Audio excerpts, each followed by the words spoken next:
Yo, what's going on out there, fight world? This your boy Money. We back with another one, fam, and we talking this boxing. And we got this Errol Spence and this Terence Crawford situation coming up, and I got to talk about the Bud fans that's biased and they been hypocrites.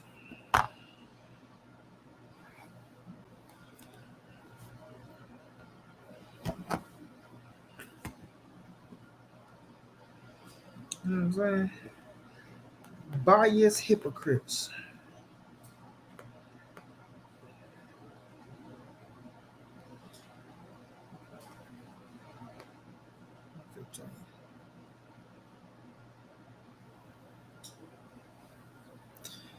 Yeah, Toby, I seen that. I seen her, man, and I seen that Josh Taylor vacated the IBF too.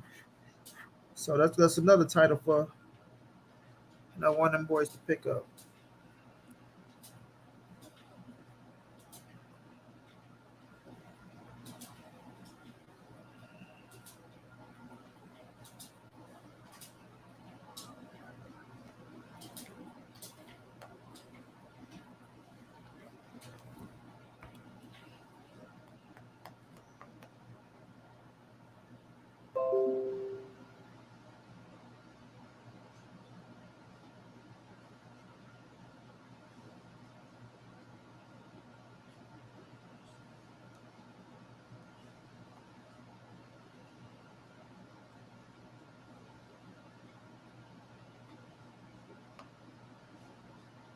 Hmm.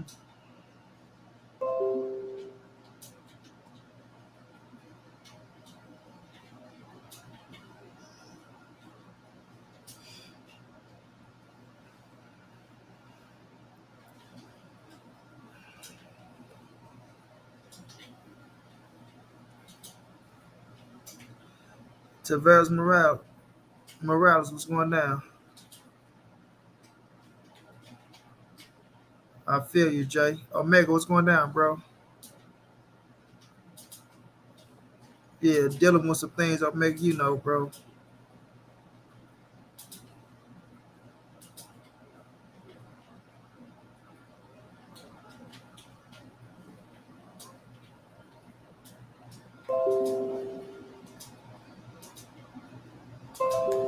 Murray, what's going down?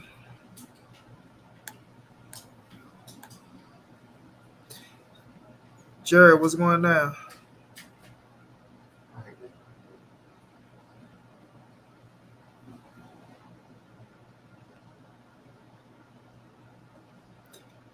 Roy from Detroit, what's going down, bro?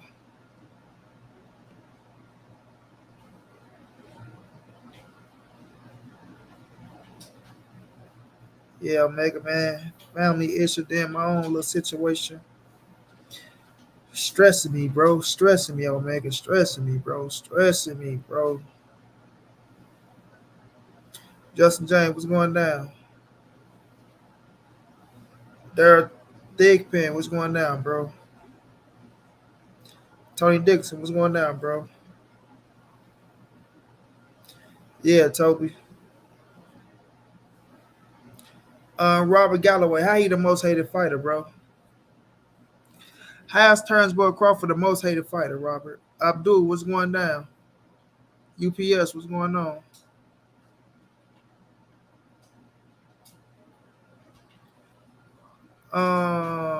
Yeah, I'm rocking with Joe Joyce on that one too, Jared. I'm rocking with Joe Joyce as well, Jared. I think Joe Joyce got the more. I think Joe Joyce got the. He has the momentum going into that fight. But Joseph Parker, you can't sleep on Joseph Parker.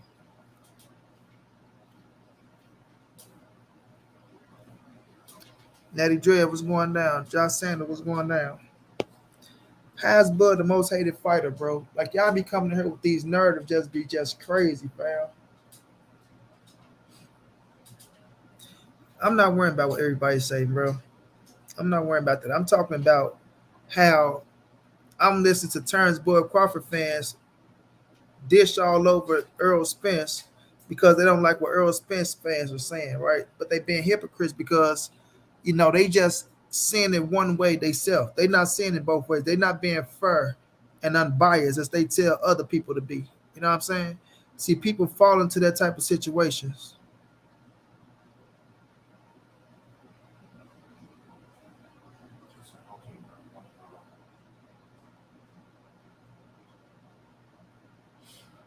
Yeah, like they take what people say, right? And they don't become unbiased. They get even more biased, right?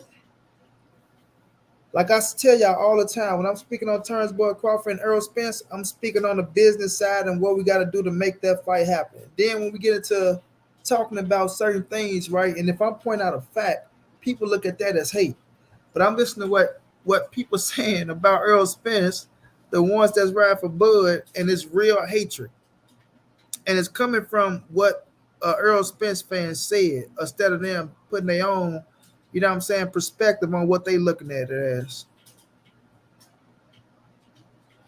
which is crazy.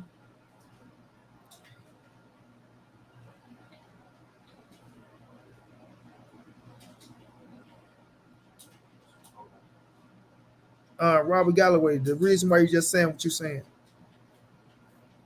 the reason why you saying what you're saying, give Bud the money he want. Man, you sound like a fool.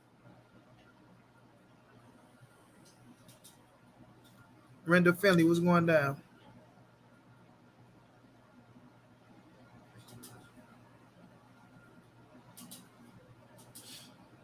You sound like a fool. Double Zero, what's going down, bro?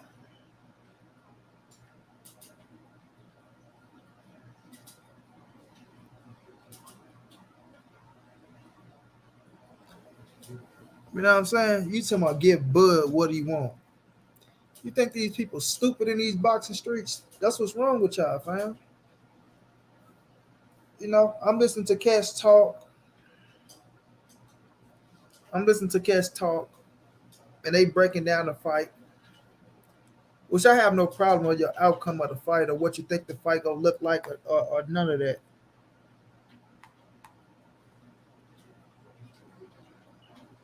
right?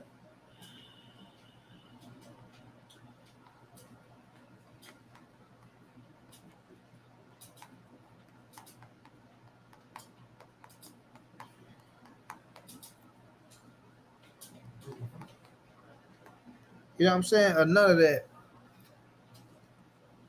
But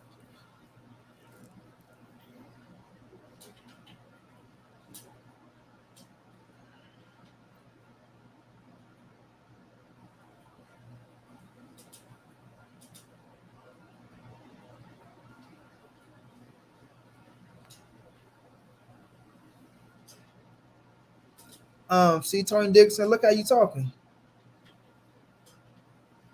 You talking about it, you talking about as long as it took the fight to get signed, Bud got blamed immediately. Come on, man, that's negative, bro. That's negative, fam. People didn't blame no Bud immediately, bro, after the fight didn't get made. People listen to what the people who are making the fight talking about, and people start blaming Bud. People not just blaming Bud out of the blue. Young Billy, what's going on, Young Billy? Now, bro, great show today, bro. I enjoyed that, champ. You was over there cooking, my brother. Y'all go subscribe to Young Billionaire, man.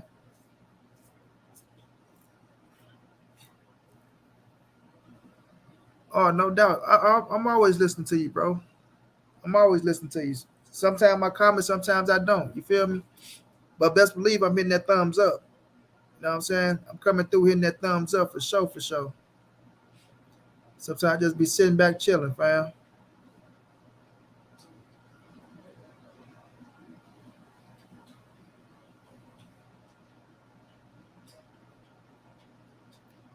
Jonathan Mo, yeah. Why would my perspective on Earl Spence change, fam? Earl is my brother, and I'm riding with Earl. Why would my perspective change? He said that about Danny because Danny tried to shit on his W. Do you understand what I'm saying? Right? Danny tried to shit on Earl Spence W. Right? Oh, I was going through bad. And Earl said, I'm coming off a fucking car crash. Think about what I'm going through my head. And you use the mental. Come on, bro. Stop it. And then what did his daddy say? What see, we got to put things in a proper perspective. That's why y'all can't be just listening to everything that goes on. Y'all got to put things in a proper perspective, right? Danny's father said out his own mouth, Errol Spence is not the same. I can see it in his eyes. I look in his eyes and he's not the same man. He's not all the way there, right? Everybody want to say that Errol Spence is broken. He's not the same because of the car crash. He's dealing with this, that, and the third. But when Errol Spence got there and whooped their ass, they dealing with this, that. First, then he said it was the weight issues. It was Corona. Now it was, you know what I'm saying? Come on now.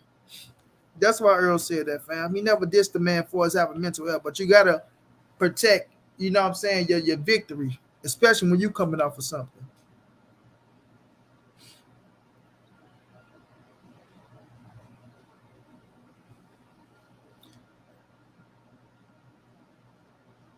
Thomas Cheatwood, what's going down, bro? Robert Galloway, if Turnbull Crawford become victorious, people ain't got no choice but to salute him and give him his just doing this credit, bro. Right?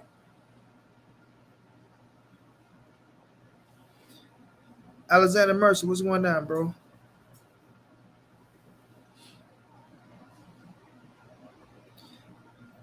Why pay Bud when Earl brings in the most fans? He used to cash cow. Mayweather done the same thing. Even Canelo do it. So stop with the 50-50. Pay Bud what he wants.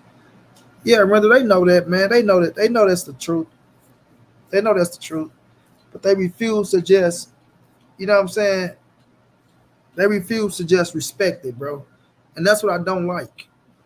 That's what I don't like because they won't respect it because they feel like they're bowing down to Errol Spence ways and Errol Spence fan base.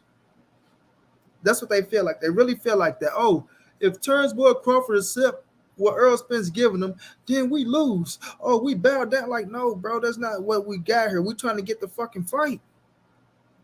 And if we want the fight, then we got to be realistic on this thing, man. But cats don't know how to be realistic.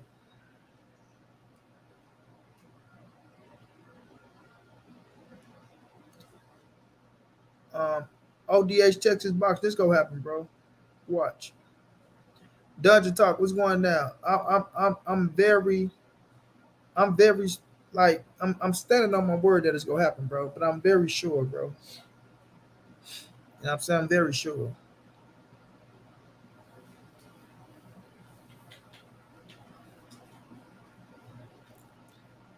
Like I really do take Terence Crawford saying, "Oh, I'm going to be," as if I'm fit to sign the contract.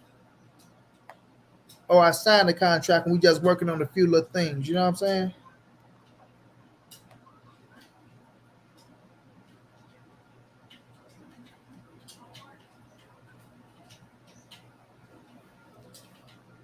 Feel me? So I feel like that's what's gonna happen. Cassandra, what's going down, love? How you feeling, Queen? Cassandra, we will bop, bop. Cassandra, you seen Aaron Donald bopping your bands about okay. Bop. Yeah, I got that little win off though. Yeah, I got the little win off in the preseason.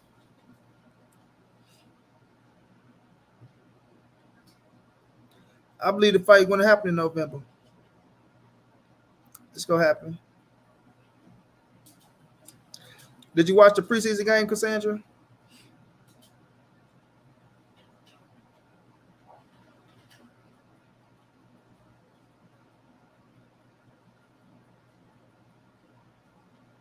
Yeah, type. I know what Jermaine Ortiz is. He beat he beat Jamel Hearn.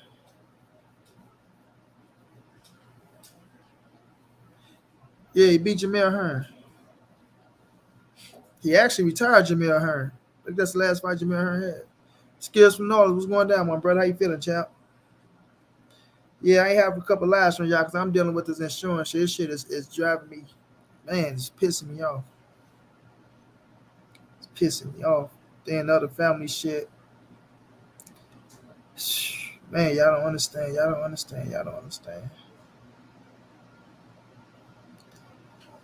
Well, he beat Jamel Hearn. That's the guy he beat, Toby. Yes, I am, Alexander. And it's on the way, you know what I'm saying? It's on the way. Y'all know my Canelo video fit a flood this beer. Mr. Mechanical, what's going down, bro?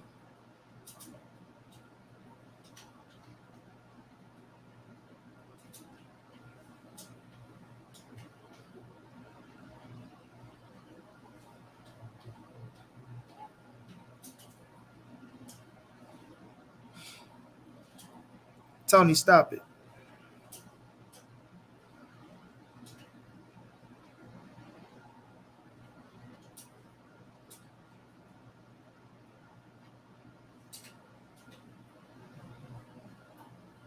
Tony, stop it, bro. Stop it. Stop it. Stop it. Stop it.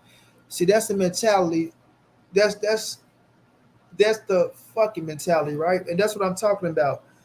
These the motherfuckers that's going crazy for Terence Boyd Crawford and talking this shit for Terence Boyd Crawford, right? Those are motherfuckers that's sitting up here that's just whatever somebody say about Errol Spence, just take it, discredit it, and put out all the A sides on fucking Terence Boyd Crawford side, which is bullshit. Which is bullshit. And I'm listening to these boys talk about uh oh man, yeah, they talking about Errol Spence gonna do this, he can't do this, you know what I'm saying? Only thing Earl has is a puncher's chance, like everybody. Like, get the fuck out of here. Rick, what's going down? Rick, what's going down, my brother? Chilling, chilling, chilling.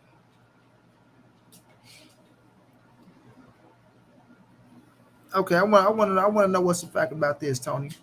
Rendell Finley, Bud holds weight, right? They don't have to pay Bud and go get another fight and see what them numbers. 39 other cats tried to knock Bud out of position and couldn't do it. What other 39 cats tried to knock Bud out of position? Huh? What do you mean knock him out of position? Because apparently 39 of them other cats' name wasn't Errol Spence. 39 of them other cats wasn't putting him in the fucking biggest fight of his life, of his career, giving him the biggest payday of his career. So what do you mean knock him out of position? You talking about beat him and take his spot? Is that what you're talking about? Because you damn sure can't talk about they were trying to fuck him over on the business side. What I'm talking about, I got Stevenson, Toby. Come on, man.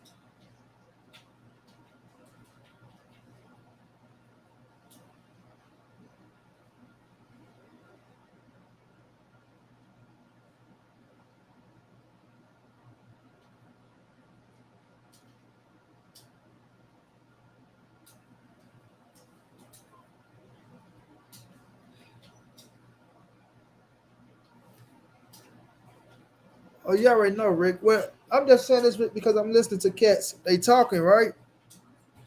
But they so biased. Like they being so biased, they trying to call the next person biased, bro. That's a hypocrite. Toby, I'm here to talk Earl, what I'm talking about, my brother. No disrespect. I'm not talking about Stevenson there right now. I'll drop a video on that shit, homie. But I need to know how they not being hypocrites when they talking about, oh, they saying Earl sexuals, then they get mad if somebody say something about Bud. Right? Right? Then they coming out, they talking about all the ways Bud just go destroy Errol Spence, not giving Errol Spence a chance, but they getting mad at motherfuckers for picking Errol Spence to beat Terence Bud Crawford. They saying Errol Spence is not a fucking robot or a machine, but yet they paint Terence Bud Crawford as a motherfucking killer and a gorilla that Errol Spence can't fuck with.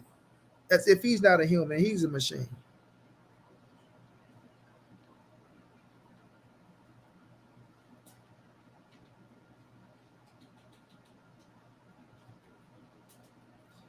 You know what I'm saying?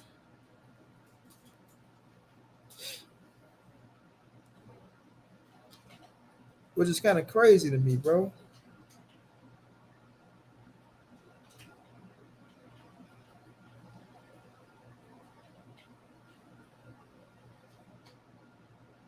Just fucking biased.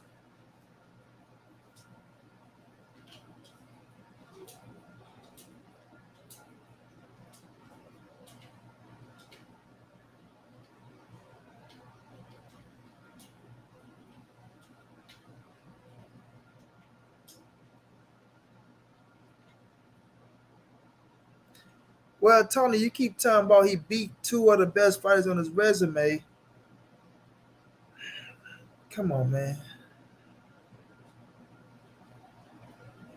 Come on, man. John G, my dog, what's going down, champ? You drop the link.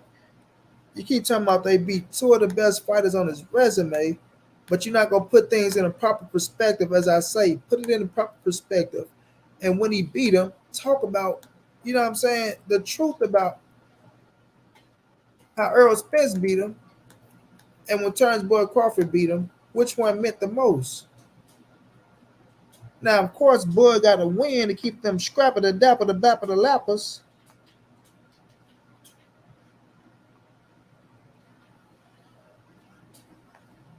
But if EJ fighting these people, you can't even speak the truth now because they're gonna say you hate. But that's the truth of the matter. When Errol Spence fought him, it meant more.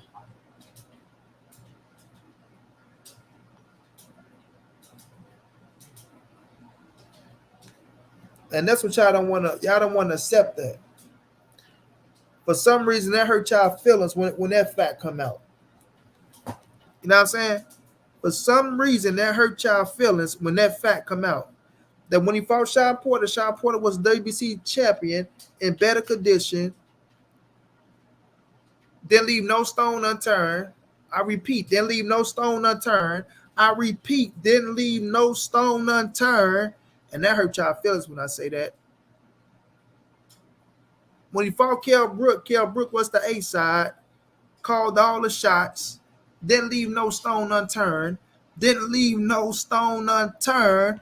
But that hurt y'all feelings when I say that. The facts are the facts, man. The facts are the facts, bro. Yo, Montray-Brown, tuning in from the UK. Hey, Brennan, brother, it's nearly 4 a.m. here, but it's worth it catching you live. I was watching you when you was in jail. I put hello people onto your channel. Nathan Ford, I appreciate that, my brother. I appreciate you standing up as well, rocking out with your boy, man.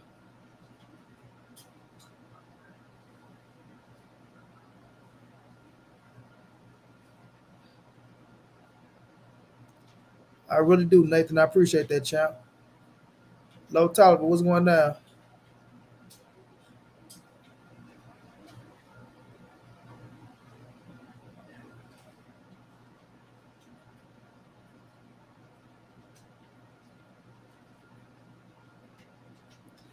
I ain't gonna say washed up dungeon, right? The boxing section, what's going down? Thomas Chitwood, what's going down? PJ Big Dog, what's going down? I ain't gonna say they was washed up. You understand what I'm saying? But it wasn't the same people that fought Errol Spence, right? That's like saying, how can I put it? It's kind of almost saying like the Gamboa that fought Tank was the same Gamboa that fought Bud.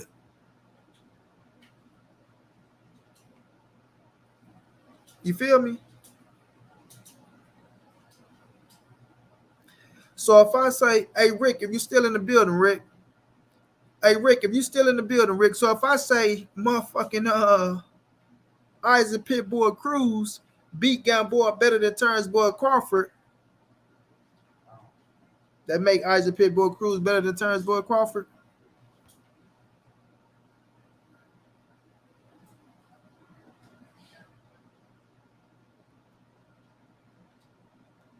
Tony Dixon.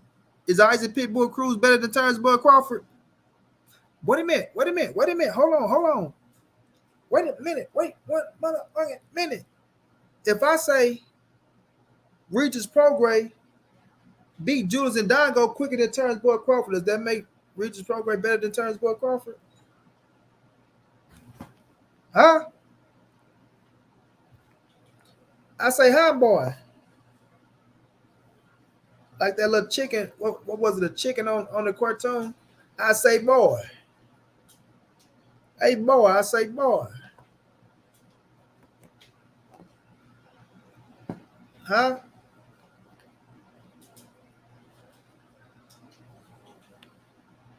Huh, Tony? Exactly, Rick. Exactly, PGH.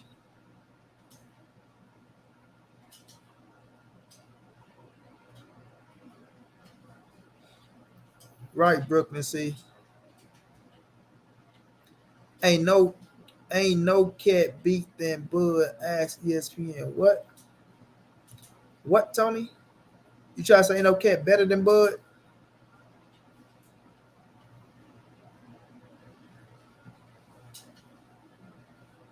Exactly, Eric, bro.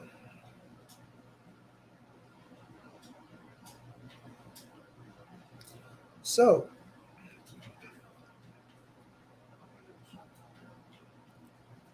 how do I feel about Bud, Robert? First of all, let me ask you that. How do I feel about Bud? So, why you feel the way you do about Bud? How do I feel about Bud, Robert Galloway? Huh? I need you to answer this question. Robert Galloway, how do I feel about Terence Bud Crawford?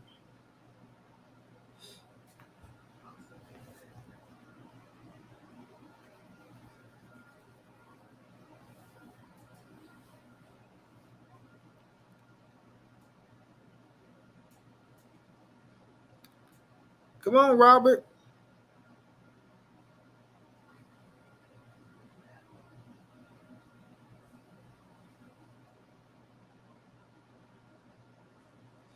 Don't disappear, Robert.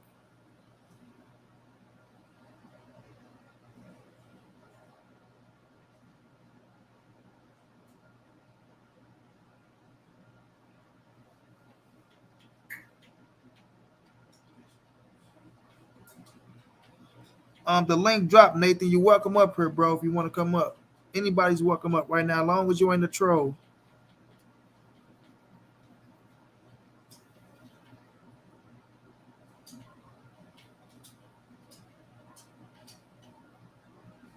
I think so, Paul. What's going down, Paul?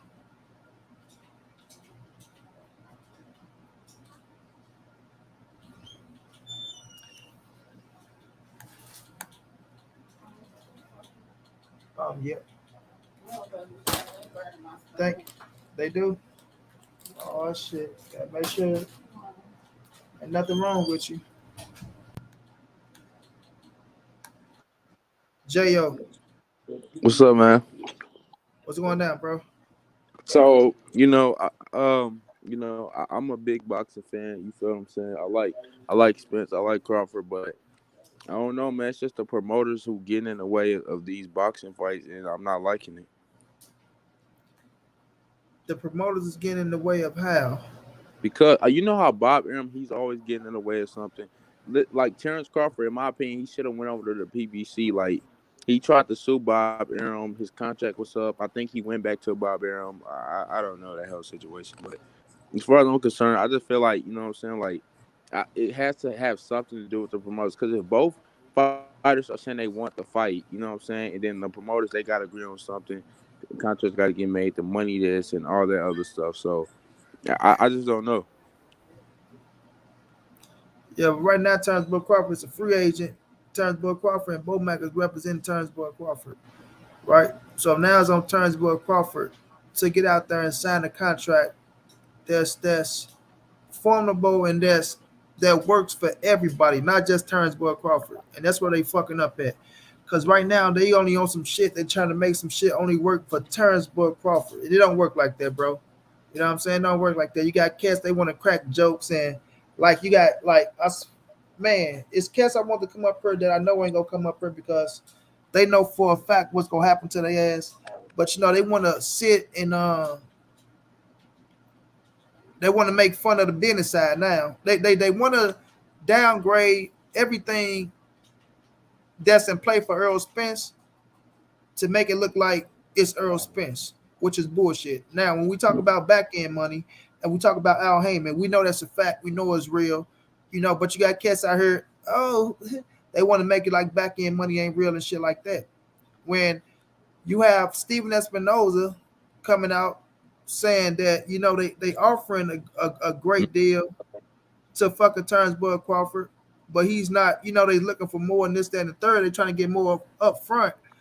You know what I'm saying? Even motherfucking not saying that he know what's going on, But even Dan Raphael came out with another tweet saying the only thing, like they close to the signing, but the only thing is Bud and them looking for more upfront money.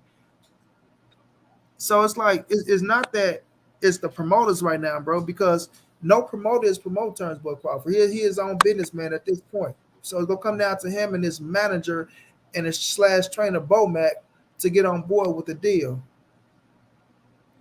At Monty Brown, who is the official body that is in charge of county pay-per-views and body and chats as well? Tony Dixon. Now you want to go all the way here and all the way there, bro. We on a situation right now to where we know one man did more than the other, regardless of how you want to slice and dice it, bro. Regardless of how you want to slice and dice it, bro. We know for a fact that one man did more than the other. Rendell, what's going down? That's how you pronounce it, right? Rendell. What's up, man? How you doing? Yes, What's sir. going How down, you champ? doing? How you feeling, my brother? How you Oh, feeling? man. I'm feeling wonderful, man. You know, I just had to tune in on all the Errol Spence haters because that man very talented, man. He proved it fight after fight. No doubt, no doubt. So what you think He, about he, what you think about this, Rendell? For the Warrens, you know, you say that's Errol Spence haters because it is a lot of Errol Spence haters out here, right?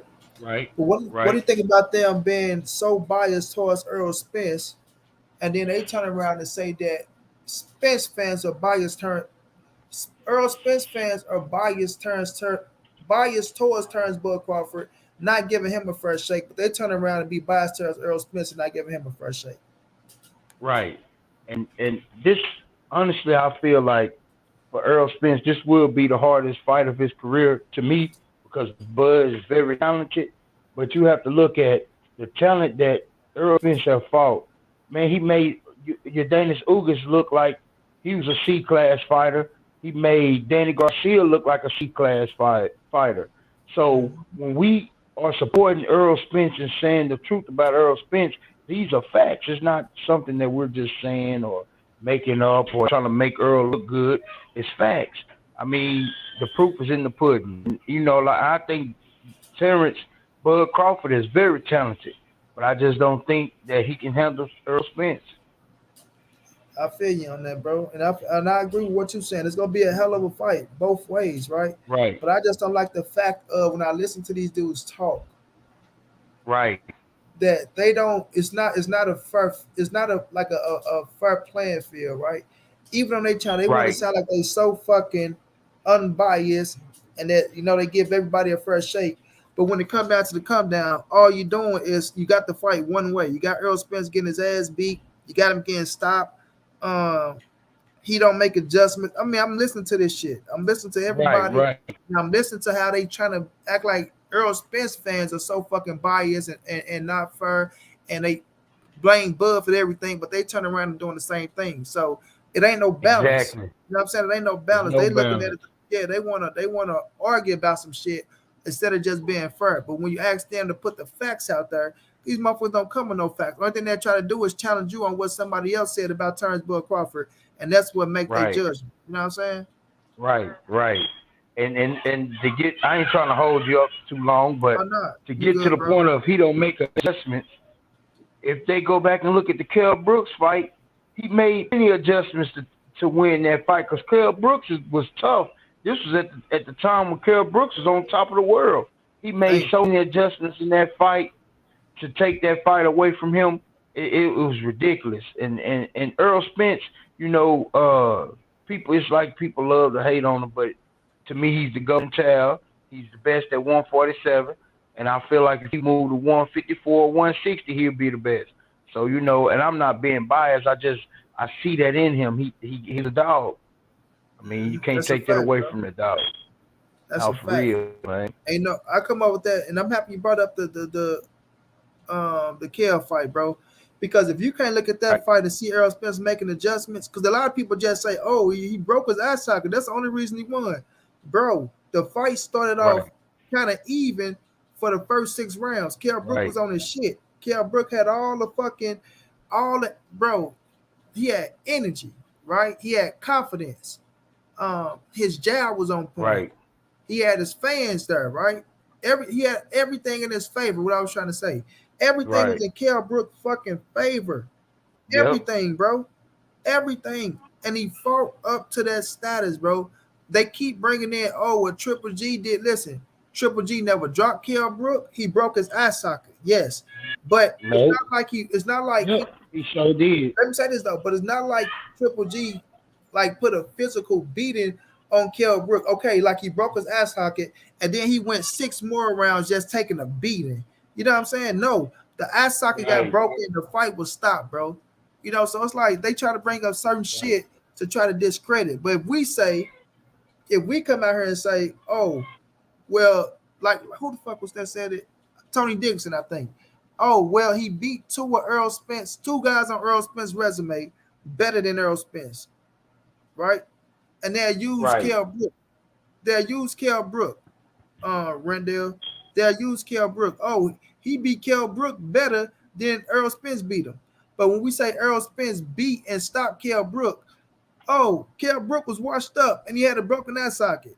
But he beat him better than Earl Spence, and y'all giving him credit for it. But when it comes to Earl Spence, he got a broken eye socket and he was beat up by motherfucking Triple G and he was washed up. You see what I'm saying? So Right. it's like they don't want to give that man credit for Yep. shit, bro. Just and I don't know, bro. I don't know. To me, it's crazy, fam. Because I was listening to him today, just talk shit, and that's what kind of really sparked this conversation that we're having right now. You know what I'm saying? Right. These boys are hypocrites, and they're biased towards Earl Spence to try to prove a point for Terence Bud Crawford when they don't have to do that, bro. All they have to do is just be fair down the middle. If you got Bud beating Earl, I get it. I respect it. But Right. don't come out here and Me be too. one way as if Terence Bud Crawford just fit to beat the shit out of Earl or just walk through Earl Spence as if Earl only got a puncher's chance. A motherfucker said Earl Spence only has a puncher's chance, bro. He only has a puncher's chance Man. like all the other fighters, right? But check this out, Rendell. Right. Errol Spence only has a puncher's chance like all the other fighters, but Showtime Sean Porter take him 10 rounds and was in the fight, regardless of what anybody say. Some people had Sean winning. Motherfucking Benavidez, right? I ain't gonna talk about the leg because it pissed him off, but Benavidez can take him 12 rounds and almost last, putting hands on Terence Right. Bud Crawford, touching him, right? Motherfucking Mean Machine can take him 10 rounds, drop him, put hands on him. But when it comes to motherfucking Earl There was a Spence, knockdown. yeah, that was a knockdown. But when it comes to Earl Spence, who's better than Mean Machine, who's better than Sean Porter, who's better than Benavidez, all he got is a punch of chance and he stands no chance. It don't make sense to me, bro. Right. The shit don't Me make sense. either. Exactly. Poster go 12, Ricky go 12, but all of a sudden, Errol Spence is just this motherfucking fighter that's gonna get into the ring and just freeze up, and he ain't got no skill set or he ain't got nothing to compete with Terence Bud Crawford. Like it's crazy, bro. And that's the way they talk. They talk like this man don't have no skills, like they ain't seen no skills from this man. Like this man is just a one trick pony. He's not. I don't Facts. understand that. Facts. You of all people talking about contradicting. I don't know But who you yeah, man, talking about. I love No your doubt, no show, doubt. man. You know, and I keep watching. You know, you always tell the truth. You know, and I appreciate that. I tune into you every day. Every time you drop something, I'm on it. But you Man, know, I I'm gonna get appreciate back you, to my my dad, my kids. brother, for real, I for real. just want to drop in and holler at you, man. I so appreciate you for letting me on the show. It's all love, my brother. I appreciate you, my brother. All right, no problem, brother. No doubt, champ. No doubt. But it's crazy, fam.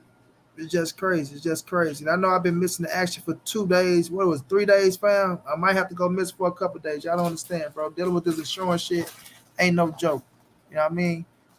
Ain't no joke. You gotta, man. I don't even want to get y'all involved. That should make your head spin. But just know, man, they got me stressing around this motherfucker. It ain't no good shit, man. My brother Reg was going down. Reg.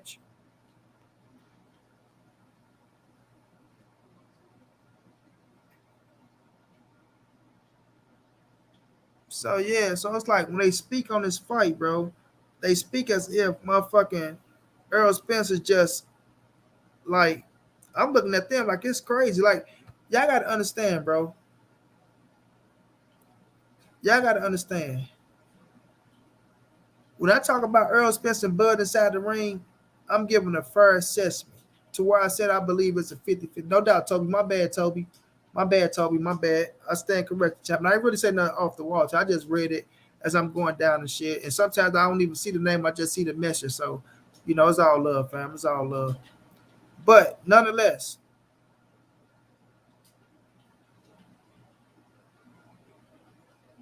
vote majesty. That's negative. That's negative. That's negative.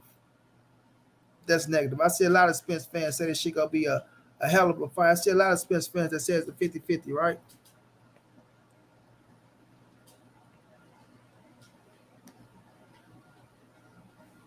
Rick say Bubby Benavidez on a bum leg, and it was a legendary performance. Danny beat him, and he's washed up.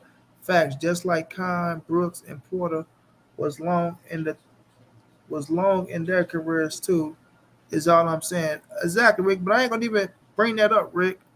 I just want to talk about how they want to just say how these cats on one leg can go 12, but I don't even want to bring up the leg, but how they can go 12 rounds. 12. Mean Machine and Porter go 10. But Errol Spence only got a punch of chance.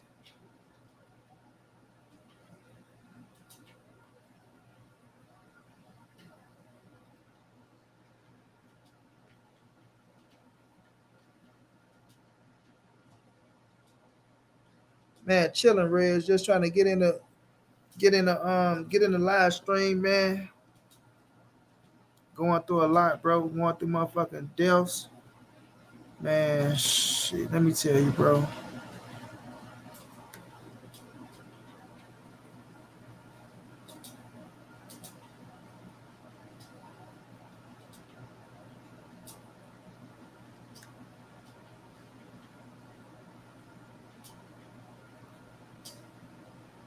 Robin, I don't know what you're trying to say. Give what a break. I mean, give what a rest. No, we're not giving nothing a rest. This is what we're talking about.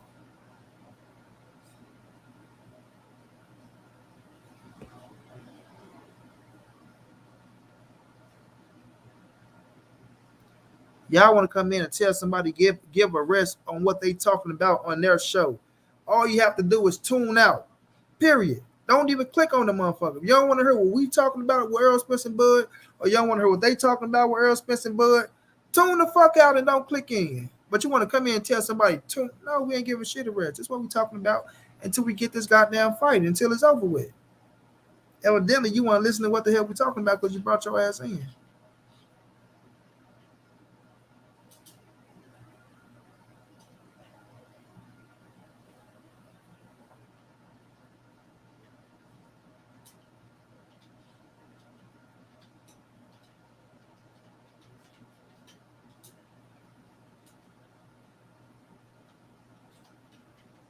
Okay, Tony, I ain't got no problem with nobody thinking that Bud is a better fighter, right?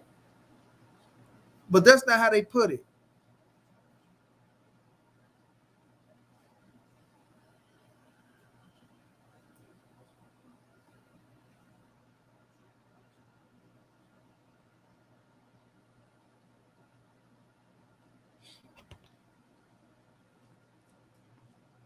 Yeah, Reg, but Dev gonna handle that business. I mean, sorry, Tank gonna handle that business when they fight Tank knocking Dev out. But I fuck with Devin. I like Devin. I like Bill. You know what I'm saying? I crack a lot of jokes on him, but I still like him. I respect him. I still like him. I respect him. You know what I'm saying?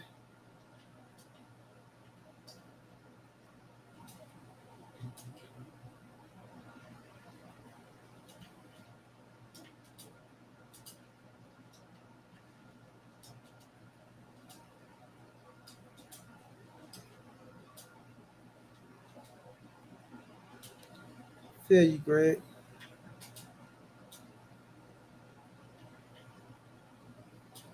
Rock man. Oh well, you say you watch none of this is special. It doesn't matter what's special or what's not. Period. People are going to talk about what people want to talk about on their shows. So don't tell somebody give it a rest if somebody giving their opinion on what they want to talk about. This is Monty Brown TV. You see what Montray-Brown TV is. You see what the title is. Errol Spence versus Terence Crawford, right? And have motherfuckers being biased towards Spence and doing the same thing for Bud. That's what my title is. That's what the hell I'm talking about. Until I want to talk about something different. But if I had 85 motherfuckers in here, or 10 motherfuckers, or 5 motherfuckers. Yeah, Reg. I'm gonna talk about that, Reg. I ain't to that point yet, but I heard it too. Like the announcement supposed to be coming up.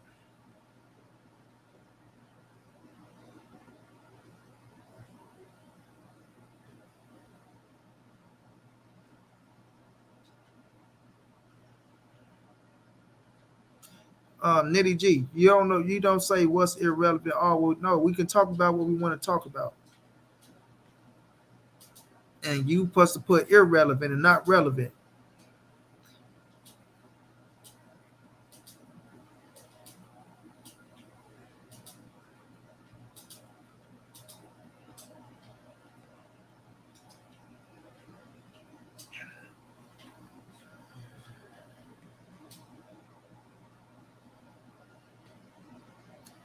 My brother Jose Will, what's going down, bro?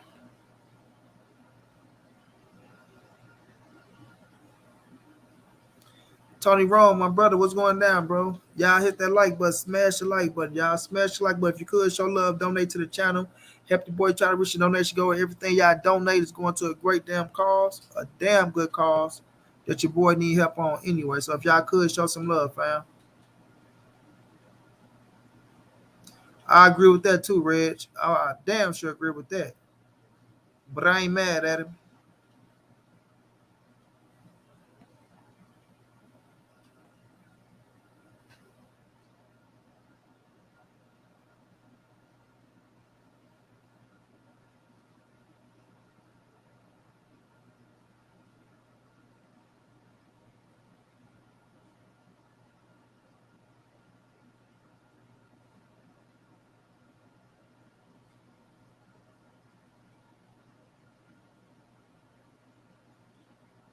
Toby, I told you I ain't saying that right now. Toby, I told you what I'm talking about, bro. That's for something a whole nother day.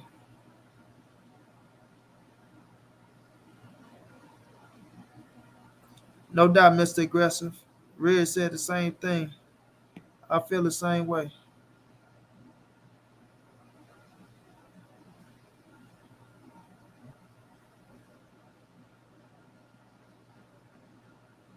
No doubt, Omega, no doubt.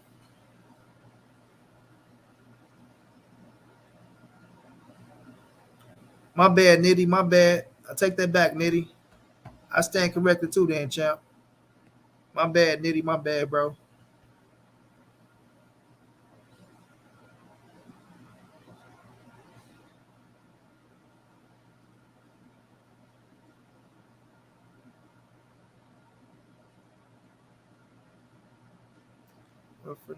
So is Bud back in up from the fight? No, I think they finna get ready to accept. Oakland LD say salute, fam. Money Brown TV. Just learned you had a channel this weekend. Is that the real Oakland LD? Cause ain't nowhere here.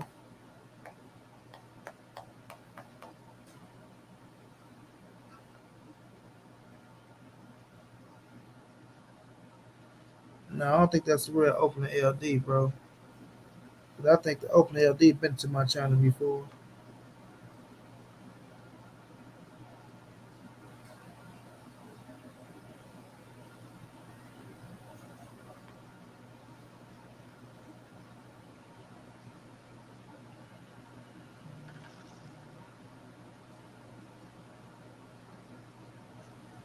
Man, my big bro Reg, thank you so much, Reg. I really needed that, bro. Reg, thank you so much, bro. Probably only cat that's gonna show me some love today too. So I appreciate you, big bro. Come on down. What the fuck the phone, man?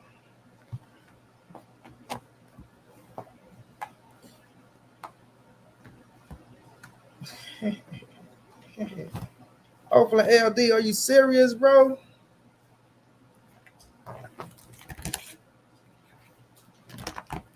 Oakland LD, you can't be serious, bro.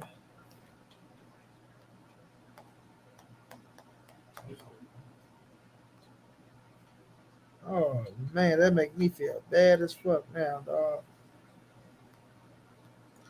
Oakland LD, you can't be serious, bro. Omega time. Omega, I needed that laugh, bro. I'm talking about, man, I'm going through hell and hot water, bro. Man, y'all don't understand, man.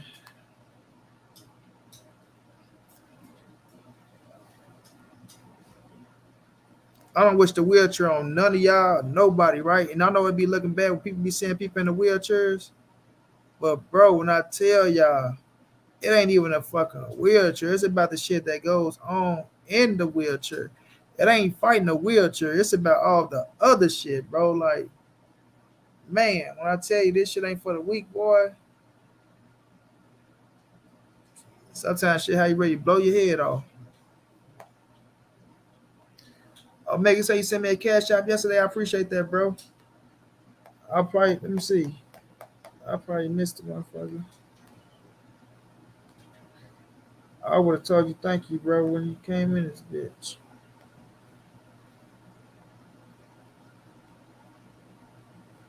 Sure did, Omega. Thank you so much, Omega, bro. Thank you so much, bro. I damn sure missed it, bro.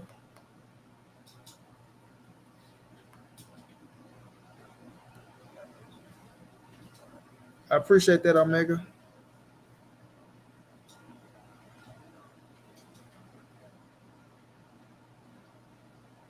Open the LD, let me run you up. But back to you, Open. How the hell you not know I had a goddamn channel, bro? I'm showing all these damn fights. I'm talking on goddamn.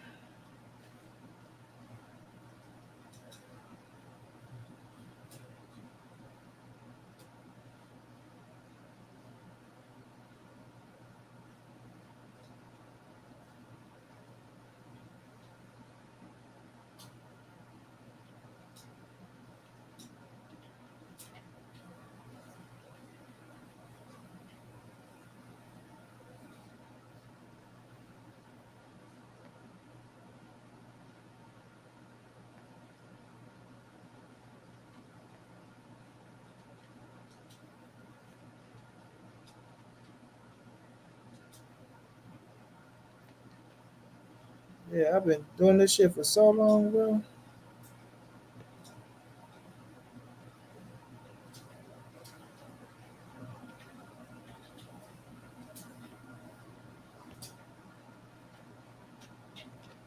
I ain't got no opinion on that dude. Fuck that dude, bro. I don't need to be tripping off that dude. That dude just run this mouth.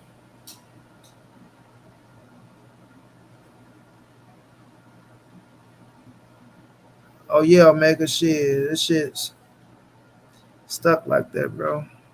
You hear me? But share her the kids. I don't get it from nobody worse than the kids, Omega. Why are you putting up the middle finger? You shouldn't be doing that. That's not right. Shut your little bad ass up and go find your parents somewhere.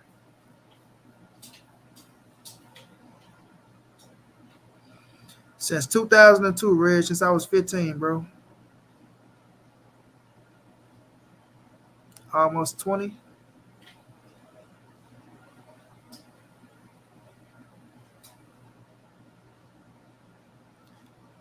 Almost 20 of them motherfuckers.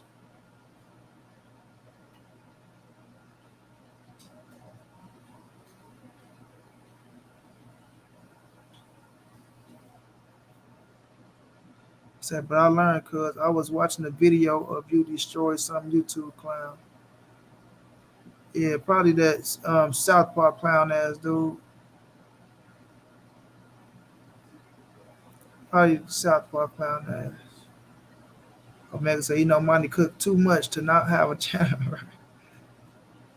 KQ, what's going down? KQ, how you feeling, bro? Good luck. Come on, KQ. I don't need no luck, KQ. Luck is for mediocre people.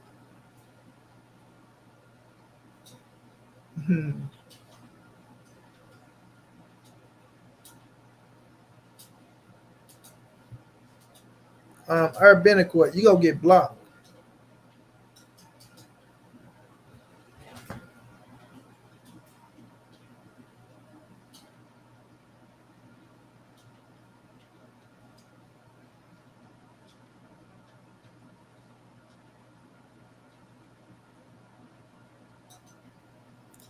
Yeah, but I ain't in the playing mood. So back to the cook though, man. They always have to put themselves in a position to diss Errol Spence to big up Terence Crawford and then say they banned Fur. You know what I'm saying? No doubt, Florencio. You know what I mean?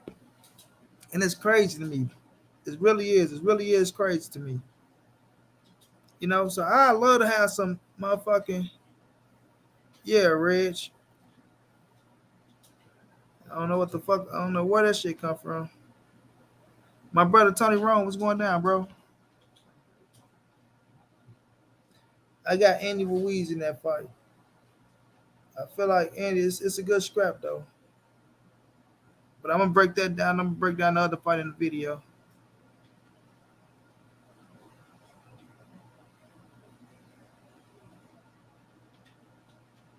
Cool beans. That's your opinion, and I'm telling you the fight is gonna happen. Yeah, I mean, I'm telling you the fight is gonna happen. Can't stop Uncle E was going down. I'm telling you the fight is gonna happen. You understand? And get ready for one of the best fucking fights in boxing history. This fight is gonna live up to the hype. You think Ortiz gonna get a Reg? This fight is gonna live up to the hype.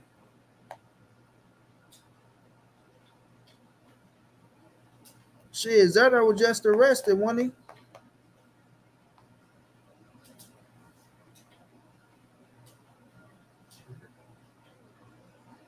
King Kong at the same King Kong, bro.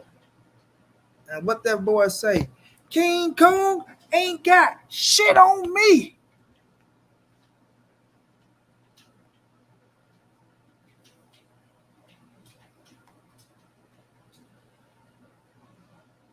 Damn, I was just about to look up something.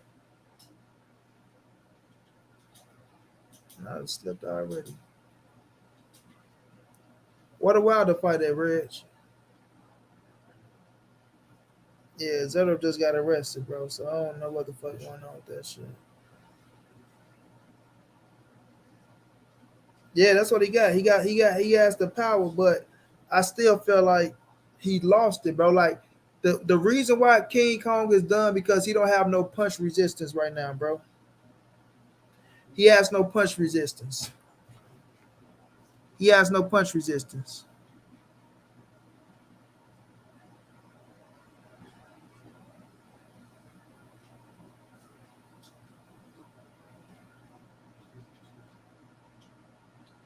You know what I'm saying? What was the outcome of it, Giovanni Ruiz? What was the outcome? This is the heavyweight division. You know?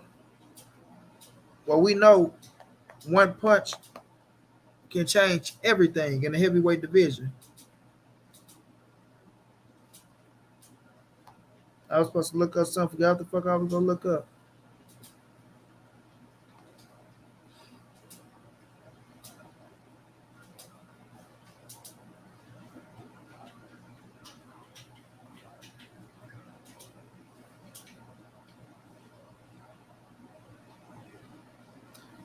Well, what you want to bet, Nitty?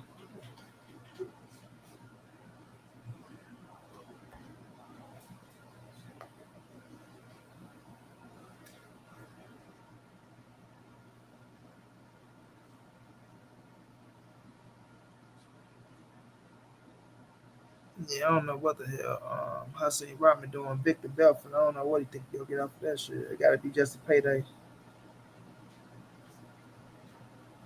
Nah, Rich, I ain't going to the Wilder fight, bro. Everything I gotta try to put towards this insurance shit, bro.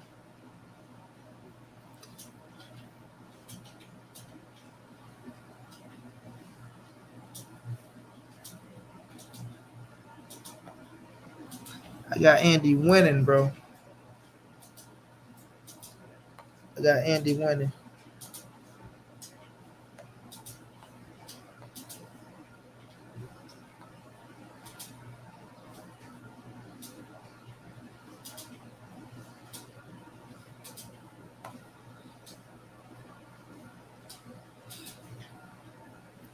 Yeah, King Kong, you got no punch resistance. Man, let me tell you, Reg, them people fucking me over, dog. They fucking me over on certain shit. Certain shit they have paid for, certain shit they want. And this shit started through that COVID shit, bro. Like, your medicine, your, man, I've been going through this shit for a while now, bro.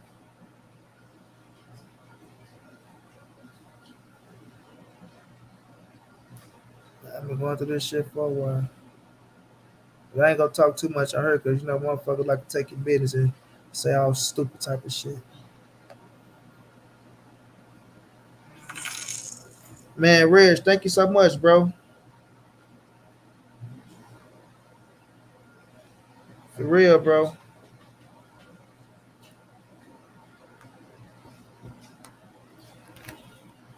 I appreciate that love, fam.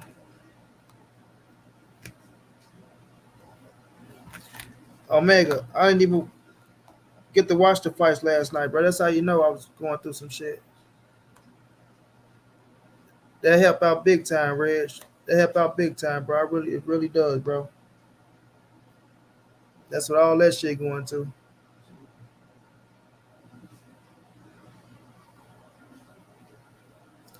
I ain't even watched the fights last night, Omega.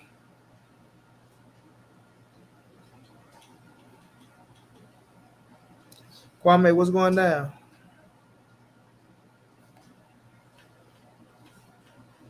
Man, Toby, to be real with you, I ain't picking that fight. I ain't gonna even pick through that fight. I want to stay on point with this. No doubt, Nitty. G, I appreciate that, Nitty. My bad once again, Nitty. I was out of place, bro. I thought you was, you know what I'm saying? I read that shit the wrong way, bro.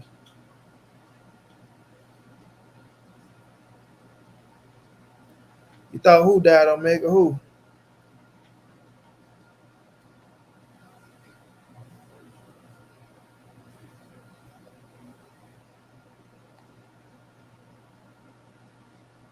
Yeah, let me get back to the Terence Crawford Errol Spence fight, Justin Baker.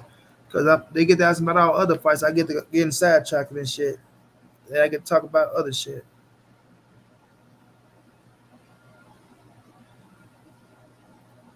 Man, Reg, thank you so much, Reg, for real, bro.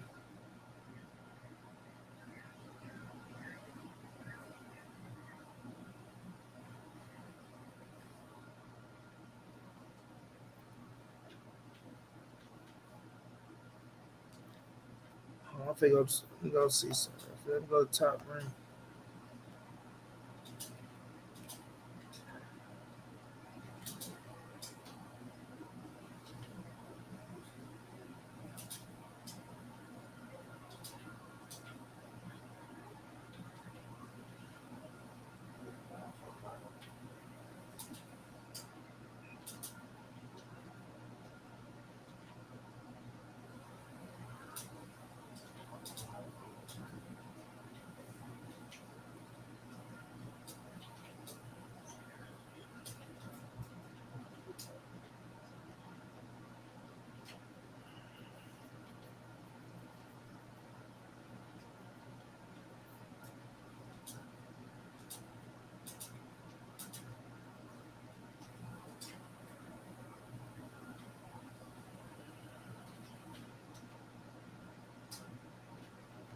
BLTB for to get that Rick Laser, y'all.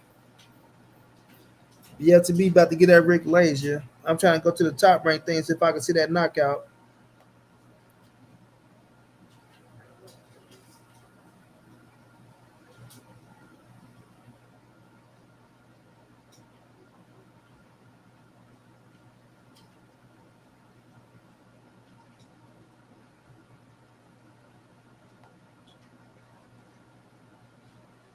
And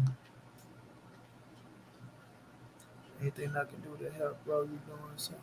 Yeah, Reg, I appreciate that, bro. Much love, much appreciated, champ. For real, for real. Anderson slept dude too. I had just watched a wrestler die in the ring earlier. He was looking the same way.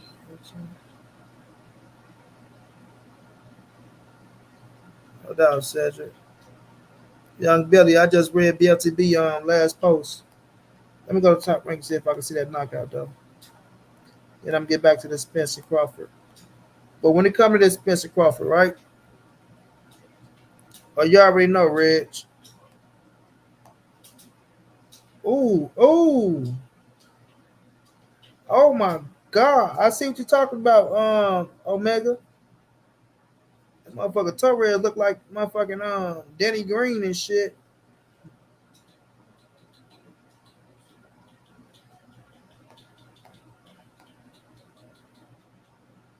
Look like an El Chapo character.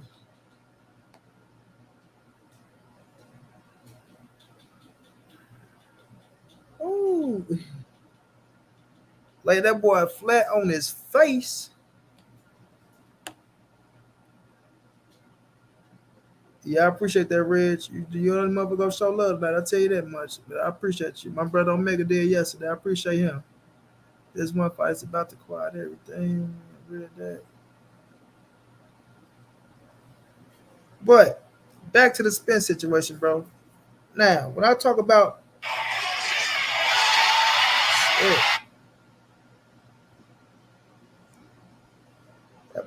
I don't know what to say about it.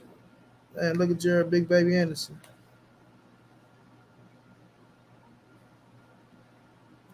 Big Baby Anderson laid the boy flat too. Tell him I'll get up. Boy, you ain't fighting nobody for it. Stop.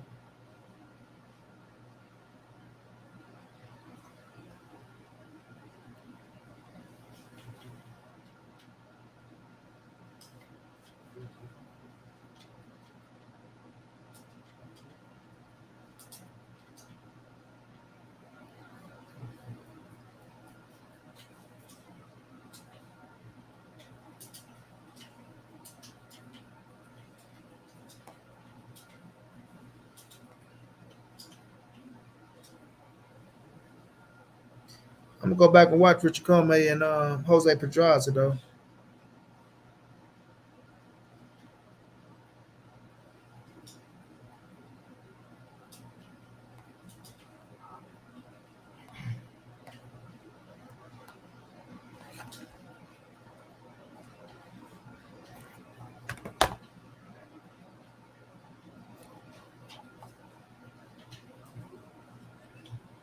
Yeah, Nathan, you can come on when you want to, man. When we talking, you'll be well welcome, bro.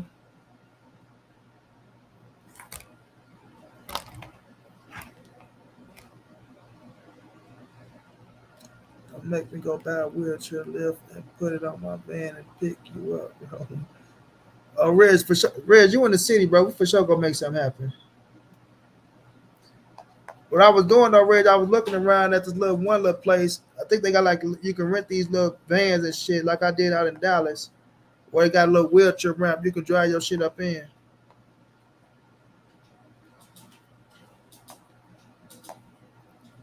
But you know, you in the city, bro. We for sure gonna make something happen.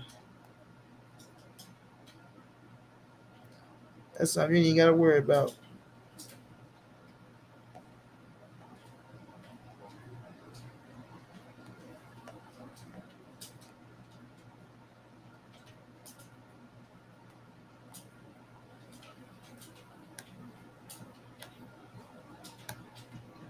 Cleverly, what's going down? What's up, Moni? How are you, sir? Chilling, chilling. Word, man. What's You good? got What's happening? no What's the doubt, Red. news?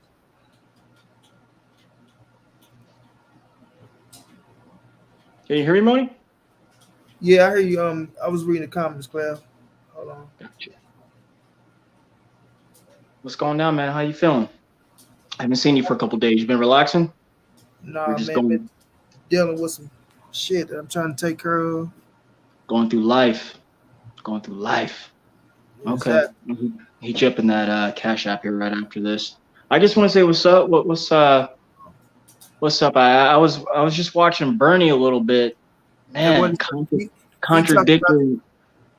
exactly. That's why I said if you read the title, um, player, they are contradicting themselves left to right. They being hypocrites, and then they want to put the blame on Spence fans as if they not doing the same shit that they blame the Spence fans for doing. Yeah. He said some things that really stuck out. The first thing that hit me, he said Alan Heyman has paid media. He's paying the media off right now. That's what he They keep said. they keep saying that shit, bro. Like that be the stupidest shit in the world. First of all, Canelo supposed to bought my channel, right? Right. I supposed to be getting paid by Canelo, Tank, and Errol Spence. And I don't know where the fuck these checks going because I'm damn sure ain't getting them. You feel me? I need to know where these payments going to because I damn sure need them. Let me know something that I don't know, right? And now because people are riding for Errol Spence, and because like this the fan base that this is the fan base that Errol Spence built from being who Errol Spence is, being a real motherfucker, right? Master Khalik, what's going down? Showing love to the people. You understand what I'm saying? And now Al Heyman he has paid the media. Ain't a motherfucker, the fighters don't even get to see Al Heyman. So how the fuck does some fucking YouTubers talking about boxing get to see Al Heyman? Right. Crazy, man. I know, man. Disrespectful. Yeah, but my thing is, I was listening to them talk today, Cliff. I was listening to them talk about the fight today. And they talked about Errol Spence only having a puncher's chance. They talked about, they say Errol Spence has this pressure. Oh, he's a robot. And they say he has nothing but pressure that Bud can't beat, as if we just out here saying that Terence Bud Crawford has no chance in the fight and just disrespecting fucking Bud. But it's crazy, fam, because they do the same shit. They do the same shit. And all I want to say is when I'm talking about this shit and I'm talking about the fight, Timothy Stoudemire, what's going down? I'm always saying that the fight is a 50-50 fight with Errol and Bud. But I give my reason on why I think Errol Spence gonna win the fight. When it's outside the ring, bro, when it's outside the fucking ring, and I'm talking about the business side of it, Errol Spence is the man. He's the A side. And they can't seem to fathom that. And then when you do break down the reasons on why Errol Spence is the A side, you get asked the reasons why he's the A side. They call you a liar. They call you a pocket watcher. And y'all don't know what's going on. Oh, now y'all in the room. Oh, now y'all see the contract. Fanboy. Fanboy. They call you a fanboy. Yeah, that's what they call me. Fanboys, bro. Or like you said, we are paid media now. Now Al Heyman's paying us to say these things and all this word ass shit. Moni, I keep saying the same thing, young sir. Whenever they announce it, let me know, man. I'm ready. I hope I'm ready. I'm ready. So I don't need to speculate no more. But that's some wild stuff, man.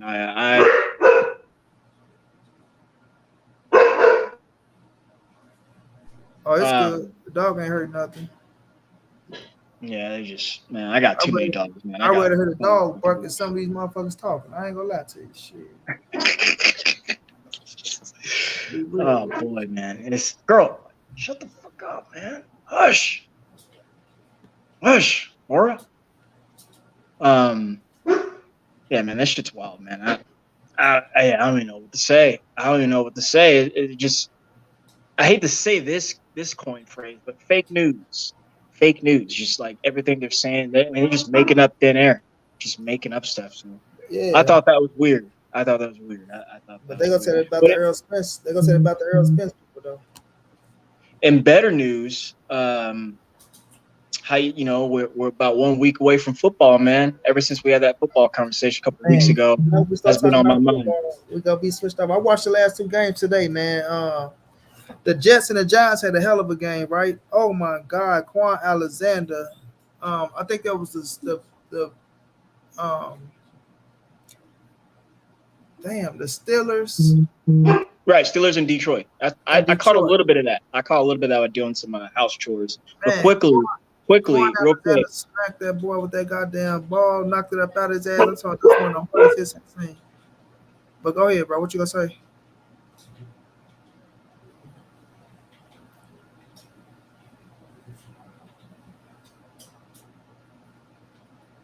You muted, bro.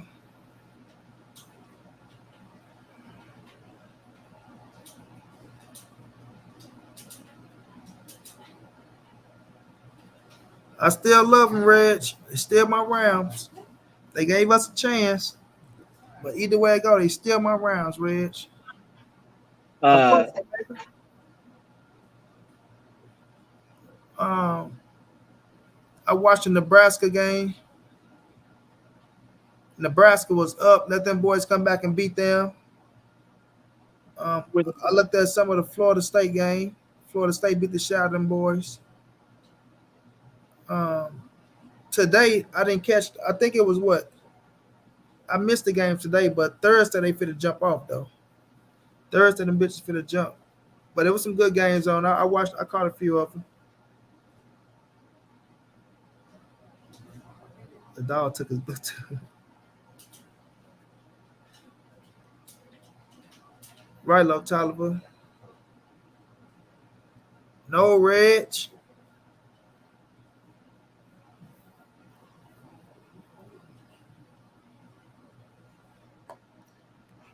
No, Reg. I can't, bro. It's hard.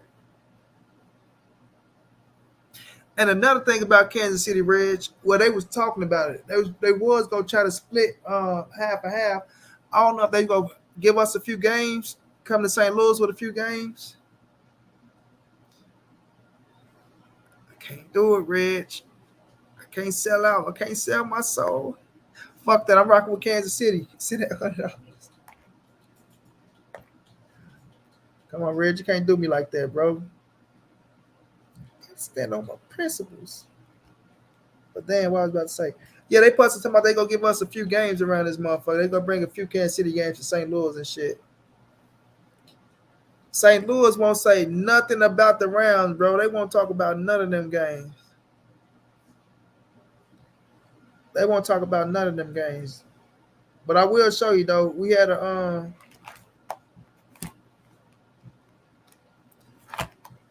fantasy look draft today with my dude Chestnut. Thought Chestnut was gonna come on, but that nigga ignored me.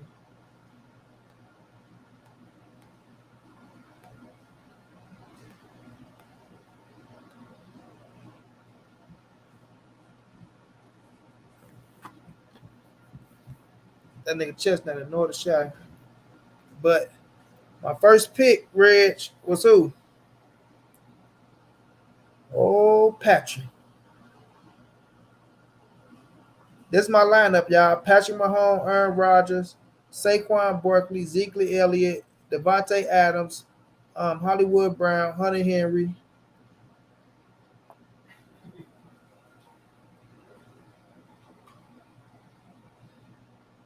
Hunter Henry, DK Metcalf in the slot.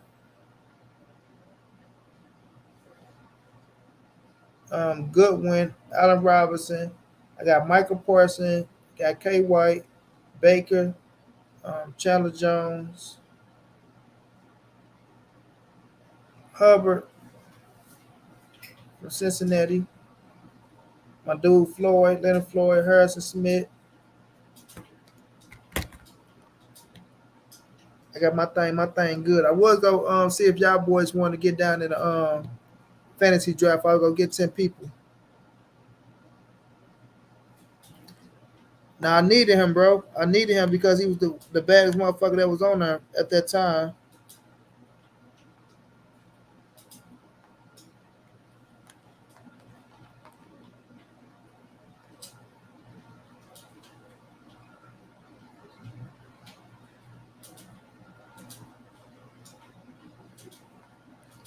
You know, I needed him because he was the baddest motherfucker on there at that time, bro.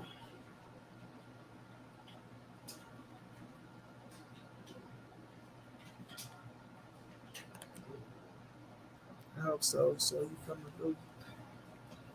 Yeah, from St. Louis, bro.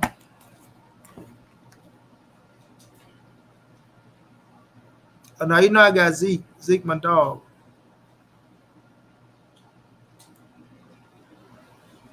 Yeah, Cedric, I need help, Cedric.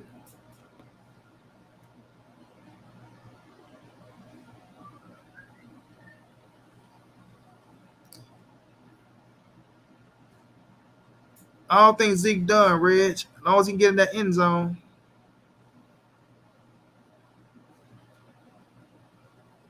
Bad pick. Mahomes work his offense to the point they were exhausted. Nah, Mahomes will give me what I need, bro.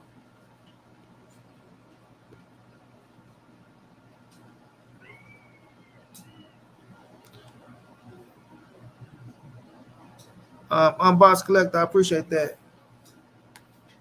You talking about Zeke and my who else I got? Oh yeah, Saquon. I know, bro. I know, but if they can stay healthy, I'm working with a monster.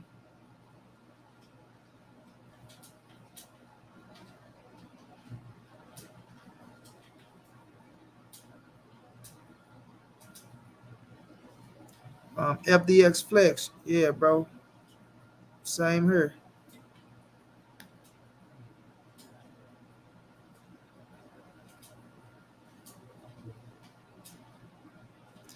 Oh yeah, I know, Omega. Yeah, FDS Flex. I ain't never giving up my rounds.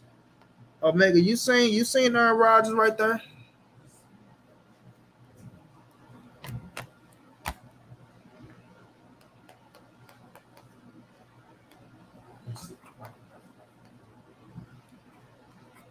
Come on, Omega. You see Aaron Rodgers?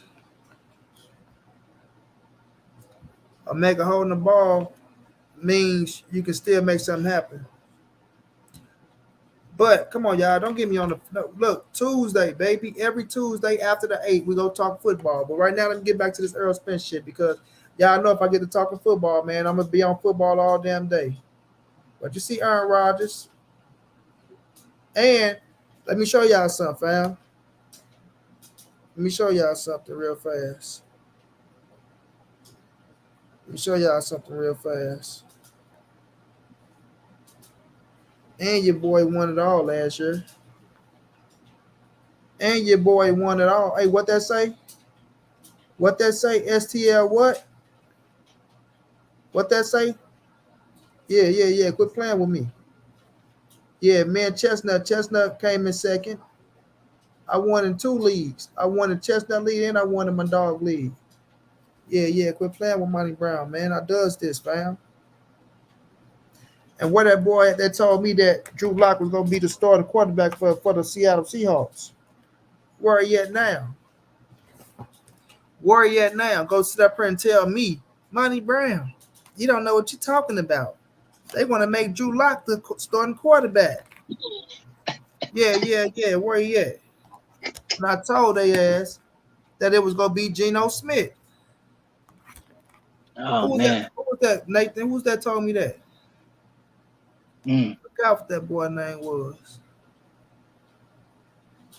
Let me go back to last night real fast, Mooney. What you think about last night? Did you watch any boxing? Man, I didn't watch nothing last night. I'm telling you, I'm dealing with a serious situation. Gotcha. Yes, sir. Gotcha. I didn't watch nothing, but I seen a little few highlights though. I see that that it was a draw, right? Yeah. Hit me to it was a draw and shit. It wasn't, man. They robbed Pedraza. He should have won the fight. You feel like Pedraza won? Well, if you score it, which I didn't, but I'm just saying, like, if you scored it like a boxing match, Pedraza won. He had the better work, cleaner work. His effective aggression worked along with his effective punching. And what's that? That was yeah. You know, a lot of people were kind of complaining about the stats in the conversations that I was in, but I'm like, look, man, like that's someone else jotting down stats, but more than likely you can tell. I thought Comey was just hitting his hands. I mean, he was letting his hands go. So, but he was just hitting forearms, hands, body, hitting skin, but wasn't landing anything clean. But every time Pedraza would throw a hand or two, he was. So I thought he won the fight. But it was a decent watch. I guess those two are the new Ray Beltran come top rank now. Right. Yeah, and I'm a fan of Ray Beltran too. I like the Ray. I thought Ray was a hard noser, you know, but he was a type that he gonna get. Even if you beat him, he'll give your ass a tough fight. I mean, but we know. I liked him when he was a champion, though, Moni. I liked him when he was a champion. Shit, Ray Beltran was when he was a champion. I think he had opportunity against Comey, right? Did Comey knock him out? Right. No, everyone did. Everyone got their chance. But I'm saying when he was an actual champ, that's when I kind of liked him. At 35, he fought Bud before trying to become world champion. Bud knocked his ass out too. Yeah, man, Bud's something else, man. He, like I said, maybe not in this panel, but if he don't, make this fight, man, he's got hell to pay in the boxing world, man. And I'm not trying to listen to any excuses that redirect from what is really happened in actual real time, because he looked like he's just running away from everything. But me, I'm cool with that, Moni. I'm cool with that. I just need him to say that. That's all. I'm cool with that, man. Like, I've been over you not wanting this fight. Just say that and move on, man, because your misdirection steps, the actions speak louder than words. So, you're doing other things that's not helping this fight. So it is what it is, brother. I think you accept the fight, bro. I don't think you're that stupid, bro, for real. Right. I don't think you're that stupid. I feel like you understand. Like, okay, I'm listening to you, Bo, but don't let this fight get fucked over. I want this fight. Like, he know that this is it for him, bro. Like, I'm telling you, like, it's nothing else. Like, I seen Bernie over there talking about Bud. Like, I just seen the title. I didn't see him, but I seen him talking about Bud, something about 47, reigning at 47 and 54. Like, they keep talking about 54. That 54 part, that was nuts. Yeah. That was nuts. Tobias said, bid signing is a formality. No way he doesn't take the biggest fight of his career. He may not like the way PBC does business, but he will get with the program. If he don't, he has to retire. I ain't going to say he's going to retire to buy him, but I get what you're saying, bro. He'll be a fool. Mm. Yeah, he noticed the fight, bro.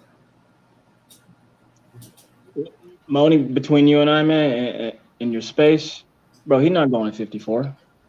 He ain't going to. I agree. Reg, but Tank don't have that business, Reg. You ain't got to worry about it. I can't wait for that fight to happen, Reg. I can't wait. Tank go smoke his ass. But he ain't going to no 54, bro. I'm going to say this. It sounds good. It sounds good to the naked eye. It sounds good to make people believe that he got something more than Spence. You know what I'm saying? Trying to make it like he got something more than Spence. How the fuck you gonna go to 54 when Errol Spence is going to 54, right? Errol Spence is going to 54. We know he want to go reign at 54. We know that all the titles are on the PBC side at 54. So if you talking about you going to 54 and Errol Spence going to 54, we know who getting the opportunity first, right? So if Errol figure it out and become world champion before you get if you say you're going up there, so now what? We're going to go through this all over again? You got to fight Errol Spence at 154? And I guess you want him to take titles out of his hand for you to step here and agree, or for him not to be the 8th side or some shit? Or you think you're going to beat him by going to 54 and becoming the world champion before him, but you have no promoter and all the titles are over on the PBC side? So you still have to do business with PBC either way it go. So you're going to pass up the biggest fight over on the PBC side to go fight a lesser fight on the PBC side to get what? Lesser money to prove a point, to say, oh, well, I was this, that, and at 47, now it's this. So if you're saying you're going to 54, does that mean you're going to vacate the WBO? Like, it's a lot of shit that goes into what they talking about. Like, I don't know what the fuck they got in mind, but none of it's adding up and making sense. You know what I'm saying? None of it add up. Oh, we can go to 54. So you're going to go 54 and do what? Drop the title? So you're going to let Errol Spence fight for 47 without y'all being the WBO champion? Like, it's like, I don't get it, fam. I don't get it. Y'all waiting for Errol Spence to drop the title because Terence Crawford said, I'm going to be undisputed at 147. You know what I'm saying? Like I'm going to be. Like, it's no, you know what I mean? As if he's got his mind made up that I'm fit to fight for undisputed. So how are you going to be undisputed at 147 if you're going to 154? You know what I'm saying? So it's like they saying a lot of shit, but what Bernie's saying and what Bud's saying, it ain't adding up. You know what I'm saying? So sometimes Bernie can just be running his motherfucking mouth as well.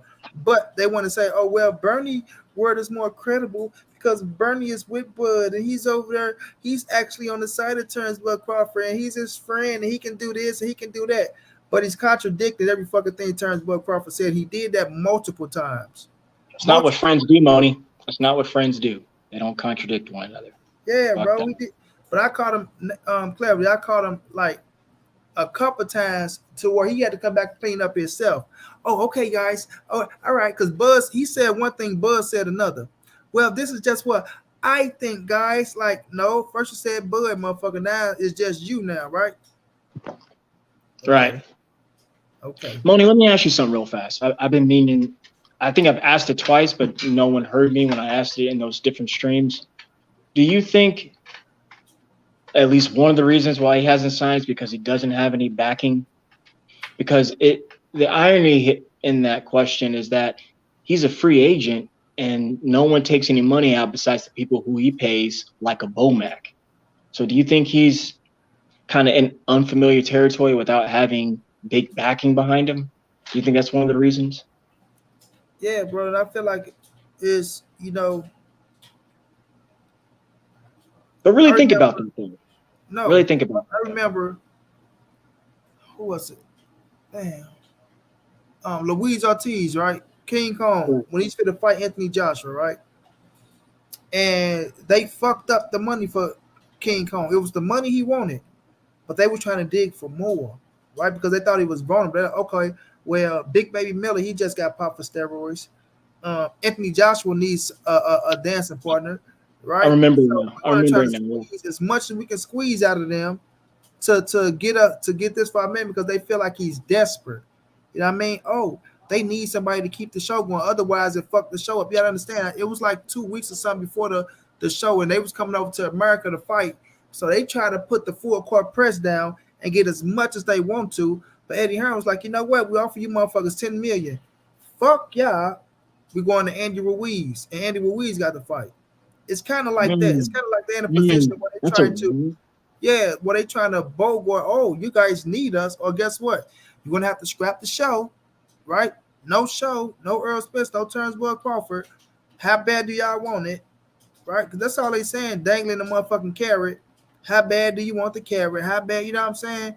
To the point to where it's just they're trying their best to get as much as they can with Bomac being in position because he's the manager, right? Bomac think he the best motherfucking businessman on planet Earth because he did ESPN them a certain way to where he got money where he felt like they robbed them for money, right? You just tell by the way Bomac talked about the shit.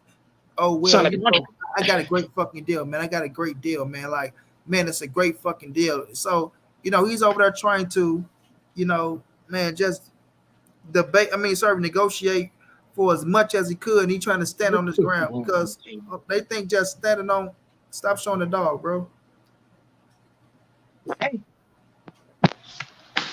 Yeah, they think motherfuckers just if they stand on their ground, they're gonna force somebody to do something that they don't want to do, which I don't feel like they're gonna do it no way. This not Sean Porter. Ain't no sitting waiting to pick shots. Full press with skills is going to be crazy for Bud. Oh, by the way, that interview sucked, man. And when I say it sucked, like, I feel like I didn't learn anything new, and I feel like more resolve heading towards concluding on what I already thought about Bud in that scenario when he went and did that. Porter, did you see or hear anything about that? Yeah, I talked about it. That's why I feel like I got my where he's talked about, oh, I'm going to be undisputed at 147. Jimmy Bernie said the fight isn't being held up because Bud wants more money. He obviously didn't watch the porta potty. Exactly, Jim. So if the fight ain't been held up because he don't want more money, then what's the reason? Everything is being held up over money, bro. Everything is being held up over money. It's money that's holding it up. Because if he struck gold with the money that he wanted, come on, what you worrying about? The fucking venue, the ring size, the gloves? What you worrying about? Like it got to be the fucking money, bro. It got to be the money. Period. You know what keeps ringing through my head right now? And were you on the panel? I think you might have been on the panel. That scene where BFTB, where he gets Bomac to answer that he took the easy route. Oh yeah. Keeps playing in my head every time like when we talk about this right now because if he say he don't need him and he is gonna be undisputed, well, what you gonna wait till old boy? What you gonna wait him out till he decides to move up and then start making moves, or like I don't know.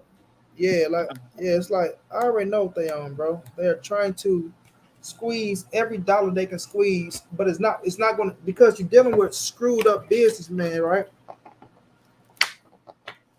You're dealing with shrewd businessmen with motherfucking top rank. Sorry, not top rank. I'm sorry, with Showtime and Al Heyman, bro. Like they does this. Wait, you think they're shrewd? And this is why, huh? I said, do you think Al Heyman is shrewd? Al Heyman and Steven Espinosa now are stand up, top of the line businessmen.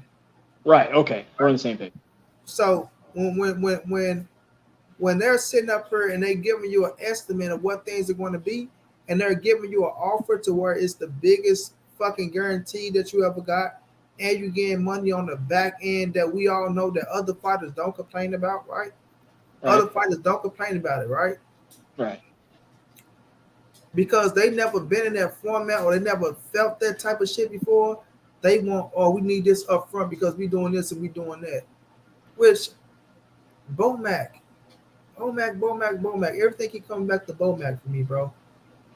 Is sitting up there looking like, oh, well, that's not going to work because, they have X amount of fucking trainers and shit that they got to pay to where they feel like they're going to get short in the beginning. Okay, you know and what? When the money come on the back end, it ain't coming in no 5 different names. Right. Real fast. Yeah, man. I'll ask you too. I don't like too many heads in the corner. Training. You only need one.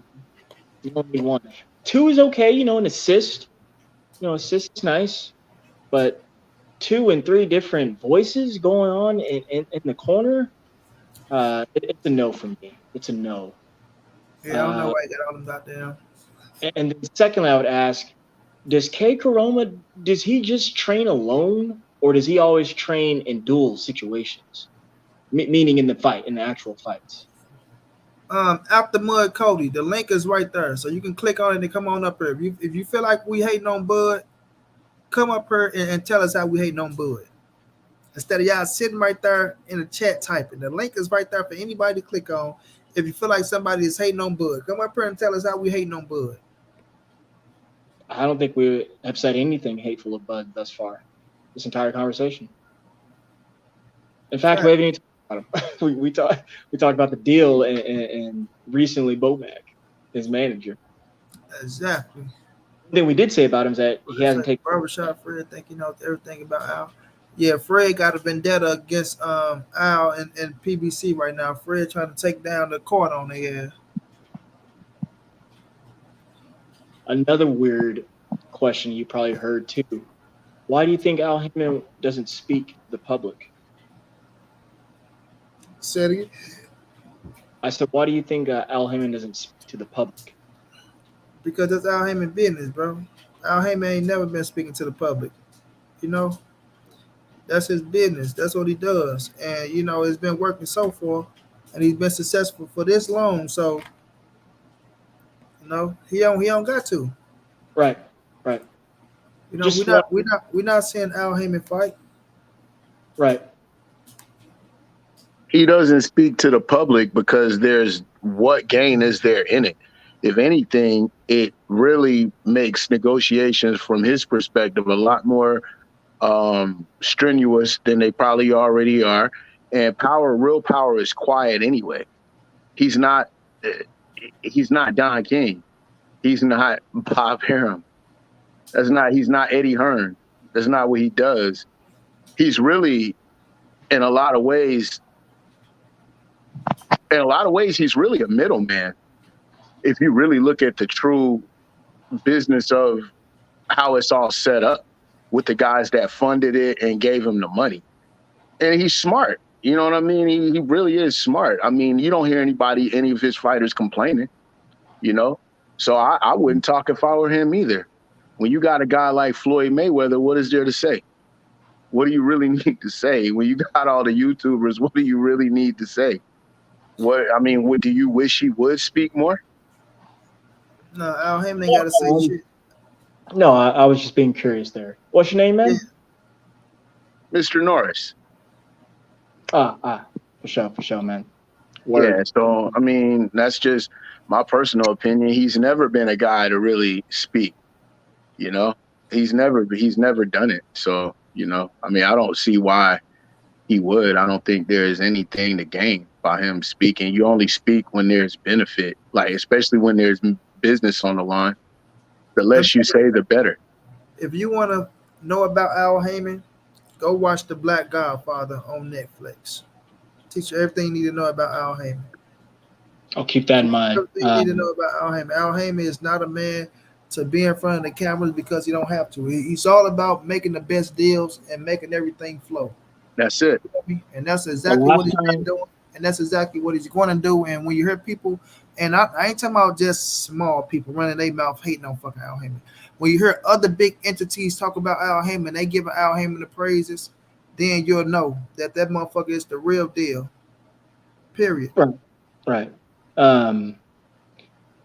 Last time I saw him at a public venue. Twice a year, Reg. It's been once a year a little lately, but mainly twice a year, fam.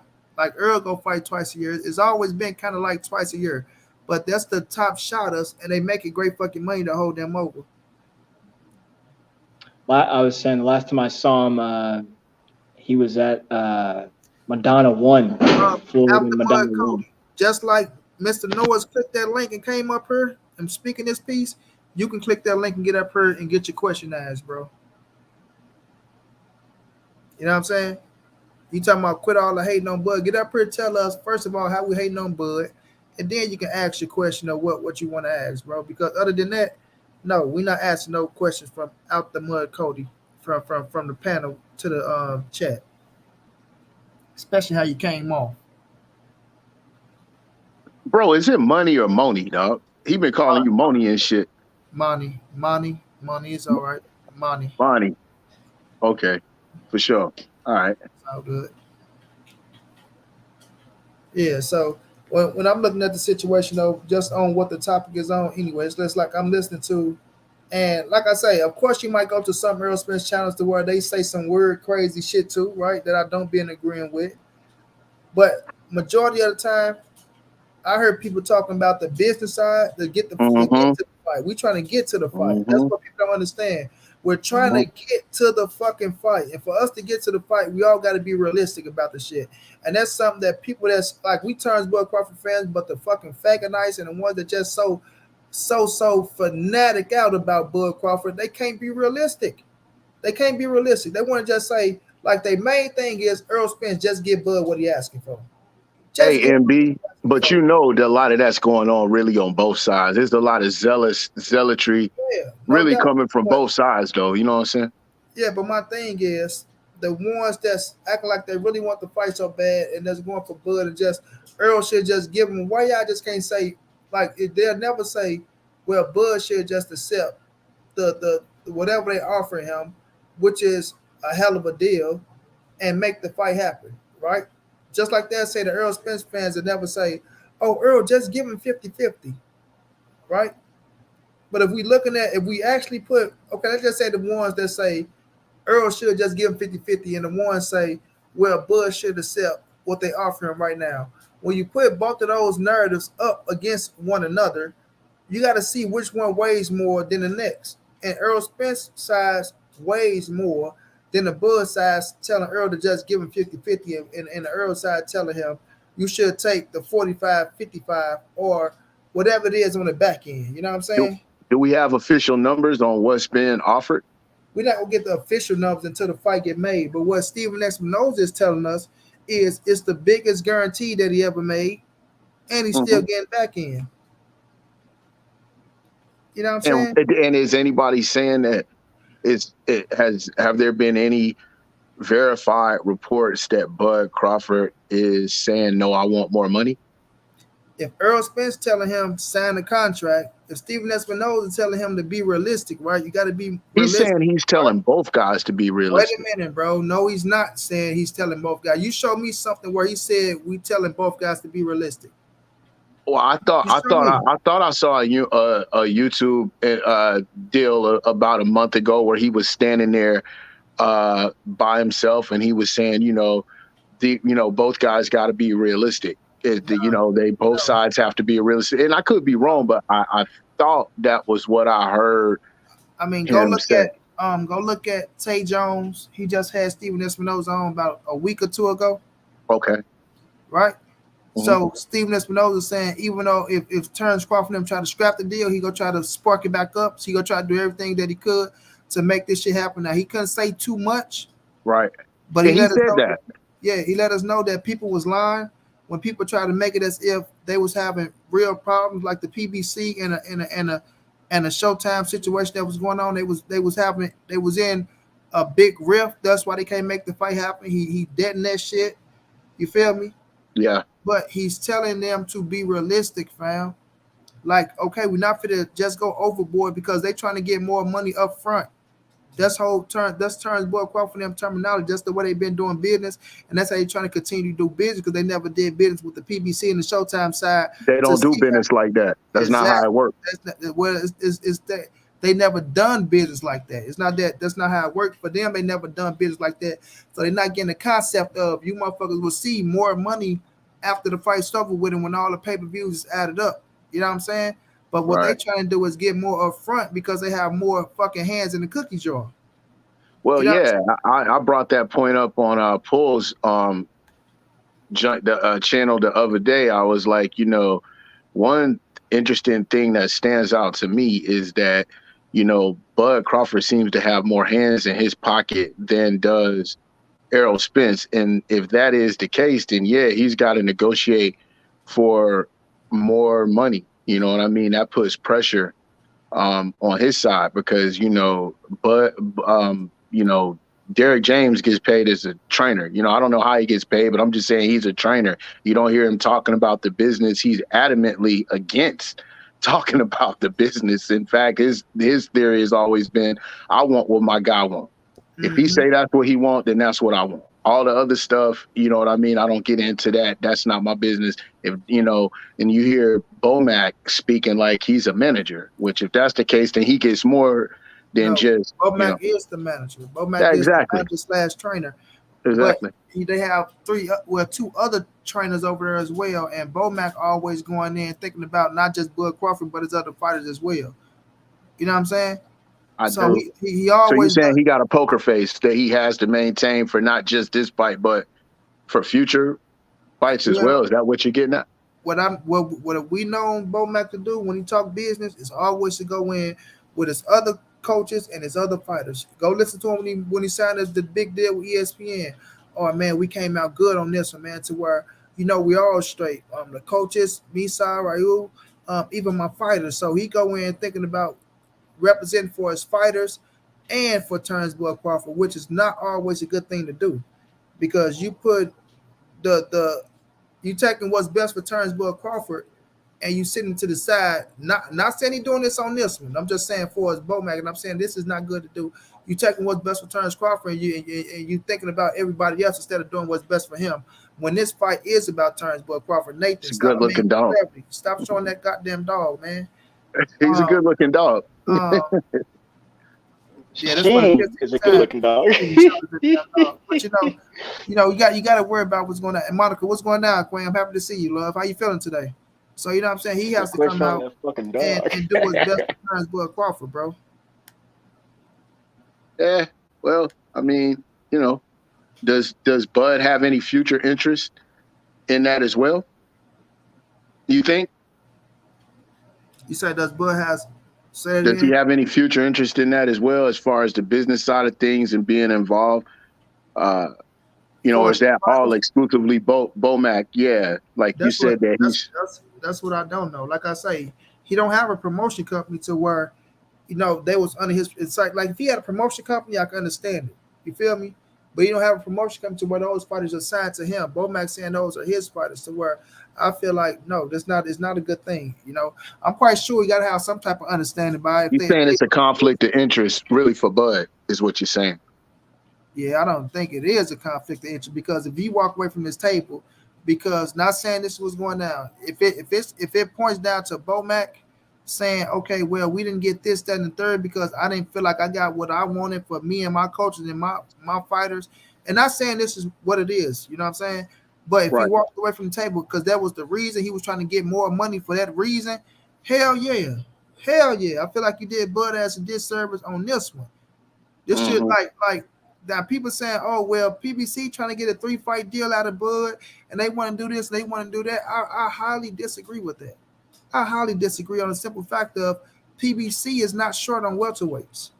I was just gonna say they can offer him fights. That's exactly. So they're not short on welterweights. And if Terence Bud Crawford wants to lose to Errol Spence, then guess what? They have all the titles. Keith Thurman. PBC, they have all the titles. So with Errol vacating the titles at 147, you still have a few fighters that's out there like Virgil Ortiz over there on Golden Boy, Jerron Boots Ennis, he's with Showtime, not with PBC, but majority of the fighters are with fucking PBC. So either way it go, their fighters are going to be in line to fight for those titles after Errol vacate. So I'm really not seeing how PBC is trying to march Bud into a 3-fight deal. And let's just say Bud was victorious against Errol Spence. Who are you gonna go in that bitch and fight? Like he gonna defend those titles against who? It's gonna be PBC fighters. Period. If you want the money. So I look at it as if he'll be in a good position either way it go. So we'll see, bro. But I feel like the fight is gonna get announced. I feel like, just to me, I feel like Bomac held out long enough trying to out the mud Cody. You get on this bitch and jump on, and I'll tell you where I'm from and all that. But he holding out as long as enough to try to get as much as he could. Right? They ready to negotiate. They want to be realistic. They showing you how bad they want the goddamn fight, but they're not going, like, they go bend, they're not gonna break, bro. Like, yes, it's the biggest fight in boxing. It's a great fucking fight. It's the one that us, the fans, want. It'll live up to the hype, in my opinion. It's gonna be magnificent. Because both of them gonna have success in the fight, right? But you're not going to come in and fuck up our way of doing business because y'all feel like that. Oh, y'all got this leverage so much to where y'all can dictate what we do, and if we don't bend to y'all will, then y'all gonna say fuck us and stop. You know what I'm saying? Stop the machine from going, and that's not gonna work. Yes, we'll miss out on the hell of a fight, but trust and believe, we're gonna make Errol Spence still a star. He's still gonna make big money at 54, and y'all gonna be on the outside looking in because we not gonna fuck with you. Period. We not gonna fuck with you. And if Bud is at 47, not fighting PBC fighters as a motherfucking as a free agent, and you ain't on the ESPN deal or Bob Arum deal no more, again, $6 million or $5 million, whatever you was getting up front, then you best believe you ain't finna see none of that what you was finna make against Errol Spence against none of them other fighters that's lesser than Errol Spence. You know what I'm saying? So it's gonna be like either way it go. You know, he rich as fuck. I'm not saying that you rich, your family taken care of, but this is fucking like this one fight with Errol Spence might make more than you made in your entire career, bro. Let's play devil's advocate for a second. The fight doesn't happen. What does Errol Spence do? Jerron Ennis got next. What does he do? No, if this fight doesn't happen, Errol Spence is going to 54, bro. Or move it up. It's going to be Keith Thurman. Period. Yeah. You know what I'm saying? Agreed. Either it's going to be Keith Thurman, or it's going to be. But Boots is his IBF man, though. Yeah, but they made Keith Thurman the #1 in the WBC. So I seen the IBF saying that they gave us X amount of time. He might have to drop the IBF scrap. Right. He might have to drop it. The IBF, if you know, they don't be bullshitting about that. Yeah, they don't bullshit. Because they're gonna make their money regardless. They like, you know what, we don't give a fuck what your name is, how big you are.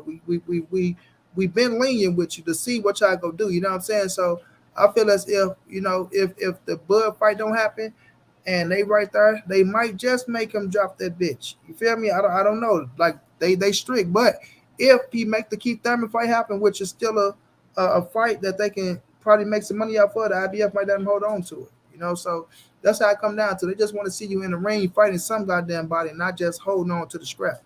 You know what I'm saying? Right. So let's go be. That was a good ass question, bro. I think the fights are. I mean, and if that's the case, then that is like something. That's a bargaining chip for Team Bud.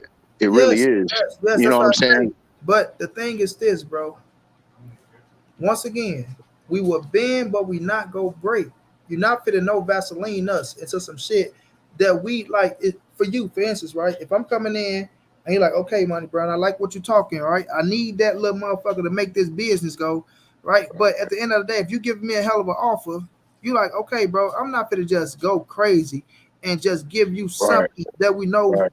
not we don't think we're gonna recoup, but we gotta see how it's gonna come back. But the deal we giving you, it works out for both of us. You still getting good money, and then on the back end, if it come back the way we think it's gonna come back, then bam, you still walk away good. Everybody walk away good. But I'm not gonna just dump a shitload of money into you up front, and you just come and change the entire structure of how we do business. Because now we give you more money up front. What Earl Spence gonna say then? Like, I don't know how much money he asked for, things of that nature, right? But we know he asked for more up front, right? These guys want to make 20 million apiece. That's what they want. I mean, I don't know, but they want 20 million, And that can be and realistic, right? But maybe I know that's what I'm telling you. That can be realistic if the pay-per-view sells the way it's supposed to sell. But we all know it's a big that variable. exactly. So they looking at it like, yes, you're asking for that, but we not in the days where motherfuckers just buying pay-per-views like that. So The we shit got that tripped me out is most of the people that talk the most crap don't buy are pay-per-views. they bootleg the shit and they don't go to these fights. That's why I'll be like, man, I don't want to hear that shit, man. Exactly, bro. They You don't know buy what I'm saying? yeah, don't support the shit I, or none of that shit. I want to add that that's fine, man. That they want a $40 million fight. However, the people who are campaigning, meaning putting the money down, says it's not a $40 million fight. They say And it's only a $20 million fight. I'm then talking now, about Steven and yeah, company. So that sounds right. They want to make some money. I mean, Floyd Mayweather was the best analogy is to look at it like a pizza. You know what I'm saying? You got an 18-inch and you got a 12-inch. Floyd, only a guy eating 18-inch pies right now is like Canelo. You know That's what a I'm saying? fact, This bro. shit is more of a 12-inch pie. If That's a Floyd fact. was getting the 18-inch pies, you know what I'm saying? It ain't no more 18-inch pies out there. That's And a fact. also, so. I was gonna say That's a also fact. Tim Stoudemire, hop in the chat, man. Hop in the space. I see you talking down there. You defending So, Bud, so I want to see you get on the panel and defend him so a when little we look bit. at that shit like that, right? When we look at it like that, and you got people sitting up here thinking that, like you say, it's a motherfucking 18-inch pie when you never even had a motherfucking 6-inch pie. You know what I'm saying? And you sitting up here talking about you want a motherfucking 18-inch. Like, you got to be crazy, bro. Like, we looking at the numbers, we looking at what you pulled in. Okay, lucky go happy. We seen what you did and what you achieved. Can't nobody take that away from you, bro. But as I tell people, Mr. Noise, I tell them all the time, bro, accolades don't put asses in the seats. They really don't. You know what I'm They saying? really don't. Yeah, they And don't Jake put Paul asses in the proved that. seats.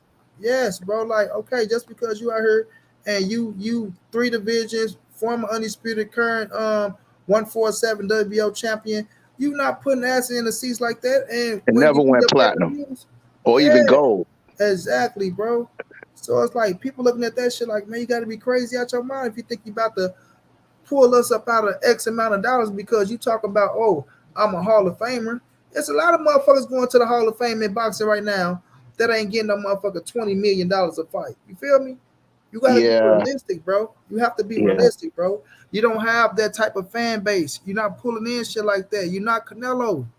Let's just I be mean, real. but Errol can't get that bag without Bud though, and But that's just the truth of it. listen, You know what I'm saying? that's what people keep saying. Earl can't get the bag without Bud, right? Not like he But about to wait a get minute. it when But this fight come Earl off. not out here reaching talking about y'all have to give me more of this or more of that. Errol understanding what it is, and he's agreeing. You heard what he said. Oh, we waiting on him to do a sign the contract, big boy. Sign the contract. So when we're looking at the situation, yes, Errol Spence is going to bend as well, and he's bending, but they're not going to break for no goddamn Terence Crawford, bro. You feel me? People keep I saying do. the same shit. Oh, Also, too, no, Moni, and Mr. Norris. Cleverly, hold on, man. Well, they sit up there and they say, oh, this is Bud's biggest payday, but it's Earl's biggest payday as well. Those are facts. Nobody is denying that. Nobody, right? But when you look at that 12-inch pie and you see that one man was pulling in more money than the next, you feel me? Then Errol Spence should get the largest share of the pie. He get the fifth slice. That's what you're trying to say. Yeah, you know what I'm saying? And that's just being fair. And when we talk like that, then people get to tell us, oh, shut the fuck up. You're not at the table. Or y'all being biased. Or it's this. Or it's that. You feel me? So it's just crazy, bro. It's just crazy. I think the fight's already made. I think it's already made. I think, him signing, like I said, is really just a mere formality. These guys have already, I know Errol he eager to eat. You know what I'm saying? That boy don't want to miss Christmas dinner, dog. I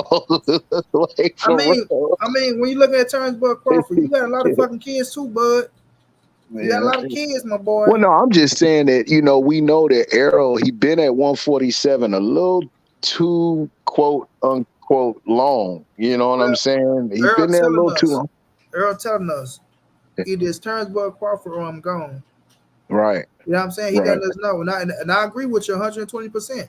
Like, shit, he ready to go to the next chapter. What's some of the knocks that Terence Crawford people say about Errol Spence, right? Oh, he only fought in one division. Weight bullet. Yeah, he's this, he's that. Like, when he gonna move up? It's like, okay, motherfucker, I'm ready to move up, and I'm about to go.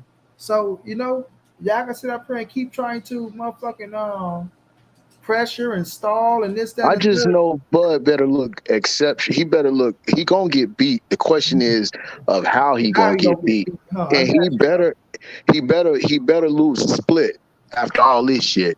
It better not be unanimous, and he better not touch. He better not touch the dirt one time. Take my medicine, y'all. But I feel like this though, Mr. Nose. I feel like it's gonna be a hell of a fight.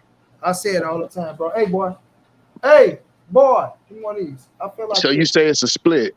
You say split majority unanimous. I kind of feel like it can be a close unanimous, right? And I remember I said this against my boy, and I wish he was there. That's my man. Little pound for pound boxing. That's my little brother with that motherfucker there.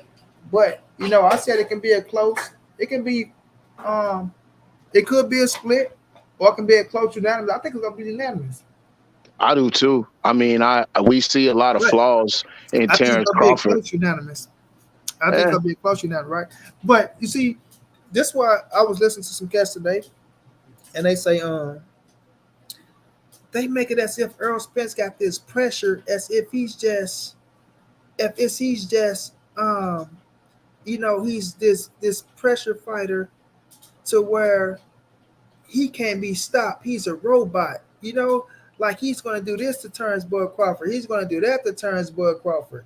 They don't give Bud no chance, but Bud can switch. Bud can do this. Bud can do that. If Errol Spence don't knock him out, then he's done for it. Like, I'm listening to them just giving Errol no chance, but they talking about Errol Spence people giving Bud no chance. I want to get to the point to where we get to talk about the fight. You know what I'm saying? I want to get to that point to where we can just focus on the fight. But before we get to the fight, we got to get the business out the way first. But these motherfuckers just sit up here and they bash Errol Spence, and I'm just looking at it, I'm like, come on, bro. Y'all doing the same shit y'all saying the other people doing to Bud. To me, bro, you can't fix a wrong with a wrong. I know people like to get even and shit like that. Say that. Like, I don't mind somebody coming back saying, you know what? Y'all motherfuckers saying Earl go do this to Bud. Well, guess what? Bud go do this to him. And I'm saying that because y'all said that, but don't sit up here and make it like what y'all saying is a goddamn fact. You know what I'm saying? That's the type of shit they get to me, bro. Like, y'all want to make it as if what y'all saying holds weight, but y'all want to discredit what the next person's saying because y'all saying the same shit. Like, come on with that bullshit. I think Terence Crawford gets demolished. Not taken away from anything he's accomplished or what he is to be, what makes a Terence Bud Crawford. But given what I've seen, what he's done at the weight of 47, and then what Errol's done, and then what Errol has done coming out of a car crash, getting out of a hospital bed, dude, and you're the 35 pounder coming up, you're gonna get Hell yeah. smacked. You're gonna get smacked. In fact, either stoppage or he gets knocked out. Especially with that midsummer report, he said he was gonna stand there and trade with him. If No, you he's not. stand there and trade with him, you're getting knocked out, young sir. That's what they all say. So- They all say that. So we shall see. I've been kind of quiet, just listening. I've been listening. I don't really have any qualms about this whole speculation about this, that, and the other, or when, where, and how, or if I think the fight is signed or not. No, I'm just waiting for Errol, Terence, Stephen E., Face Derek, off, and baby. Bomac to announce the fight. And when they do, that's when I'll start really talking shit and you can start clapping. Get your popcorn ready because man down. You're going down, young sir. You're going down. And that's all it is, man. And then you know what? That's not the end of it because both these men are going to fight after. But if I'm connecting the dots, it seems – or no, I don't want to say that. Just Terence is trying to get a bag, man. He's trying to get the biggest bag that he can because he knows this is a serious fight with serious implications. It looks like – I'm going to take this from Tim out of the comment section. It looks like the $1 billion corporation is trying to get Bud to sign for a longer standing. Like they want him to fight in fact, from what I knew from earlier in this year, it was a rematch with Errol and a Keith Thurman session. So, but here we are almost in my birthday month of September. We shall see, man. We shall see. But as far as the fight goes, yeah, young sir gets demolished in Bud Crawford. You get demolished. You get demolished in 9 rounds. I don't think he can withstand it. The problem that Bud fans don't act like they don't want to see is if you go and you look, I want you to show me Bud Crawford fighting in the southpaw stance from the weak side. I want to see him working to his left because that's where Sean Porter kept busting his ass. His dad kept saying, no, go to your right. Sean said, no, fuck that. Or he said, no, go to his right. He said, no, fuck that. And he kept smashing them up, and he kept smashing them up on that side. People don't realize Bud is not a switch hitter in the sense that of a true switch hitter, in my opinion, like Jaron Ennis. Jaron Ennis switched because it's the most logical, efficient thing to do based on his position at that given time in the ring, which is why he says he doesn't even know when he does it. Bud Crawford switches, in my personal opinion, because there are certain defensive liabilities that he has in. Come on, Tim, join the panel.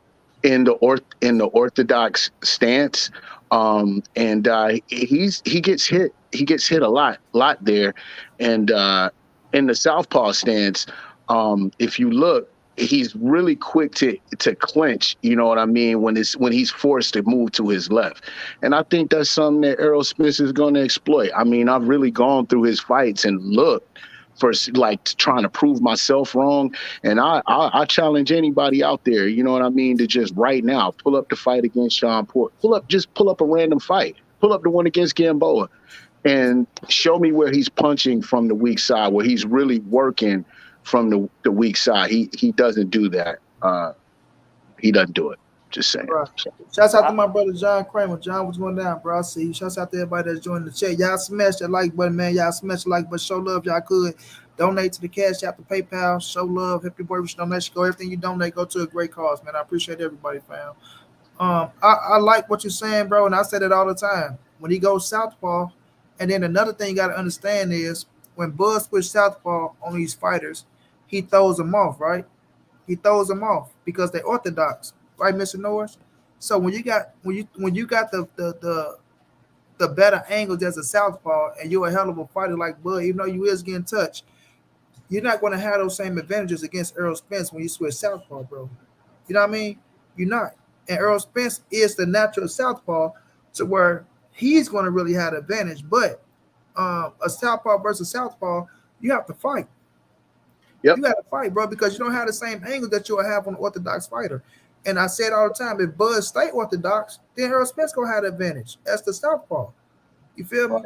So Right. it's like once those type of things happen, and people keep talking about the skill sets and the adjustments. Oh, Bud make the better adjustments. Oh, Bud does this. Oh, Bud does that. No, Bud not gonna be able to do that type of shit against Errol Spence. He's not. And I go back to this all the time. No, Nito Donaire, future Hall of Famer, broke it down beautifully, bro. The angles that you have is not going to be there, to where both of y'all heads going to be right there in front of each other. It's going to come down to who's the better fighter. And when we talk about fighter, Terence Crawford is not a better fighter than Errol Spence. And that's why I feel like EJ is going to get him. Yo, Moni, fucking, you got someone in the comments talking steadily shit about my mustache. I love it. Man, What's his name? Talking shit about you. Gratitude. No, Gratitude won't let it go, man. He talking about he'll fight Spence if I cut it. That's hilarious. Gratitude. That nigga do porn, man. Relax. Yeah, everybody talking about your goddamn mustache. Man, only nigga like, Yeah, man, y'all really haven't seen a brother with a mustache, huh, man? That's crazy. That's you crazy. never seen a brother with that type of mustache on your motherfucking ass. Shit, you remember that motherfucking I love it. It's different. I don't want to be like y'all. I don't want to. my brother Tony Rome. Thank you so much for the love and the cash out. You got to do the handlebars, bro. You got to curl the ends of them shits. You got to It do the is Robin Norris. You fingers. see it, Norris? That You nigga see got it? that It's not, wide it's just earth. not.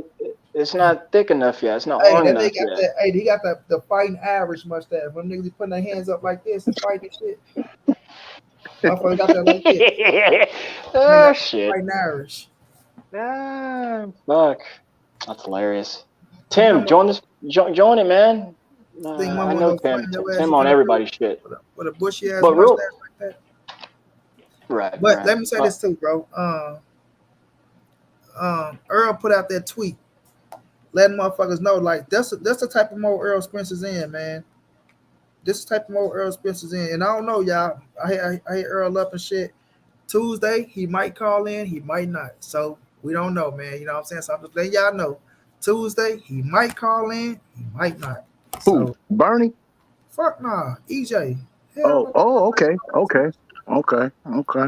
But I'm All not. right. Don't get your hopes up. We don't know. Also, I don't want y'all to be like, "Money, you lying, motherfucker." I told y'all, might or might not. You feel me? So,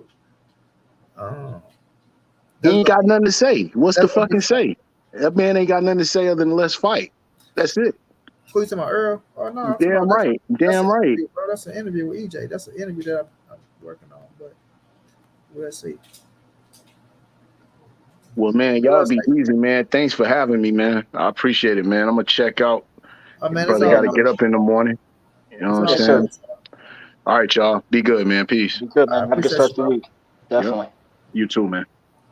So Earl say nothing like beating a will and the desire to keep fighting out of a person, and you see it leaving round by round, bro. So Earl Spence is in straight destructive mode, fam. Like this motherfucker ready to fight. He ready to fight. Thug and D was going down. He's ready to fight, bro. You know what I'm saying? And it's like when you have a man in that mindset, and all Earl Spence, I'm telling y'all, EJ just eats, sleep, and breathe and turns Bud Crawford, bro. He want that fight. He want that fight. You know? And for Bud them to be saying all the shit that they was saying, oh man, this and that, even to the motherfuckers who act like they ride for Bud so much.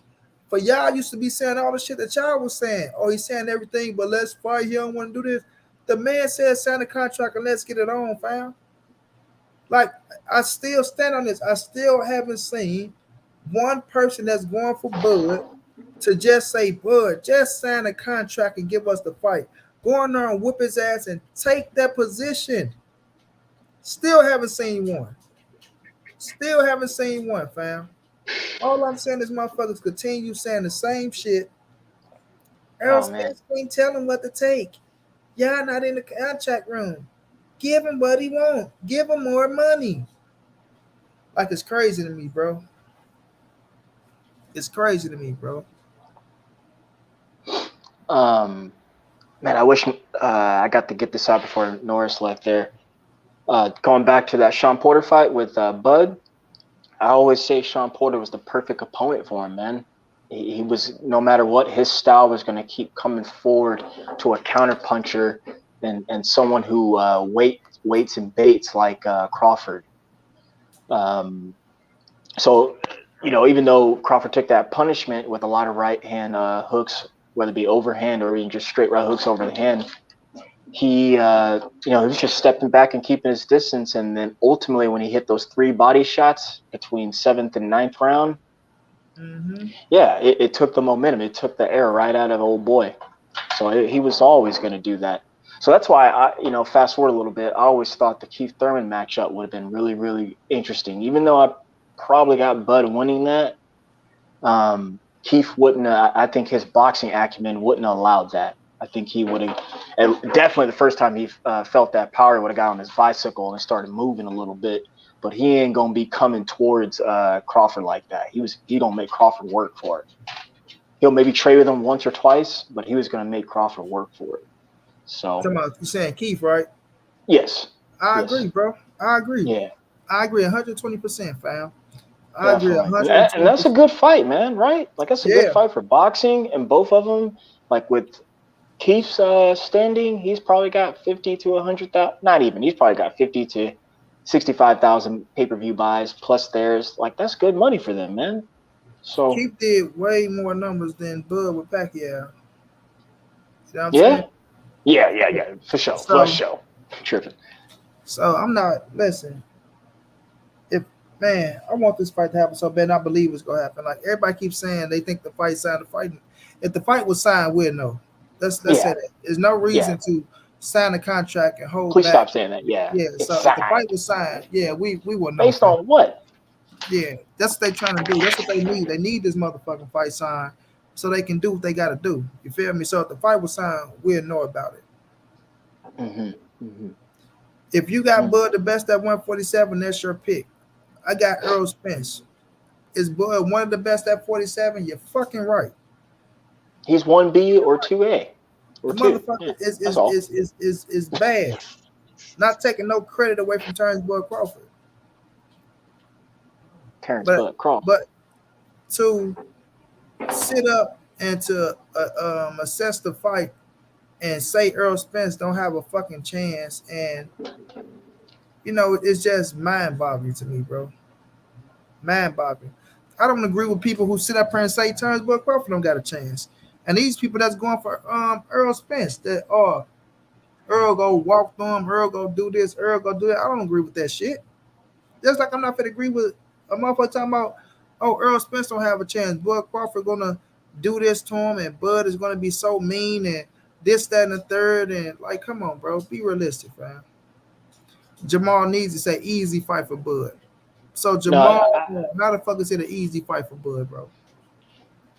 I want to answer to what he said too. Yeah, go ahead, Mo. Yeah, I want to know. I want to know what's his assessment of the fight. If it's an easy fight for Bud, please let me know. Also, Jamal Neezy, you said Porter didn't have to think against EJ. Yeah, he did. After he realized that he couldn't stay in the pocket long and he kept getting pushed to the outside, that's why he was getting outmaneuvered, outmuscled, out everything, and eventually led to that knockdown. Got dominated, man. Just Porter's style is aggressive and bully-like, so he's right there as well. But basically Porter could never get a break. He can never ever get a break in that fight. He couldn't catch his breath because Spence's style is right there, following him right there in his chest. That's what I thought of that fight. Everyone keeps thinking that fight was close. Talking about Porter Spence now, Monin? No, it was not. Yeah. And maybe on one of the 3 cards you could say 115, 113, but I thought it was more so 116, 112. I need to know how is Bud gonna stop Errol, Tony Dickinson, and merge NVR, whatever that stands for. This man said EJ punch volume going to go down because he has to think against Bud.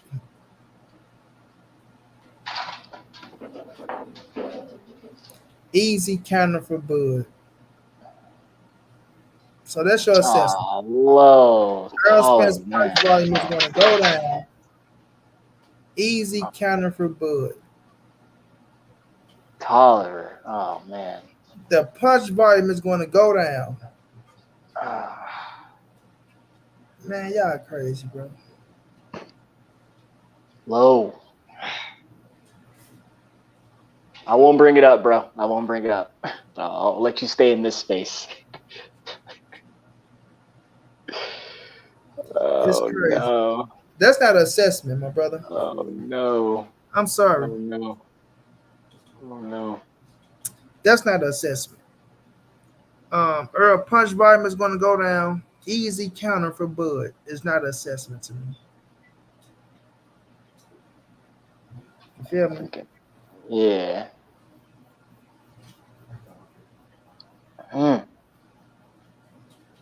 Mo, tell me I'm tell you this right now. Earl is not getting knocked out. no. No. No. No. No. He's not getting knocked out.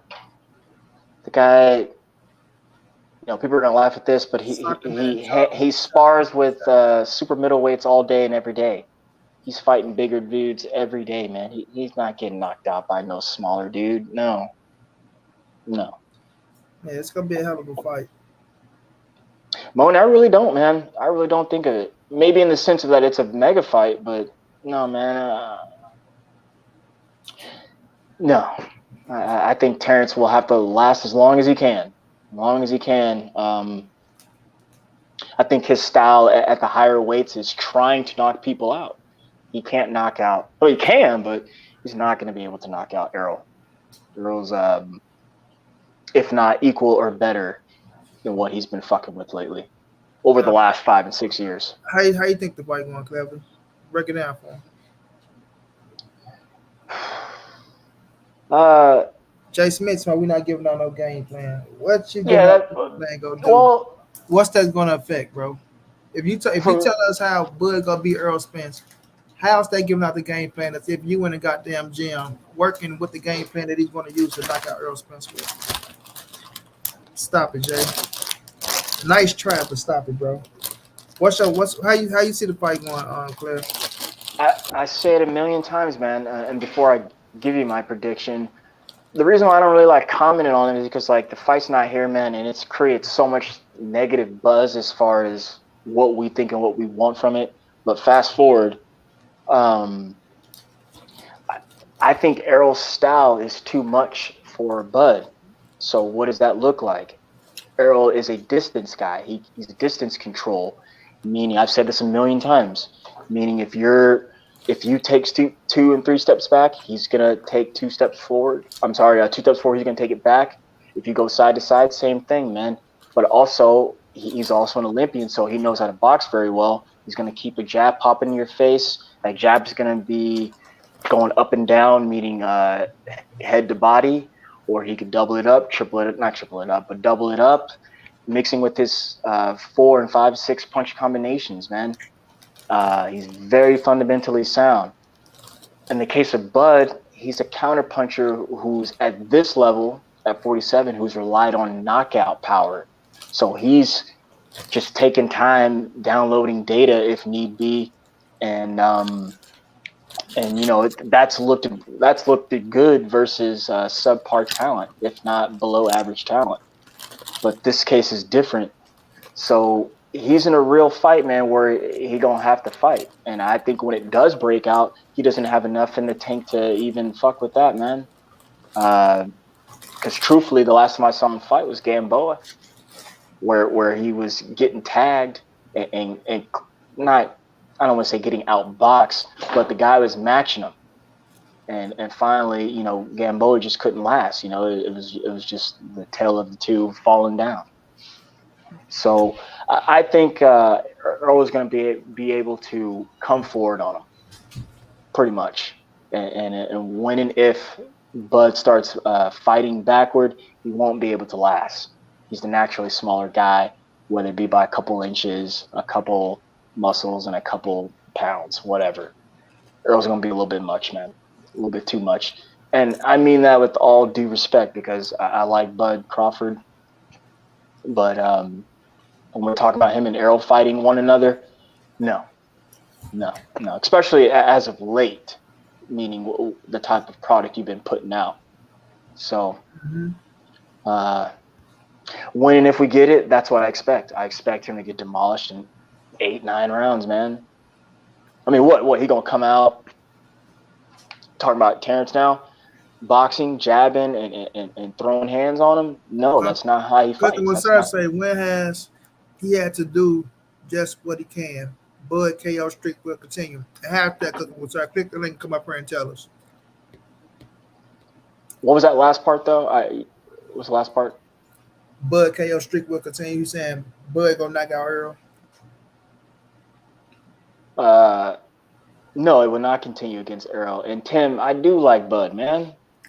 Like I don't like when people say that, man. Just because we get like literally, Mo, you asked me for my fight prediction, I gave it to you, and someone said I don't like Bud because of that. Come on, man. Come on. Boxing South, what's going on? Come on, man. I like Bud Crawford, man. I like Bud Crawford.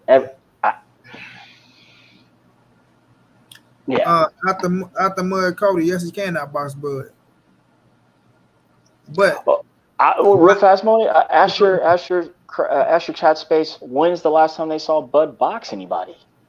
Besides control a little distance, and then when he had an opportunity, meaning he had the quicker hand speed, he knocked somebody out. I already know, Omega, I already know. Trust and believe me, bro. You know I know everything, Omega. But I agree, Clever. Wait, hang on. Let me ask Tim. Let me answer to Tim. Tim, okay, fine. I'll say something good about Bud. Bud has, first off, for starters, toughness, grittiness, and then secondly, I would say his hands. He has an edge in this fight. He has a slight edge in hand speed over. In fact, yeah, he has a hand speed edge over Errol. I mean, he's got the quicker of the two, so I think he can bank on that. But just from a physical standpoint, man, I would be interested and really curious to know if he could really last with Errol in a fight, because when that shit breaks out, man, the majority of the time the bigger, faster, stronger guy will win and come out on top. So that's just how I view it. That switching stuff. I mean, you thought that shit out the window, right? Like, I'll ask them, like, how's that gonna help him? What is that gonna do? Is that all? Like, if he switches on Errol's supposed to go drop his hands and go, oh shit, like, what do I do now? Like, do y'all expect that? No, he ain't confused Errol with that shit. You throw that shit out the window, bro. Damn. Most guys who Errol outboxing, right? Like you said, Bud has been fighting lately, bro. And I think he's gonna have to continue to fight when he go up against Errol Spence. Like, people think he's finna get into the ring and just be able to box and just move around the ring, look pretty against EJ. Is EJ just go sit there and just follow him? Like, Errol don't know how to cut off the ring. Like, Errol don't know how to jab his way in the inside, right? Like, Errol don't know how to lock your ass up and make you fight in the inside, right? That's another one. So people going to have to stop talking about as if he's just going to do this and do that. Like, EJ ain't coming in that motherfucker with a game plan. Don Bosch fan, what's going on? What's going on, man? How you doing, man? How you doing? Can't complain. We're all right, sir. We're all right this evening.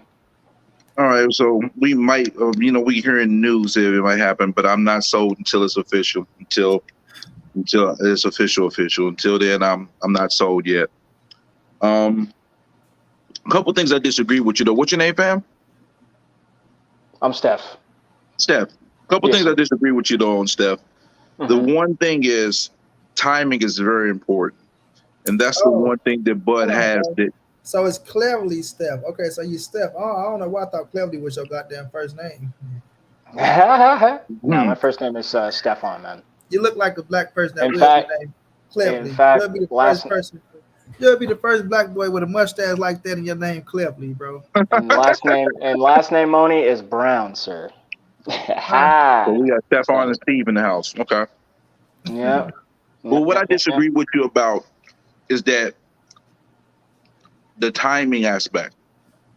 The switching helps with timing. And that's the dynamic that I feel like Errol got to really be on guard about, because Bud has great timing, and it's the shots that you don't see that hurt you the most. So if Spence has the ability to keep him off guard, keep him uncomfortable, then that's going to keep Bud from being able to time his shots. So that the pressure that Spence is going to try to put on him is going to be an educated pressure. It's not going to be just like a blind pressure like Porter normally does. So the key component is if that pressure works and it keeps Bud uncomfortable throughout the fight, then Errol will take the fight. You know that's why they call don't throw the jab at one speed. Double a jab, triple a jab, single a jab. And Earl does that better than anybody. So that is to keep you off timing. But go ahead, bro. No And doubt. Earl does that shit in every fight to where he don't just throw a jab out there at one speed or just one jab. Like I was screaming that shit at the Ugas fight, but I get what you said as well, though. But go ahead, you can finish up. Yeah, no doubt. And, again, I expect improved Spence compared to Ugas, because one, he has the best trainer in the game like that. And the trainer's going to make sure he's ready. But he can't fight Bud the same way he fought Ugas. He can't. If he fought Bud like he fought Ugas, he'll lose the fight. Would you agree with that? No, sir. And My thing is, he's not going to. Why would you disagree with that when he made mistakes and Bud is a person that capitalizes on mistakes? What I meant, first of all, he's not going to fight Bud the way that he fought Ugas, because it's a totally different fight. You train different from Agreed. each fight. And this will be a better Errol Spence than the Ugas fight, right? Ugas style is different from Bud fight. And when you look at Earl in the Ugas fight, I mean, you can say that he made mistakes, but you can look at Bud in certain fights and say he made mistakes as well. But I don't think, like, and I'm gonna look at the Ugas fight tonight, I don't think he made many mistakes as people saying he made. Now, I'm gonna be real. He was never hurt. He never was hurt in that fight, Moni. Ever. I'm gonna be real with you. I'm gonna be real. No, with he was not. When was he hurt? Oh, when he got his ass cracked, he was buzzed. I ain't finna say that. He was buzzed when he got cracked. We got no, I disagree with that. Strongly disagree. He regrouped quickly. Legs don't got a mean chin. Bro. The legs not gonna lie to you, bro. I don't give a fuck how bad you try to hide something. My dude legs was a little wobbly, and I said, "God damn, bro." He was buzzed. He was clearly. He recovered good, but bro, come on, man, stop it. We're not gonna sit up there and bullshit around. Legs. I'm not bullshitting. You talking about the shot he got hit, the wide open shot, right? The wide open clear. Bro, I don't know what. No. I'm sorry, Moni. I don't know what you're talking about. So I'm asking you guys, when was he hurt? I'm talking about the shot when he got hit when the mouthpiece fell out. Okay. Yeah. Okay. He was buzzed on that head. He was buzzed. Nah. But how can you say that? Go look at. If you go back and look at his legs. I seen this shit in person, bro. I saw him get kind of like his. Go ahead. I was right there, bro. Like with a key to leave, and both eyes like, oh shit. Like I'm like, oh my fucking god. Like, bro, the legs wobble, and when the legs wobble, your ass is buzzed. I don't give a fuck what nobody said. Let me hit your ass and let your legs do a little tingly dance. Yeah. Okay, sure. Yeah. So let me respond to that though, Bonnie. Let me respond to that.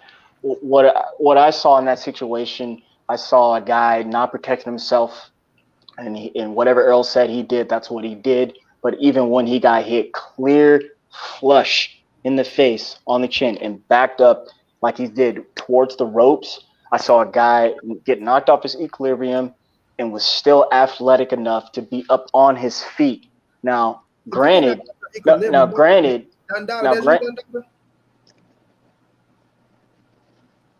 Donata, say something, bro.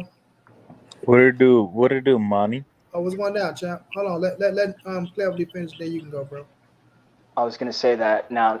Granted, the ropes did help him, yes, but the dude was still clearly up, If it wasn't no ropes, he would have went down. If it wasn't ropes, he would have went down. No, I'm gonna be honest, man. sir, If it no, wasn't ropes, he sir. would have went down. Okay, Man. all right, that's fine. All right, The ropes balanced him. I strongly disagree, but okay, I'll take that. I mean, I really don't. I mean, we'll just. I don't see how you can see it otherwise, though. You know, he was still on his feet, young sir. He was on his feet because he bounced off the ropes. If there was no ropes there, he would have continued to went back and he would have fell. Dude goes bam, and he goes. Them legs is wobbly. And then his bounce legs is wobbly, on the man. rope. I don't see how you don't see that. His legs is wobbly. Okay. But listen, it's a testament to his chin, though. He has a good chin, but the thing is, Ugas don't got that power like that either. Oh wow. But Earl ain't giving Bud no motherfucking wide open shot like that neither. So I would hope not. I don't expect him to. I don't expect him to because he knows who he's facing. They both know who they're facing is the best competition they ever faced with each other. That's the thing, though. It's not the point that you know who you're facing. With that shit, Errol Spence thought the fight was stopped, and the ref didn't say shit, and my man went in there and did what he's supposed to do if the ref ain't right there. So, like, people be making that shot out to be as if it's something that, if that was Bud that hit him with that shot, and if it was, I'd be looking out like the mud, get on the panel. Yeah, out the mud, get on the panel, man. That shit You're in there in the comments talking too much shit. Get on the panel, dog. It wasn't really. You're talking a gang of shit. Get on the panel. Hey, fuck that, man. You can't. No. I don't care about the stash. I just want to, you talking shit on the boxing, so get on the panel and defend your points as well. My sister, she did report all the goddamn fight. Man, see, I be people with some of my brothers who are Bud Crawford fans in regards to the fact that that happened in part is because the referee said stop, and I said that's why I couldn't count that as a knockdown just because that I got it from my bros. But at the end of the day, he took a clean shot. He was temporarily affected, but he recovered quickly, and that is a testament to his chin. I think they both have good chins. They've shown that they have some good chins, that they can take a punch and still be able to come back and go at it, quickly. But it's a few really interesting dynamics going into the fight. It's going to be a fight within the fight. I used to think they was going to come out slugging, and I think that, my initial opinion was like, I felt like they would knock each other down. But the more and more I think about it, I think it might be more tactical than Come on anything. The panel, dog. Come on the panel, Mud. Nathan, come on, G. My bad. Cleverly. Boy, quit inviting people on the panel and stay focused. You worrying about the goddamn chest. No, I know Tim. I know Tim from other channels. I know him very well. We make a lot of super chat shout outs. But this other guy talking a gang of shit. So come on up, G. Whatever you got to say, you can say it right to my face, G. Stop. I'm right here. Stop all that shit, bro. Ain't nobody coming up pretty. But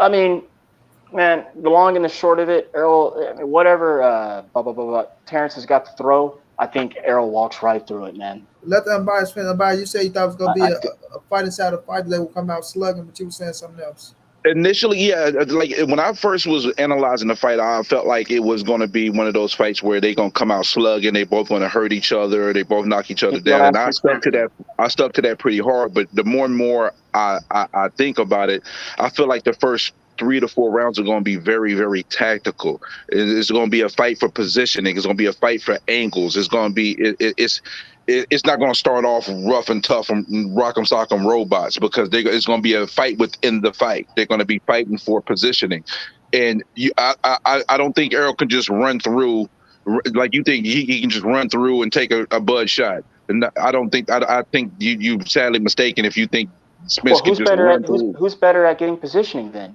Who's better at keeping the distance? I'll ask you. That's a good question. Who's better at closing in on that distance after getting it? And like you said, getting that positioning. Who's better at that? Tony Dixon. Don't compare no goddamn Shakur Stevenson to no Errol Spence, man. Stop it, bro. Who's better at positioning? Two different styles, bro. I know you know. I just want to hear you say it. No, inside positioning, I give Errol. Outside positioning, I give Bud. See, that's the Okay, dynamic. that's pretty fair. I That's pretty disagree. fair. I think Errol get better No, position than no, Elston as well. I don't think so, because I mean, if you look at the Ugas fight, there was Bud's pretty times that he nice on would the outside. lunge. There was times he was lunging, and you don't want to lunge into your punches. And that's a couple That's one of times his he did flaws, that. though. That's an Errol flaw, though. That's an Errol flaw. No, that's called missing a few shots, right? And you've been a little ring rust. But when you Yeah, he definitely had regress. I can attribute part of that to that. Yeah, when you're trying to find the right range and distance. Yeah, but just because you lunge in on a few punches, don't mean Bud is gonna be right there in position to take advantage of what he lunged and missed on, right? That's just finding the right range and distance, bro, to where you gonna be out of reach on some punch. I mean, you gonna always see a few people. Always read the comments, dog. Come on now. So when we look at know what y'all Errol, talking about. I think Errol is fundamentally sound, bro, to where he's really solid at what he does. Like finding the right range and distance is what they preach. Don't waste punches. You understand? Make sure you attack the body. Keep a tight defense, which people really don't give him credit for. Yes, you get caught, but when you look at Bud get caught. People making it like Bud Crawford is motherfucking Mayweather. If his defense, No, he's not. Defensively, he's not on Mayweather's level. Yeah, he's not. And defensively, he's not better than Errol Spence. He's not more defensively sound than Errol Spence, bro. Like Bud gets hits a lot. That's why people say, "Oh, when he get hit, he want to get his lick back," because his ass get tagged a lot out there, fam. You know what I'm saying? So when we're looking at the overall situation, it's things that people are giving Bud so much credit for that he don't do better than Errol Spence. And there's certain things that, he does do better than Errol Spence. Not give him his just do. But people try to make it as if overall as a boxing, like if it turn out to be a boxing match, oh my God, Errol Spence lost. Bud is just going to outbox Errol Spence as if Errol Spence don't know how to box, bro. Errol Spence is very technically, technically sound, and I think he's underrated. He's a magnificent boxer. Right? Errol Spence is a high level, has a high IQ, bro. Like people just think Bud gonna come out there and he's just finna outbox Earl and move around the ring and bro, that shit don't work like that. It don't work like that at all. Like, and people gonna see, they're gonna find that out. They're gonna find that out, bro, because once they see Errol Spence boxing IQ, they be like, oh shit, this motherfucker actually Bud ain't just beating it from the outside. It's gonna be sometimes where Bud is gonna get licks in where people think Earl gonna beat him at. You know what I'm saying? Because both of them got the high IQ. I just think once it comes down to just standing that inside game, right? Errol Spence is the better inside fighter, bro. He get better leverage on his punches. Where Bud ain't too shrewd, and he ain't just that solid motherfucking insider where he can sit down and bang it out with you like a Errol Spence would. Yeah, Spence is better on the inside. Bud is respectable on the inside, but Spence is better on the inside. But the one thing, the dynamic that I do look at is that Bud does have the arm reach on him too. So if he can able to pick the right angles and keep that distance and utilize his arm reach, he can nullify some of that pressure that Spence puts. But if Spence is able to dip some of them shots and show some of the wrinkles that I think he's probably withheld, and because the competition is the competition. When you fight the best, you're going to end up, sometimes usually showing your best. If he's able to slip some of those punches and then be able to attack on the inside, then he can nullify that. But I do feel that if Bud catches him with one of those counters, it can slow down Spence's production rate. It can. Don't mean it will, but it can. If he taps his jaw with a punch that he doesn't see, it can slow down his punch rate. And his punch rate is one of the key components that can lead Spence to a victory, because Spence is not a one punch knockout. He's not one punch knockout power. Neither is Bud, but Earl do got power to knock your ass out. So yeah, but it's accumulative. It's really accumulative. We went over this before, and Bud is accumulative as well, bro. People acting like Bud just go out there and just hit you and just knock you the fuck out. No, bro. He hit you with time shots. Yes, but we talked about this. We don't see Bud just hitting motherfuckers, knocking them the fuck out. Name me a fighter. What happened with Brook? He hit Brook with one shot, and the fight was completely changed. Shot, and where Brook was stopped on his feet. Right? Was Brook stopped on his feet? He didn't knock Brook the fuck out. He wasn't. Bud actually didn't knock nobody the fuck out. Like he hit him, he hurt him, and he's stopping them on his feet, bro. He's not actually. I keep saying he's going out there. He got this one punch knockout power. No. I didn't say one punch knockout power. I'm saying it's precise though. So the thing is, you don't get enough time to recover because it's a precise punch and you don't see it coming. But Errol Spence has the same type of ability to catch your ass with a punch that you don't see with a time that can hurt you, and he'll jump on your ass, right? But that's what Bud doing. Bud is catching motherfuckers, hitting them, hurting them, and then he'll jump on their ass, bro. And he'll finish them. He finish him off, right? but he's not going out there like he hitting Errol Spence with a shot and just putting his motherfucking his dick in the dirt. No, that's not true. That's not true at all. Even with Showtime Sean Porter, we seen what happened. Even when he went down, we seen it was wild punches by Porter. But even the shots that he was hitting Porter with, it didn't just flop his ass and lam the fuck out. Porter was able to get back to his feet. It's the element of surprise. Yeah, because you don't see it coming, and so I know about the shots. The shots that hurt you the most is the ones you don't see. Facts. But Errol Spence can hit you with some shots just like that, where he can hit you and you don't see the shit. Right, but Bud, like you say, I don't necessarily agree with that because negative, Spence is a straightforward fighter. Yeah. He has wrinkles in it, but he's a straightforward fighter. He doesn't do a lot of catching you off guard punches. Errol Spence is not a straightforward fighter because now that put him in a position of what people try to make him out to be. Oh, he don't have no type of nothing to his game where he's just walking forward and just trying to maul you the fuck out of her. Earl just does, but it's a smaller wrinkle though. Earl mind, he loves to fight, right? He loves to fight in his mind. He said it in the Mikey fight. I don't like boxing. I don't want to go back to boxing. I want to fight. So that's what he want to do. He put that in his mind where I'm going to guard her and I'm going to press your ass out, right? But he's not just coming forward just, I'm just coming. I'm just trying to get you the fuck up out of here. That shit is thought of. Like everything he do it's a method to his madness. He ain't just coming forward on no stupid shit. Like he coming forward. I agree with what he got. But I he's agree not with just that. a straight come forward fighter, bro. I agree. I didn't say he's just a straight come forward fighter, Yes, but he is a straightforward fighter. But he has wrinkles within the way he does it. But he is a straight come forward fighter. He just has wrinkles within doing so. Well, I disagree. I think Errol does that because he want to do it, right? Look, whenever you seen Errol move laterally heavily, he doesn't move heavy laterally. He does it in small nuances. He doesn't move side to side heavy. So it's wrinkles in it. But he's still most of the time coming forward. But he has wrinkles within him coming forward where he does subtle lateral movement, but not heavy lateral movement. I seen Errol on the come up, bro, to where he was outboxing shit, right? I seen Errol on the come up, outboxing shit, and he was moving laterally, right? And he was coming down the middle. So I seen him do this shit already. Like I watched this motherfucker and I'm quite sure y'all probably have, but I watched this dude entire career, bro. I watched his entire career, but like I said, when he got up to these caliber fighters, I was a Spence fan before I was a Bud fan. When he got up to these caliber fighters, where you get up to the higher competition, he put in his mind, bro, I'm just gonna break your ass, and that's what he's been up to. Like sometimes you can get stuck in that way to where you just want to fight it out with a motherfucker, and that's where Earl, he was stuck in those ways. But when it comes to a fighter to where you have to make adjustments to, or somebody force you to do that, because nobody forced him to do what y'all asking of him. Nobody forced him to do that shit. So if he putting on the pressure and he's forcing your ass to sit down, or you fight somebody that come forward as well, you don't have to do those type of things because that's what you're looking forward to, and you game plan for that type of shit.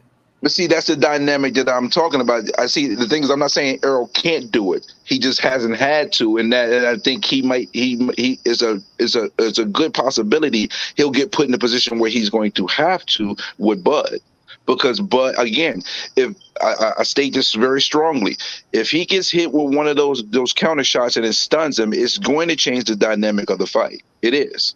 No, that's your opinion. It's going to change the dynamic of the fight. But we know that Errol Spence can take a shot, right? Yes, he can. So my thing is, if he hit him and hurt him, it's not going to discourage Errol Spence, bro, because he been hurt before. See, people that get hurt and get discouraged, it changed their game plan up, right? Errol Spence is a motherfucker that he get hit, he get hurt, and I can say the same thing about Bud, right? Bud got hit, he got hurt. You're like, okay, motherfucker, let me switch up, but it don't stop you from being aggressive like you do. Or it ain't gonna deter you away from the game plan. If Errol Spence get hit and get hurt, I promise you this. That motherfucker go bite down, grab his nuts, right? And he coming back for him. He coming back for him because he's gonna be in great fucking shape, bro. To where I feel like people just think Bud, what he been doing to other fighters is gonna happen. Errol Spence has a different mentality, bro. He's different. And I'm not saying he's no fucking Terminator. I'm not saying he's Terminator, not by far. But we got this notion because y'all been saying Terence Crawford beat the level of competition that he's been beating, right? And he's been hurting, that he's going to do that shit to Errol Spence. But like I say, we can break down We can take Amir Khan, we can take Kell Brook out of the situation because Amir Khan was a nut shot. We seen what he did, and motherfucking Errol Spence stopped Kell Brook as well, right? So when we take those two out, like I say, we left with Sean Porter, Mean Machine, and Benavidez, right? And we know he stopped Jeff Horn as well, but we know Errol Spence would have stopped Jeff Horn too. Like I say, Benavidez made it to the 12th round, bro. The 12th. Mean Machine made it to the 10th. Sean Porter made it to the 10th. You understand what I'm saying? We looking at the style where he beat him. But the same thing that you're saying can be applied to Spence as well. You know, Ugas made it to the 10th.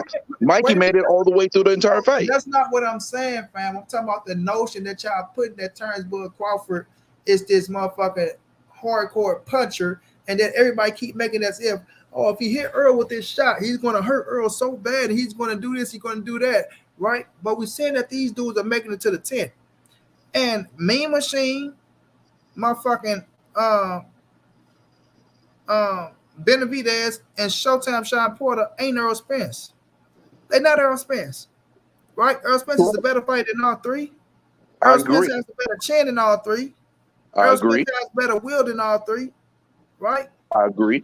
And outside of Showtime Sean Porter, because them motherfuckers come in great shape, but Errol Spence is going to be in great fucking shape, bro. So all that shit plays a factor to me. You know what I'm saying? So I'm not looking at this shit how everybody keep, because I got to go into the decision, right? I don't think neither one knock each other out. This is my opinion, right? I think they go get hit with some nice shots, but I don't think neither one gonna knock each other out. But I'm just keep looking at people that talk about Bud Crawford. He gonna stop him in the 10th. They putting Errol Spence in the category of a motherfucking Sean Porter, a fucking Mean Machine, and a goddamn Benavidez and a Jeff Horn. Which that's because when they get to talk about, oh, Bud gonna hit him with this and Bud gonna hit him with that, and if he hurt him, he gonna do this. Negative, fam. Negative. That's how I'm looking at it. Negative, bro. See, I hear what you're saying, but the same rules apply the other way around. That's why this is the dynamic of the fight is so interesting, because the exact same thing can be said each way around, because they're facing each other and they've never faced anybody of that level. I'm talking about Errol Spence go hit him with a shot and it's gonna hurt. No, like my assessment of the fight, bro, is I feel like they both go hit each other with some big ass shots. Like what you said, they'll come out swing. I don't think they're going to come out swinging. No, I changed my mind on that. No. Let me finish what I'm saying. I don't think they're going to come out swinging, but I think that's how the fight's going to end up. That's how the fight's going to end up, bro. Right? This is going to be a a macho fight here with Errol Spence and Terence Bud Crawford. This is not going to be so technical and Bud Crawford trying to do this and trying to do that and all that shit. This is going to be a mano fight with Errol Spence and Terence Bud Crawford, bro. So I think the first 3 or 4 rounds is gonna be okay, this, that. But after that, I think these motherfuckers gonna heat up and they coming for one another. You know, and that's where I've gotten to. But one of the things that you said, I'm not saying that Bud got, because I don't think Bud has like insane power. He has precision with enough power. And the thing is, if he stuns you, if Errol doesn't recoup fast enough, if he gets stunned, Bud is a closer. And that's one of the dynamics that I want to look and see. If Errol can take that shot and be able to continue to put the pressure on, he can. But if he don't see that shot and it stuns him, Bud is a finisher, and so you might not get an opportunity to be able to recover in time. That's why a lot of people get knocked out standing on their feet, because he goes to finish the job immediately.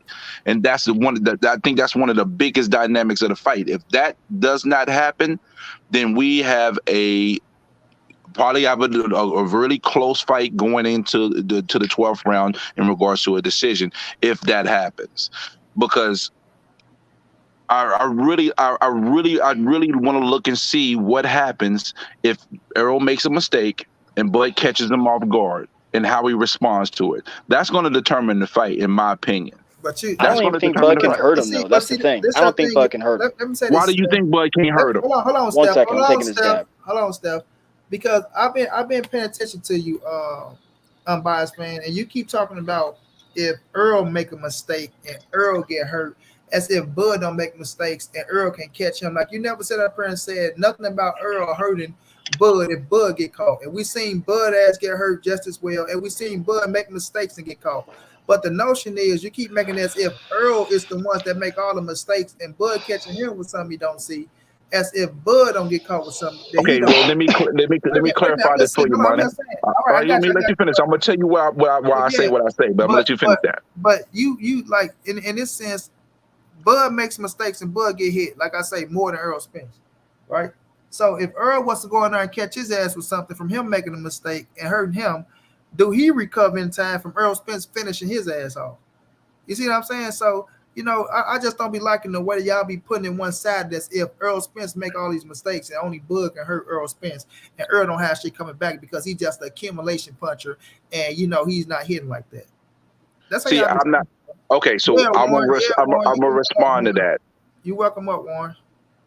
If we look at both fighters' history, when the mistake is made by the opposition, who capitalizes on those mistakes more, Spence or Bud? Both. What do you mean? Spence capitalizes, but not in the same dynamic that Bud does.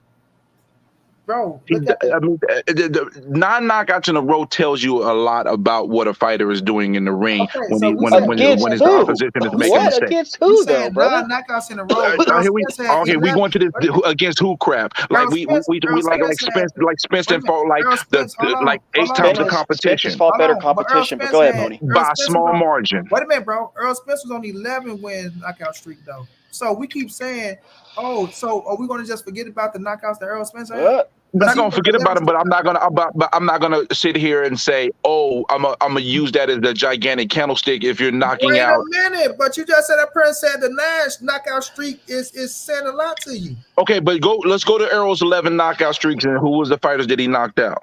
So now when Clevy just said it to you, wait a minute, who was the fighters that he knocked out on his knockout streak? What was the fighters that Spence knocked out on his knockout streak? What you about to say to Clevy when he said who he knocked out? Who did Spence on that 11 knockout streak? Who did he knock out? Wait a minute, bro. But you just told Cleverly the same exact thing when he just said, "Who is he knocking out?" You said out your mouth, "Oh, I'm getting tired of this. Who did he knocked out thing?" Right? Because you're saying everybody likes to say what is only when it comes to the Spence side. Oh, Bud hadn't fought nobody. Like his competition in 147 was all Dookie. In my opinion, he hasn't. But go ahead. I disagree with that. I'm not. Bro, how can you even do that? If that means if his is Dookie, then that means Spence is barely above shit.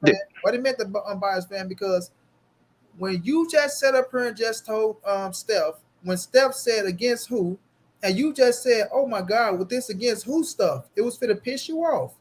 But when I just told you Earl Spence on 11 streak knockout, you talking about, well, who did he knock out? Yeah, because listen, we're talking about Bud who actually stopped Porter, and we're talking about Spence's streak when he was beating some of those knockouts in the 11 were tomato cans. Let's just be honest. Some of those were tomato cans. On that 11 knockout streak, some of those were tomato cans. Tell me the fighters on that 11 knockout streak that was a heavy relevance. There was at least a B+ fighter. At least a B+ fighter. The link is pinned already. One is right there pinned already. Okay, so let me ask you. So Jeff Horn, will Earl Spence knocked out Jeff Horn to you, bro? Yes or no? I'm sorry, say that? Yes, I agree. I think he would knock out Jeff Horn. Okay, so he already knocked out motherfucking Kell Brook. So when you look at a meme machine, do you think Earl Spence would have stopped the meme machine? Quite possibly. And when you look at Jose Benavidez, right, who Earl Spence told you, I have footage of me beating the fuck out of this boring Spawn with the leg that he had, right? Do you think, and this is no knock on, but I'm just saying, because you got to be stable. You got to be right there for Earl Spence. Do you think that man would have last 12 rounds with Earl Spence, bro? No. Benavidez? No, I don't think Benavidez would have last 12 rounds. So when we sit up here, you want to say, oh, you go look at his streak knockout, and I give him credit for Showtime shot, but I'm not taking that away from him. But we're seeing Earl Spence drop him, and if Earl Spence would have dropped him a second time, then maybe his daddy would have threw the towel in on that fight as well. But we know his daddy wanted to beat Earl Spence way more than he wanted to beat Terence Bud Crawford. That's for another story, right? So when we're looking at the knockout that we're looking at with Bud Crawford, and we saying, oh, against who? I'm not discrediting Bud knockouts, right? I'm not saying that, oh, he went out there, he got 9 knockouts in a row that don't stand for. Not give him credit, bro. I say the same shit about motherfucking Ryan Garcia when people try to shit on him. But my thing with you is when you sit up here and you say oh, the 11 streak knockout against who? But then Clevery say the 9 streak knockout against who? And you're going to discredit the Spence 11 win streak, but you want to big up the motherfucker Terence Bud Crawford 9 win streak. You can't do that, bro. You can't do it because I feel like Errol Spence would have knocked out those guys as well. But when we look at this, when Errol Spence fought a Mikey Garcia, who's never been knocked out, when he fought a Danny Garcia that's never been knocked out, and he fought a Showtime Sean Porter that's never been knocked out, people make it as if it's so wrong that Errol Spence didn't knock him out. No, he got the win. See, he got the win at the end of the day, period. But I keep it like this, right? And this just me. This is how I feel. We don't know if Bud would have knocked out a Danny or a Mikey. We don't know that. I think he would have knocked out. No, I think he would have knocked out Danny Garcia. that. Danny Garcia been ducking. Danny Garcia ducked Bud smoke. Bud would have knocked Danny Garcia clean out. Nothing, bro. Danny Garcia didn't duck nothing. Yeah, and he had a chance to do it years ago. Still hasn't done it. So when we're looking at the situation, fam, we don't know. Like styles make fights. We don't know. Right? Danny told Danny to give him a little bit more money, he would have fought him. But we know Danny had an Errol Spence fight coming up. So we can't say he ducked him, bro. So when I'm looking at the situation, fam, and we looking at who he knocked out and how he knocked him out, like it's different. It's different, bro. All right, so this question I'm posing you, and I already know the answer, and I know what you're gonna say, but I'm just gonna ask it just for clarification. Everybody that Spence fought would Bud beat, and if everybody that Bud beat would Spence beat? I asked this question before because I think Bud beat Mikey. I think Bud beat Danny. I do agree. I think Bud beat them all. Right? But and I think Errol beats all of Bud's opponents. But my thing is this: do Bud? What does that? But what does that mean, though? What that means is we have a dynamic of a fight where we have people on one side, oh, Errol's gonna beat his ass, and then the other side, Bud's gonna beat his ass. When we have no proof that either one is gonna officially happen, because based off of who they fought, both fighters would have beat all their each other's competition. Yes, but Spence fighting the best fighter he's ever fought. I do think Mikey Garcia gives him issues at 135, 140 range. Let me say this, dude. That's me. Let me say this, Steph. When I look at the Mikey Garcia that Errol Spence fought and the Sean Porter and the fucking Kell Brook, I think Bud would have had more trouble with those guys, right? Because, like I say, if Bud would have fought Kell Brook over in the UK, the same Kell Brook that fought Errol Spence, with the trainer that brought him up, it would have been a different fight, and I still picked Bud to win. Bud fighting Mikey Garcia, that's coming up from 140 and 135, that's undefeated. They got his confidence and all that shit with his brother. I picked Bud to win. I don't know if Bud stopped him. And the Danny Garcia, nobody stopped Danny, so I picked Bud to beat Danny, but I don't know if Bud stopped him. I think Bud stops Danny, and just so you know, Danny did turn down $3 million to fight Bud. By the way, Bud didn't even stop Victor Postal, man. Come on. Bud had a, I mean, Danny had a fight coming. Yeah, but you talking about a different. That was a different weight class, right? Since he's been at 147, what has he done? Since he's been at 147, what has he done? All right. Has anybody made it all 12 rounds with Bud since he's been at 147? All right. But I think everyone at 47 is trash, garbage. You think everybody at 147 is trash? At 47 that he's faced is trash, except Sean Porter. And no, hang on. Let me answer that. Except Sean Porter, because I've got to interview him personally, and he told me what was going on in that, and that his career was done before Spence. Let me say as far as injury wise. And then one more thing, Kell Brook is literally a shot of himself. The link is in the chat, Juan. The link is in the chat. So if you want to come over, the link is in the chat. Yes, everyone at 47, trash. Yeah, I don't agree with what he's talking about. But when I'm looking at the situation, bro, we got to stop sitting up there and y'all making this here. Bud is this, and I'm not taking that away from y'all. What y'all thinking in the fight or how y'all feel? That's how y'all feel. But the notion that he got this motherfucking astronomical power. No, I never said he had extra knockout power. I don't think he's like a power puncher, but he's a precision puncher that catches you off guard. The way y'all talking. You say y'all, you don't lump me in the group with people who think. Well, you as well, my brother. No, don't lump me in the group. I get lumped in groups on both sides. I can't stand it. I get called a heterosexual, then I get called a butt buddy. I get called names by both sides. Wait a minute, bro. Wait, bro. Stop, bro. No, you didn't. I'm just talking about overall. All right, but we're not calling no man. I haven't said none of that shit. So when I say y'all, it's what I mean, and it was what I'm standing on. When you sit up here and you say things like, "Oh, I wonder if Earl make a mistake and Bud hit him," like.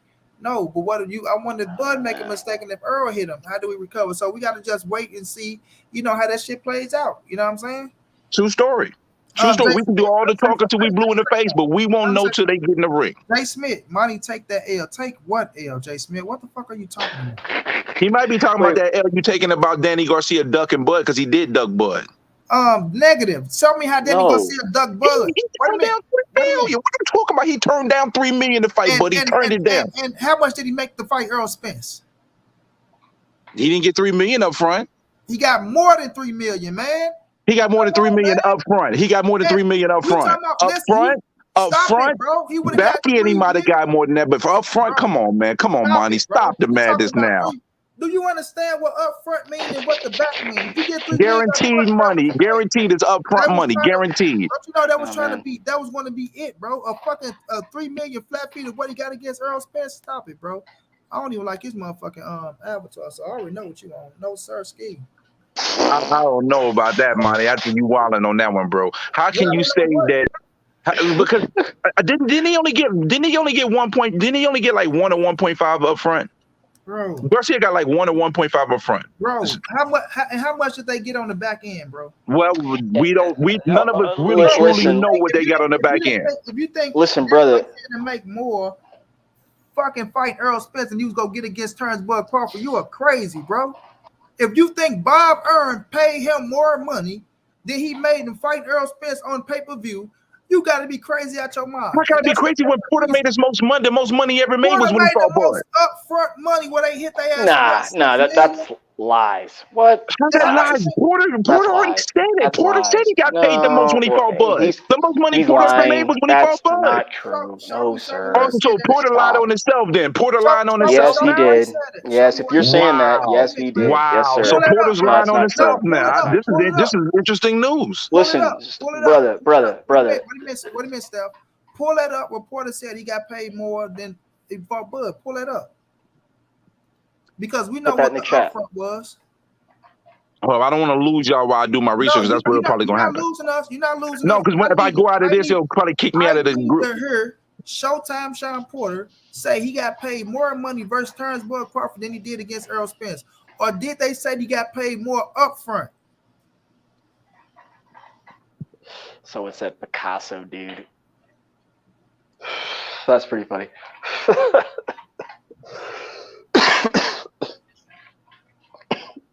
Hold up, I'm because when I go do this research, it's probably gonna drop me off, but I'm gonna come right back because I'm gonna unbiased. Yeah. Well, while you're doing that, you do know that fight alone. That was the problem with that fight. Money. They couldn't get enough money scrounged up. That's why I went to purse bid. Even then, it was Top Rank who didn't want to pay Sean Porter, and you're over here saying that's the most money he's ever made. Those two don't mix. How they don't mix it? Both can be equal. But hang on. No, initially he didn't get what he felt like he wanted. Sir, let me finish. Hang on. You already beat me to it. You're doing the research. I do want to see this so I can be proven wrong, because I'm calling bullshit now. But go ahead and pull that up and let us know and prove me wrong. The fight didn't go to purse bid, by the way. Prove me wrong, and you're putting it up. You're showing the reference. The thing is, I know what I said. I know what I know. That's why I said what I said. But the fight didn't go to purse bid, though. The fight didn't go to purse bid, right? Because they gave him. Because they paid him the most money he ever got paid. Exactly. The guaranteed, which is what? He got the most guaranteed money up front. Exactly. Which is what? Monty, you got the ability to do this because I don't want to drop off. Because if I do the search, I'm gonna drop off. No, that's your pull it. I want you to pull up those numbers for me, please, because it's a fact that he got the most upfront money. He got the most money for any fight. That's still not the most money he's ever made in a fight, like one setting. But how do y'all know that when nobody's doing? There's no numbers on the back end given out to the public. There's no back end on that. I'm just saying up front. The most upfront, that's a fact, bro. But what did the pay-per-view numbers do? And then what the Errol Spence pay-per-view numbers do? And you tell me that he made more money versus Bud than against motherfucking. We already had a debate about this. They did 260,000. Porter and Spence did. Man, they did. 260, not 300,000, 260. No, 260, 260, 260. The only fight he did 3+ was with Mikey Garcia. That's the only fight he did over 300,000. Errol did over 3 in all his fights, bro. No, he didn't. Him and Ugas didn't even do 180,000, bro. They didn't do 180. Are you What? serious? No, Damn, they didn't man. even You do know more than me, man. 180,000, That's bro. crazy. Sorry to give you the bad news. They did about 150 to 175, Who bro. told you that? Who told you that? I ain't I'm gonna dead. put that out there like that. Man, I ain't That's gonna put it cool. out there like that. But I Yeah, got don't. information though. I got information on that. stop it. Damn. I'm gonna tell you this much. 180. Porter Damn. and Bud almost did. They basically did like the same numbers, bro. It's Ugas and Spence. Negative. Damn. And I can understand why that happened because Ugas doesn't speak English. Ugas doesn't have the bigger fan base like that either. So I'm gonna quantify that. I'm not gonna use that to try to shit on Spence because I have to quantify that. But the fact of the matter is, Danny Garcia dug Bud. He got offered $3 million up front, and Porter got paid the most money out of any fight when he fought Bud. Porter got paid the most up front against Terence Bud Crawford than he did against Errol Spence. That's a fact. Porter got paid more money versus Errol Spence overall than he did against How Terence you know Bud. that? How you know that? He's not going to give his guy like you. Remember? Yeah. Oh, that's cute. That's cute. That's cute as hell. I'm not gonna give That's up cute as hell.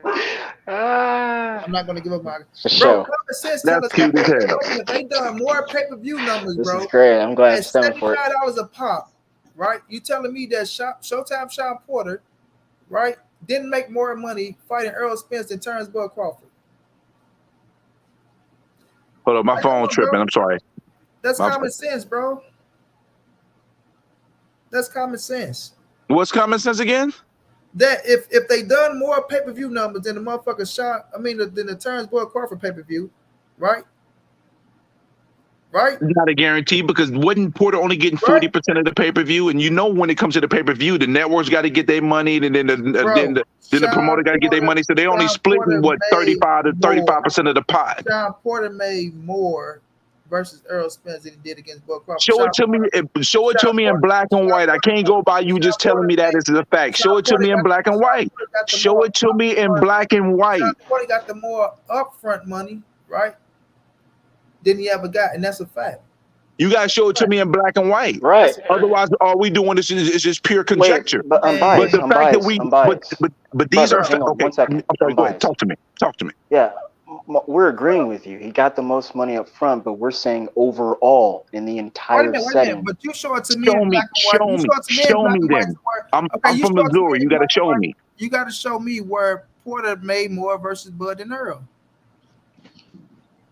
What? That's what you were originally looking for. I'm gonna give you. Okay, because you switching up the story. You switching it up now. No. I'm gonna give you. Hold up. You using my own stuff and switching. You using my own stuff and switching it on me. But it's cool though. I'm gonna present the dynamic for you from my common sense point of view because we don't know that. I'm not gonna admit to know every single data when it comes to these fights. You saying I'm not switching up anything. You came in here. You said that Sean Porter made more money against Terence Bud Crawford than he did in any other fight. I agree with you that he made more upfront, right? But then I asked you, you said Sean Porter said out his own mouth that he made more money. I say, okay, point it out to us. Show us the proof that Sean Porter said out his own mouth that he made more money against Terence Crawford than he made against anybody that he ever fought. And you say, well, if I look for it, I'm going to lose my data. I'm going to lose this. I'm going to drop out. Well, you can drop right back in. You feel me? It's all good, man. Okay, I'm gonna drop a link and I'm gonna drop a link right now. Hold up a second. Word. It's all good though. I'm gonna drop it in a couple. I'm gonna drop it for the chat to see, and then I'm gonna drop it in the private for you. Hold up a second. For sure. But this is where my common sense. This is new information for me. But this is where my common sense comes into play. Now, let me explain this real quick, and then I'm gonna let y'all, speak your piece, because I wanted to make sure I give y'all the respect like y'all giving me. But check this out. All right. So if we know that Porter got more money up front than he got in any other fight, right? Right?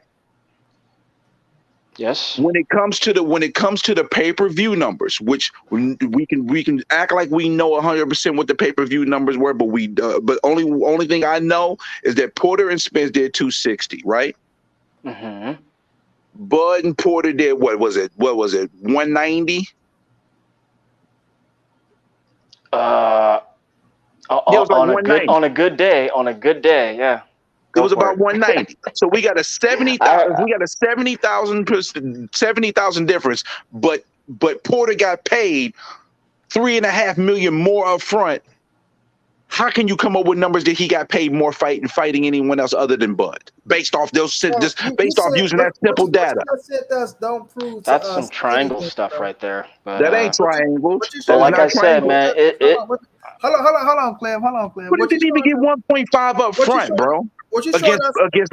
Against Spence, because the Earl got PBC 2 way of million business up is front. different than top ranks. Earl got 2 million up front against Errol Spence.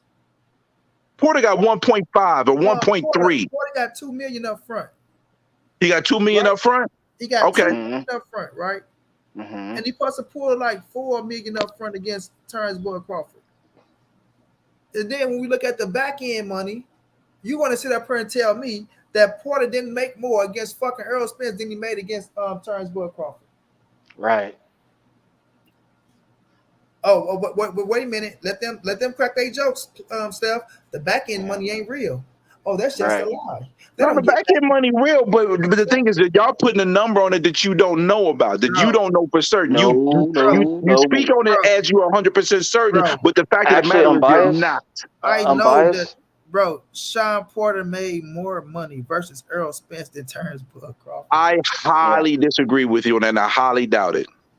Because It's the been a way long the time way since those I two heard someone companies' disagree with business that. models operate, the way the companies' models operate tells me that it doesn't, that it didn't. Not only that, you said something else that I can't get over. You said 190,000.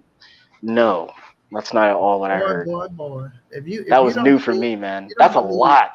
You're being nice. Right. If you don't believe more like 130. I don't even think they broke 150,000. Not a lot of people bought that fight. Not a lot of people bought Jay that. Smith, do us a favor, man. Just drop the. You got if you on, just drop the PPV numbers. Even though we know for a fact that a lot of these numbers don't even come out, especially on the PBC side. They don't Google is release a numbers. search The engine. last numbers that were actually released for Spence fight was the Porter fight. Now we know for a fact that the PBC numbers are lies. They don't come out and all this shit now, right? I didn't say they would. I didn't say they lies, but I'm just saying. You just said, Prince said, you know for a fact that the PBC numbers don't come out. When does the PBC's numbers come out? We get people to. I remember when the Spence Ugas fight was, people were talking about 350,000, and we knew that that was a lie. Wait a minute, bro. You're double talking. You're contradicting yourself, bro. No, I'm not. Because you just said, Prince, you know for a fact, right, that the PBC numbers don't come out, right? But then you said, Prince, then said, "Oh no, I didn't say that." Listen, bro. You can listen. PBC does not release their numbers since 2018. When was the last time PBC released the pay-per-view numbers for their fights? Nobody is not going to convince you to change your mind on what you feel. It ain't about changing my mind. It's the fact of the matter that PBC has not released pay-per-view numbers since 2018. But when you that's a fact. When you see that bias. I'm gonna be frank with you, man. None of that stuff is verified. Yeah, and when I say that, the programmer like Viacom, like CBS, they don't, but there are numbers that are trusted, that are released. Listen, man. And more so on this side, they're legitimate. But let me say this again. I gotta say this again. Let me say this again. The 190,000 buys. I can't get over that one, man. That's new for me, man. That's you say you can't get over it, but I can't get over the fact that money says every Crawford, that's almost 200,000 buys, man. That's almost 200,000. That's no worse than Monty Brown saying every Errol Spence fight did over 300,000 when that's not the case. That's true. That's true, sir. Are you really believe that? Yes. Unbelievable. Errol Spence did over 300,000 on few buys, bro. Over 300. Listen, put that link I just sent you. Pull it up, put it on the screen, please. The link I sent you, put it on the screen, please. I would appreciate if you did so. You say the link is sent me. I'm not putting that shit on the screen. I don't even know how to do all that shit, bro. Okay, well you just read it then, sir. Please read it. I gotta take the L. No doubt, Mathis. I'm not fit to read that shit because what you put up there is the same shit. It's showing that what he got up front with fucking Bud. The $4 million. If you got it, read it. I'm not finna read that shit for you. That's your point to me. Hey, Money. Hey, what up, my brother, man? You know I got all up for you. Hey, money, I had to tap in, bro. Hey, my man, unbiased, bro. You so full of cap, bro. This is ridiculous. Hey, All right, Elijah, tell me why. Tell me how I'm all this cap. bro, Tell me how I'm all this cap. 190,000 buys. had 190,000. Bro, that is ridiculous, dude. Like, where did you get And that it's cap from, to say bro? that Errol Spence did over 300,000 on every fight. That's a It's cap as not. well. Then It's documented, no, bro. no, it's not. No, it's not. It's not documented. Just because No, a you know why? YouTuber says it don't mean it's documented. Sorry. Hold on, bro. I just bro. came in. You know why you say it's not documented? Because you don't want Errol to do those type of numbers. So what you Why would I did? not want Errol to do those type of numbers? You got me confused. Hold You on, got me man. confused. Hold on, man. You just lowball Errol's numbers and you boosted Bud's numbers, bro. You tripping? I heard from the man's like, Oh bro, boy. Earl did over 300,000 every pay-per-view, bro. Everyone, hey, money. I gotta say this, bro. I have never, ever in my life heard somebody say Bud did 190,000 pay-per-views. The most I ever heard him say 150, and they was being generous by saying 150. Bro, come on, man. Keep it real, homie. You know you tripping, bro. You ain't never seen nowhere where Bud did. Okay, if I'm tripping about that, then you're tripping as well, saying that Errol Spence did over 300,000 for every fight. Not when it's documented that his pay-per-view numbers have went down every fight. Earl did over 300. It was documented that him and Porter did 260, which is less than what he did against Mikey Garcia. And I know for a fact, that him and Ugas did not do over 200,000. I know that for a fact. No, that did about that range. That did about that range, 250. Hold on, Master. Nope. Wait a minute. I have never heard 260. Oh, boy, that's a very. I know, that's trippy. Trippy shit. What's going down, Chuck? Hold on, bro. Chuck, what's going down? Hey, Mark, this dude, I'm buying, because I just pulled this shit up. So Danny Garcia, Spence got 500,000 on Danny Garcia. So Mikey and Crawford fight on pay-per-view, it was over 725. So what the fuck is he talking about? Yeah, Derek, 725 what? 725 what? Y'all crazy in the chat, man. Y'all too funny. 725 what? That's hilarious. 725,000 buys put together. I'm done. Put a fork in me. No.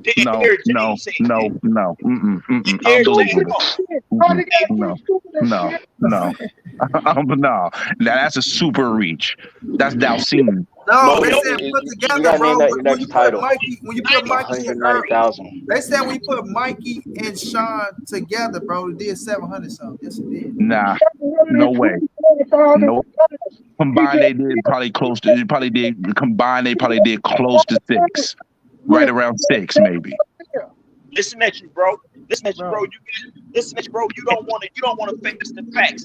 End of the day, though, Errol did better pay-per-view numbers than Bud. That's a fact. We'll go and put that out there like that. But I think you're overinflating Errol's numbers. But the fact is, Errol did do more pay-per-view numbers than Bud. That's a fact. Yeah, y'all overinflating the numbers. And I know you're overinflating the numbers. Hey, you overinflated Bud numbers, and I understand why. Because listen, if I'm wrong about that 190, then I'm wrong about that 190. But I want to clarify something to you. Listen, no. Let me finish my statement. I'm not more of a Bud fan than I am of a Spence fan. Just so you know that. I actually am more of a Spence fan than of a Bud fan. I know about Spence before Bud. I just call it how I see it. It's not even about that, man. No, but he's trying to. No, but the thing is, you're not saying that. But the other gentleman just came on. He's trying to make it seem like I'm capping for Bud and trying to play Errol and trying to dog Errol like I don't dislike Errol when it's not the case. No. Okay, if I am, then you're doing the same for Errol because you're pretending like he did 500,000 pay-per-view buys. He did 350 every fight. Like, come on, that's not facts. Who said he did 500 pay-per-view buys, bro?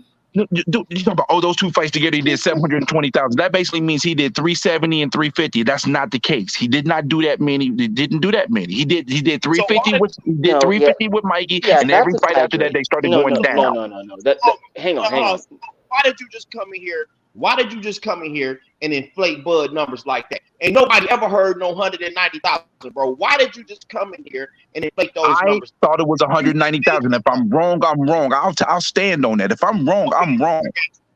I thought it was 190. If I'm wrong, I'll stand on that. But at the end of the day, you're overinflating Errol's pay-per-view numbers at the end of the day.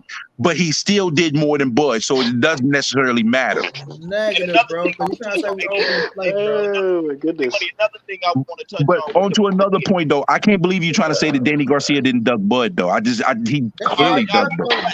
Bro. How did he duck Bud, bro? Man, come on, bro. Come on, man. Listen, man.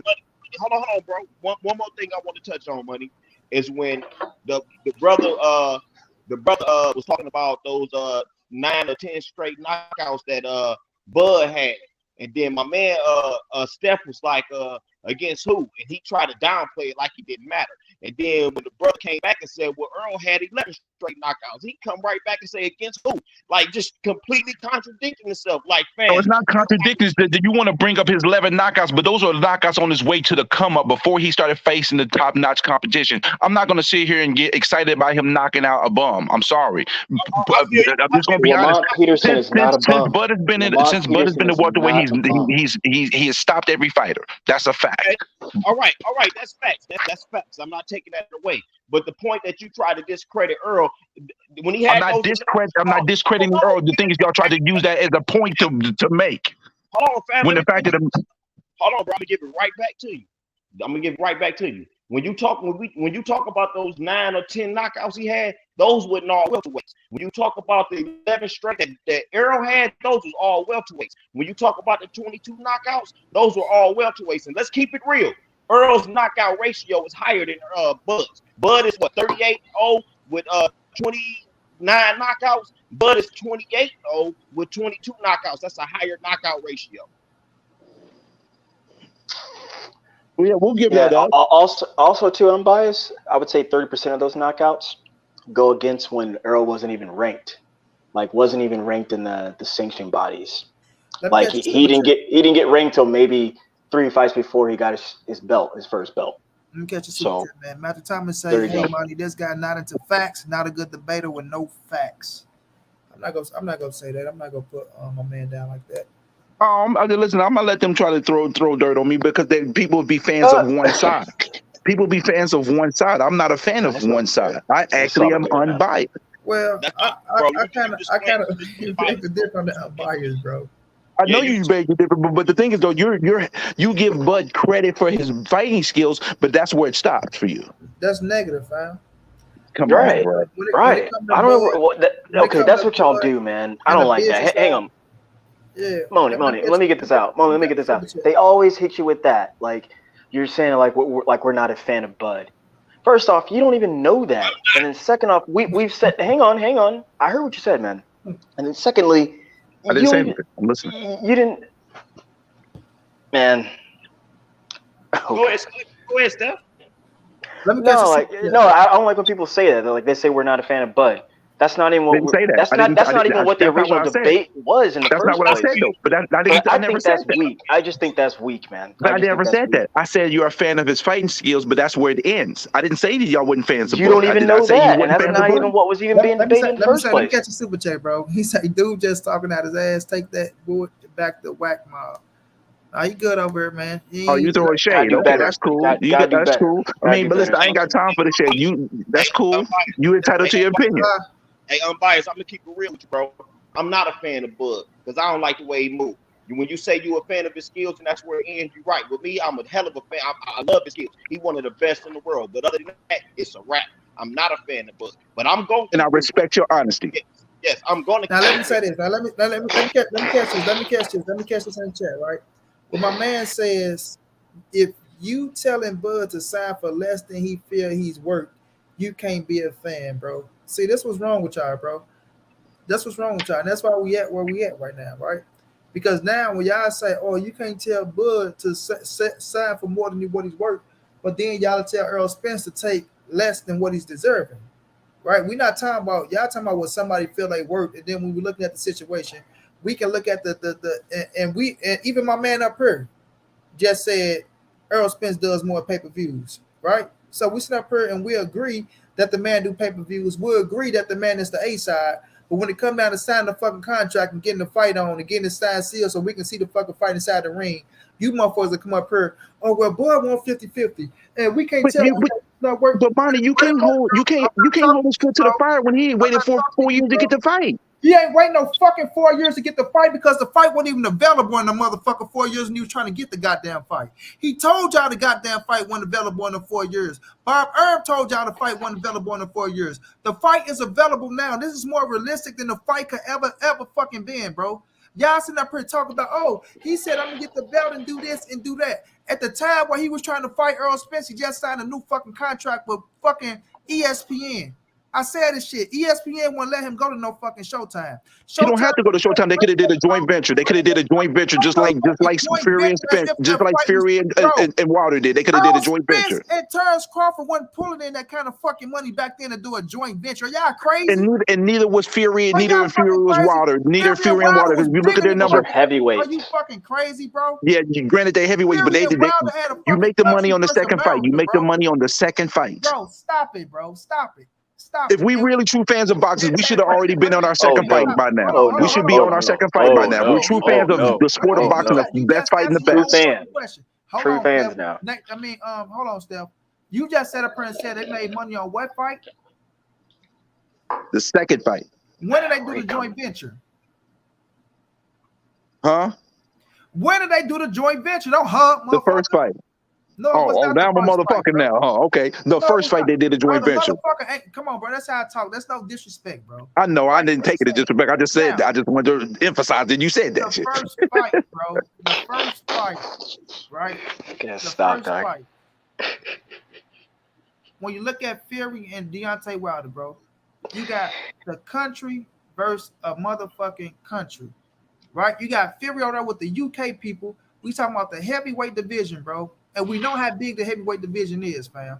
We know how the boxing goes where the heavyweight division go. That's why AJ and Wilder was the biggest fucking fight in boxing that never fucking happened at the time they were trying to make it happen. When we looking at fucking Fury and Wilder and did the numbers that they did, right? Do you think Errol and Bud is gonna do even close to that back then? Be real, bro. Be real. Errol and Bud back then, do you think they would have did even close to them fucking numbers that them dudes did? Well, whose fault is that then? Whose fault is that? Oh, bro, that's telling you that fight was not that fucking big to go out there and put on a joint. It ain't whose fault is that, bro. We're trying to change up the subject. Right? They wasn't I'm not changing the subject. That's pertaining to the subject. That's pertaining to the subject because Bud and Spence don't promote themselves well enough. That is part of the subject. Bud and Spence doesn't promote themselves well enough. Overall, as an individual brand, they don't promote themselves well enough. And if y'all disagree with that, y'all tripping. They should be superstars. Okay, bro. Errol Spence said a prayer and told y'all. Errol is a superstar. No, he's not. Errol is he's a star. He's not a superstar. There's one superstar in boxing. Who is actually two? Who? Two. Let's stop it. Errol is a way fucking bigger star than Terence Crawford. So who are your stars? Hold on, bro. So when we're looking at the situation where y'all keep talking about he waited 4 years, y'all keep trying to drive that shit in as if the fight was realistic, bro. We know Errol Spence sat out almost a whole fucking year. Why wasn't it realistic though? Why wasn't it realistic? Monty, why wasn't it realistic, Monty? Let me finish, bro. Now, we know Errol Spence sat out a whole year from a car crash. Unless he was going to fight Bud from a motherfucking hospital bed, which we know wasn't going to happen in the first place, right? And then what did Bud say when Errol Spence was coming from the car crash? Oh, I don't want to fight because I'm not going to get the credit I deserve, right? So he went and fought Danny Garcia. When Bud beat motherfucking Kell Brook and Bud got out of that ring and that man asked Bud, who do you want, Errol Spence or Manny Pacquiao? Bud was chasing Manny Pacquiao. Both of them was chasing Manny Pacquiao, so that's a mute point. Both of them wanted Manny Pacquiao first because Manny Pacquiao is a generational fighter. Let me finish my point, bro. I don't want to hear that shit. Now, when we're looking at the situation where he said out his own mouth, right, I want the Pacquiao fight, right? Then after that shit, right, when the Pacquiao fight fell through, oh, the fight is behind me, right? So we seen Bud sit up here. When y'all be talking about this 4-year shit, cut that shit out. I'm talking about where we at right now, bro. The fight is realistic right fucking now. Right now. And we see we see what's going down. I don't want to talk about no past, right? We talk about right now where the contracts is on the table. This is the closest that we ever been to get the goddamn fights.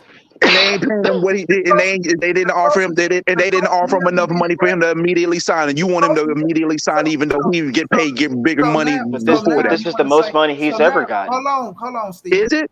So now, yeah. 14 million for 3 fights. If that's true, that's not the most money he's ever got. So now we're gonna sit up here and say this shit, right? Now we're gonna sit up here and say, oh well, now he's not offering the most money, but you sit up here and said that Danny Garcia ducked Terence Bud Crawford for not taking $3 million. So did they should have they gave Danny Garcia more money? Should they have gave Danny Garcia more money? Because Danny Garcia is not Spence or Bud. So nice try. Danny Garcia is not Spence or Bud. Nice try though. More money, yes or no? No. All right then. So when we because he didn't get that much money. He didn't. But Danny Garcia ain't Bud Crawford. He ain't a number one pound for pound, a 3 divisional champ though. So you're comparing the garbage. You're using the garbage comparison. I don't want to hear that shit. How you gonna compare Danny Garcia to Bud Crawford? Come on, that's disrespectful. That's disrespectful. How you gonna talking, bro? Bro, y'all gotta stop this nonsense, bro. Y'all fans gotta stop this nonsense. It ain't nonsense. Right side, bro. Because you just set your ass up here. You sat up here and said, "Oh, we can't tell a man what to take." Right? Y'all sat up here and told me, "Oh, we can't tell a man what to take." He waited 4 whole years to get his money. So now y'all want to tell Danny Garcia what he's worth and what he should have took now. But when it comes to Terence Bud Crawford and motherfucking Errol Spence and Bud making the most money that he ever made in his fucking career in this fight, we know Where's the proof of that? Where's the proof of that? Do you have the number to prove that? You have the numbers to prove that. Spinoza said it out his own mouth. He'll get the most. Show me. Pull up the video clip then. Pull up the video clip. Just say Steven's a liar, man. Just say Steven's a liar and I'm biased. That's all you gotta say. Can I ask a question? Come on, man. Cut that bullshit out. Can I ask a question? I just want to ask one question. You present conjecture as facts. You present speculation as facts. Let me let Doug right side ask this question, bro. You just don't want to accept the facts. That's not a fact, though. Go ahead, What is Bud's biggest payday, bro? What is Bud's biggest payday? Up front, $6 million.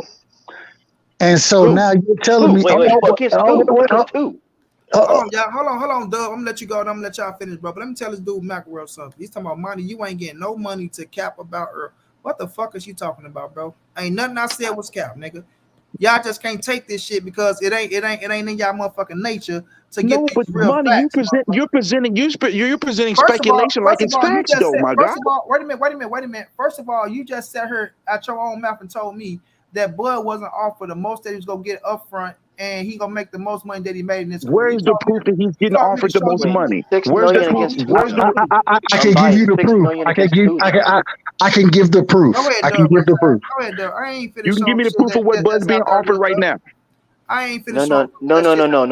Before that right side. $6 million against who? He got $6 million against. He got $6 million. He got $6 million to fight. He got $6 million to fight Khan. Khan got 5. All right. So this is the thing. So according to Steven Espinosa, and this is only going off of Steven Espinosa. So if I bring up the numbers that Steven Espinosa brought up, am I going to be capping? I want to know that before I bring the numbers up. Because if I'm capping what Steven Espinosa said, then it means nothing for me to bring the numbers up. Am I capping if I bring the numbers that Steven Espinosa said? I'm sorry? Am I capping to bring the numbers that Steven Espinosa said? I'm not saying you're capping that because I've not heard that Steven Espinosa said anything about what Bud was getting and what Spence was getting. Because he said he don't want to ruffle any feathers. He didn't want to divulge too much information. That's what he said. So if you got some of the contrary, please show me. Well, clearly we know other individuals who are connected and can talk to Steven Espinosa, and these are the numbers that Steven Espinosa brought up. He said, and according to Steven Espinosa, this is just him. He said that if you ask for $15 million, then damn it, it's not reasonable, right? That's what Steven Espinosa said. If you want the source, I'll give the source. But then he said it got to be somewhere between 10 to 12 upfront money You know what I mean? And then we got to see what the pay-per-view does. That's what Espinosa Steven. said nothing about Espinosa in no interview said anything about numbers. He mentioned no numbers in any interview. The only thing he mentioned, he never mentioned any numbers in any interview because he who is specifically said talking he didn't about want an to step interview? on anybody's Who toes. said anything about an interview, bro? I never said anything about an interview. I'm talking. That's why I asked you if we want to talk about sources. I'll give you the source. Okay. But this is what Espinosa said. He said that 15 million was it was too much to ask for, but somewhere between 8 to 12 is a number we can work with, including the back end. I can give you the source. Do you want the source? Sure, I'm all ears. My young brother interviewed Stephen Espinosa. You feel me? My young brother. YB. He interviewed Stephen Espinosa. And Stephen Espinosa brought these numbers out. And so now this is the question though. Even if I say 7 to 10, is that still not going to be Bud's biggest payday? And that's not even the numbers. I'm bringing the numbers down just to make a point. 7 to 10, is that still not Bud's biggest payday? That's right on the cups of his biggest payday. If it's at 10, it's his biggest payday. But again, at the end of the day, though, just told me, bro. I need to see this. I don't have that. I'm going right now. This is based off of what you're telling me, brother. You just told me that 6 was the biggest payday. You just told me that, right? Upfront money, yes. And so from now, what I know, $6 million upfront was his biggest payday. Just get my bars out, bro. So now we have somebody offering something above that 6 million. We have that. And you saying upfront money. They're talking about upfront money. They're not even talking about back end money because we don't know what the back end will be until the pay-per-views are sold. Right, we know Stephen Espinosa said it's going to be the biggest upfront money. Wait a minute. We would expect that for this fight, though. Money. I'm not. He cooking. I know. Right. Money. No proof behind it, though. They want to make it seem like it's not going to be the biggest payday. The problem is the upfront money is there for his biggest payday, and now all of a sudden they start to create these other narratives that don't even make fucking sense, and that's what we see go on, bro. We see that. But let's be honest here. The most narratives are usually going to be against Bud, not for Bud when it comes to narratives. Let's be honest. I'm not here because y'all want to sit up here, right? Like my title is my title, fam, right? And this is exactly what I mean about when it comes to Errol Spence and Terence Bud Crawford, fam. Whenever, and these are just facts. Everything that Errol Spence got up on Terence Bud Crawford, they try to spin that shit and make it look like he don't got it, right? And then if you bring that shit up and put it in their face, they gonna sit up there, they gonna deny the shit, they gonna say this, that, and the third. Oh, he don't have to take this, he don't have to take that, right? And it's a lot of motherfuckers that's saying that's riding for Bud, and that's exactly what I'm talking about. This is exactly what I'm talking about, right? Even from I'm talking about the business side to the inside the ring, and then they'll switch it on you and make it look like you being a biased motherfucker and you not keeping it real, but it's really them that's being biased and them not keeping it real. Money. But at some point in time, we got to cut that shit off. That's why I've been trying to say that. But how you gonna say cut that shit off? But most of the stuff that y'all saying is facts is actually not factual. It's only speculation. It's not facts. I'm telling you. Go ahead. Let Master Khalid get in here. Go ahead, Khalid. Okay, I just got a couple things to say real quick. I don't give a fuck about that money shit. We all know for a fact that Bud is gonna make more money in his career than he ever have made. So if the nigga not taking what they offering, he fucking ducking. Now, I want to ask my man, unbiased, but you should change your name to very biased. But I'm gonna ask you this, bro. Non-facts. Go ahead and ask. Shoot, please. Yeah, no disrespect, man. But look, on the real though, do you think a 60-40 is good for Bud? Do I think a 60-40 is good for Bud? Yeah. Who is young boy? This is where we get into the dynamics where I feel like it's out of my place. Because who the fuck am I to tell them See, there we go that again. 60-40? There we go. All he No, asking don't you say that we're to do, gonna get bro. money because you want to keep. Don't bring up Danny Garcia as Wait a a minute. talking Wait a point minute. because I'm Danny not talking Garcia is about not no the same stop, caliber stop, Hang fighter. on, stop, stop, Bias. stop. I'm not talking about no Danny Garcia. I'm not talking about none of that shit. This man asking you in your mindset, how do you feel from a 60-40? And now you want to be politically correct. No, And bring that not if you want Ugas to got talk all this 50-50. money shit. If No, wait a Ugas minute, got bro. 50-50, hell no, I'm not taking You want to talk 60-40. all this money shit now. All Ugas this is got it's a 50-50 yes on the or a no pay-per-view. question, bro. All this No, is because a yes Ugas got or a no, bro. 50-50. No, because Bro, Ugas got all 50-50. right, If I that's was in all the he shoes, I'd asking say you, no, bro. because Ugas got 50-50. That's what he asking you, bro. Ugas But take Ugas got 50-50. 50-50. So That's why would the hell would I take 60-40 so if you're that going to give a lesser fighter a 50-50 that's split? opinion, bro. Who On a Ugas got 50 in your opinion, which No, not in pity. There's data out there. Google's your friend. This already said that Spence got more upfront money than Ugas, but they split the pay-per-view 50-50. you. All right, bro. Look, hold on. Let me respond. Hold on, let me respond to that. I'm gonna give it right back to you, Dub, because I love how you be cooking, Dub.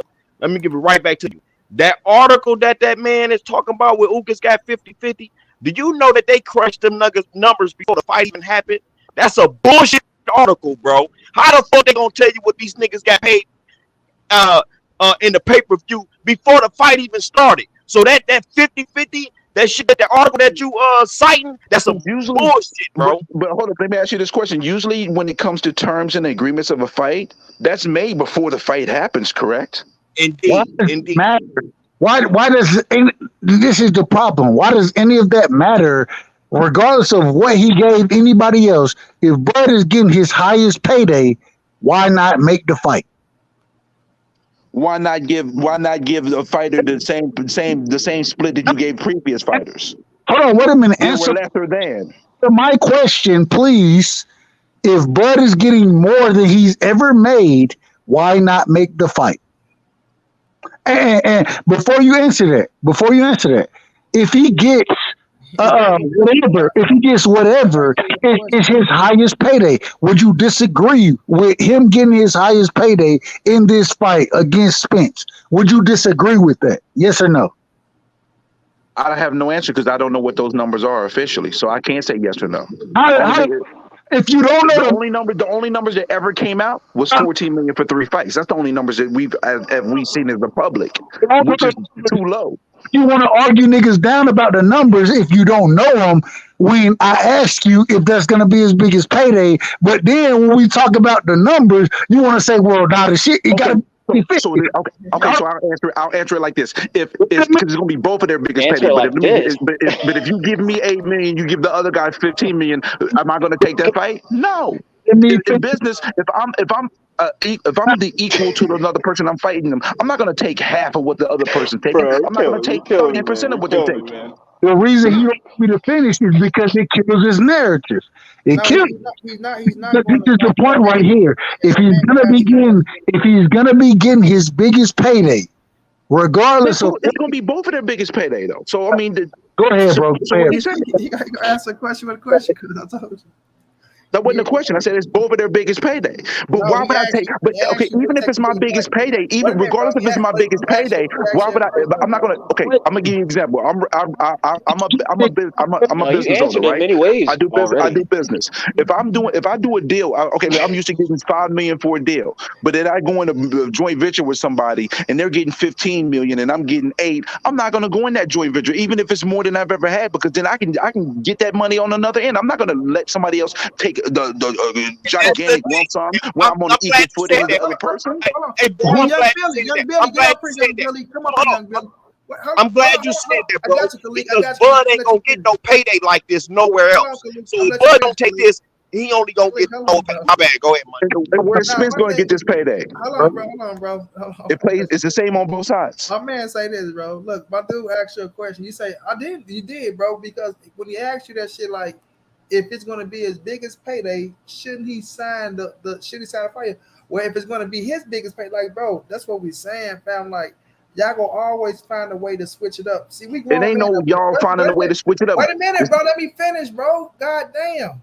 Now we grown men up here. Yes, your ass is linked in with the situation because it's what you're doing right now. It No, doesn't matter what somebody do or what somebody say, bro. You're going to find a way to switch the shit and throw it back because you're never going to answer. It's never going to be just a yes or a no. Well, it's his biggest payday as well, and you can't tell a man what to do, or that's not and that's why I come in there. Who the fuck am I to tell him to like all this shit, bro? When we ask you your thoughts on this shit, bro, at the end of the day, you know what I'm saying? So I look at it like this, man. And that's why I got the title up there, bro. Is y'all never going to sit up there and be realistic, bro, or never just going to say realistic. Let him finish. I don't think it's Let him finish. realistic. Let me young Billy just came down. Let me ask young Billy about what, because I know what I heard from Stephen Espinoza, right? But young Billy, you had the pleasure to interview Stephen Espinoza, right? That correct? Mm-hmm. Yes, sir. What is Stephen? We're gonna let you talk. What is Stephen Espinoza? Well, you don't have to, say every goddamn thing, but could you just, touch on the fact of what he was talking about with the numbers with Terence Crawford and Errol Spence? He said that they were off on the guarantee, and it was only one side that didn't agree. And that what you're saying about the double, like if it's his highest payday and if somebody's getting double, Errol Spence ain't getting double of what Bud is getting up front guaranteed, and he ain't even gonna get double of what the back end money. Like when I asked Espinoza about, is it gonna be 50-50? He said if it ain't 50-50, it's gonna be damn close. Like he talking about not 60-40, even closer than that. Like that's how close it could be. So as far as double what Bud is getting, I mean, come on, man, that's bullshit. And they are, like Espinoza told me that Bud Crawford is asking for more money than Errol Spence initially asked for. And YB is one of my sources. Let YB finish. Let him finish. Yeah, so Bud Crawford is asking for more upfront money, a higher guarantee than even Errol Spence. And Espinoza was like, well, shit, I mean, what the hell? Like, if Errol Spence would take it, and Errol Spence is a bigger draw, he'll take the guarantee we're willing to give him. How the hell is Bud asking for more than what this guy's asking for? So what does it look like to you? So that's why I'm saying, like, bro, that's the real truth of what's going on. May I respond to that? Is it more than is the guarantee that they offering Bud? Is it more than $6 million? Yes or no? Absolutely, absolutely. And so that's what it falls down to, is that they still offering this nigga his highest bag, and he's still trying to negotiate nonsense. Make the fucking fight, bro. Make the fight. And YB will tell you, I done talked to this, and YB, you my brother. Me and you, we done talked outside of this shit. Outside of the Can I ask you a question, Billy? I hate that YB got him. Hold on, let me finish real quick, bro. Let me just finish. I got you. I hate that YB got a Let me just finish it, bro. Let me finish. Dub, I got you, bro. Okay, my bad. I hate that YB got a picture of him and Errol Spence because YB is not no fucking biased motherfucker. That's why I like his channel. He a real nigga. He keep it real. He's in the field. Right. He's in the field because they say y'all are YouTube niggas. Y'all don't know what y'all talking about. You niggas just do this. He's in the field. Go check out his channel, right? And y'all go subscribe to YB. We got 166 people over here. Y'all go subscribe to YB. Go show him some love, fam. So, this is just facts, bro. Like, motherfuckers not up here just making up shit, because that's why I say about the people that rap for Bud so goddamn hard, right? Y'all don't want to listen to reason, bro. No, not reason. The truth. That's listen to the truth. It's not. So as I get a chance, I want to ask a question. But go ahead, Doug. May I please Omega. And then I'm gonna let you ask your question. Last thing. So all I'm saying is that if this is your your highest guaranteed money, not talking about the back end, because the back end will be there. We're not talking about that. We just talking about the upfront money. You feel me? And I'm gonna ask one more time, YB, is the upfront money being offered to Bud Crawford? Will it be his highest payday, bro? That's it. Like my man, Bias said, it's gonna be both of their highest payday. So we already know that. We already know the truth behind it. It's the highest payday for both of them. So to answer your question, yes, it's the highest payday Crawford will ever get. What's the problem with making the fight? What's the problem, bro? You getting your highest payday, but you still need more, bro. Come on, man, make the fucking fight happen, bro. That's it. It is what it, and it's crazy. These are my last words, money. I apologize. Me and YB done been planning to be at the motherfucking fight, bro. We done been planning this shit. Yeah. Why am I lying about that? Now with some of you unbiased, go ahead. I want to hear what you got to say, unbiased. All right, Young Billy, Talk to me. did you state that the fight was made 4 months ago? Yeah. Okay, so what happened? Because the fight, as of now, is still not officially done. It's not been put out. So what happened with that? The fight wasn't done. You said the fight was done 4 months ago, but it has not been done yet. So if that's not factual, how can we know for a fact that Bud is being offered $7+ million as a fact? That's crazy, bro. They come into credibility, brother. They come into credibility. I'm asking a question. I'm asking a I heard question. what he say? What he say? He said how like we at one time we remember when that report was coming out that the 2-fight deal with Bud Crawford going to PBC and Thurman was going to be up front. Remember Blue Blood? Everybody was saying it, and that was a real offer from PBC too. That deal, but yeah. I don't know, man. The guarantee got to be met, though. That's the biggest thing. Like, bro. But I believe that the fight's gonna happen. I'm not saying it is not. I definitely think Bud's gonna take the fight. I don't, YB. I really hope the fight happens. But the thing is, the issue that I take, because people are saying that I'm capping for Bud, but then I got people to say I'm an heterosexual because I go about Bud shit too. I'm not capping. I'm not capping. I'm not capping. You moving the goalpost. Y'all moving the goalposts. I'm not capping. Y'all moving goalposts around. Steph, let that man finish, bro. He was quiet through everybody else shit, man. Go ahead. All right, so here's the dilemma that I have, and this is why I take issue sometimes when it comes to Spence fans. You can say that Bud didn't have to wait for this fight or none of that, but Bud been saying Miss Spence's name for years now. And now that we have to wait a few extra months so Bud can negotiate what he feel like he deserves, y'all taking big issue with that. But y'all didn't hold Errol's feet to the fire by not fighting Bud at a sooner time. Because at the end of the day, when the era of boxing that I came up in, the best fought the best, and they didn't care. My favorite fighter, let me finish. My favorite fighter of all time is Roy Jones. He ain't dug nobody smoke. He ain't talk about none of this purse split bullshit. He came in and he said, "I'm gonna beat your ass and set it up tomorrow." That's the era of boxing. Where Roy tell B-Hop 60-40, I'll turn that ass up. B-Hop. Exactly. 60-40, I'll turn that ass up. 60-40, I'll turn that ass up. 60-40, I'll turn that. Listen, bro, I told y'all it's always been an A side, always been a B side. Yes. Business always got done, and the motherfucker that was the A side always got the higher percentage of the motherfucking purse. So when we sit up here and we try to play these games of what era we came up in, we understand it was a golden era of boxing. We understand how the 90s was when you had less promoters. Now in this era, it's the business era. Floyd Mayweather took the game out of promoters' hands, put it into the fighters' hands. The fighters are not done these days. So now, yes, they want to get paid what they feel that they work, so the promoters don't get all the goddamn money. And then shit is different in this day and age. So we live in a different day and age where we always want to tie this one to that and that one to that. We're not going back to those days. We are what the fuck we are, bro. This is the business era of boxing. That's a fact. Nobody's denying that shit. We all know how shit used to be.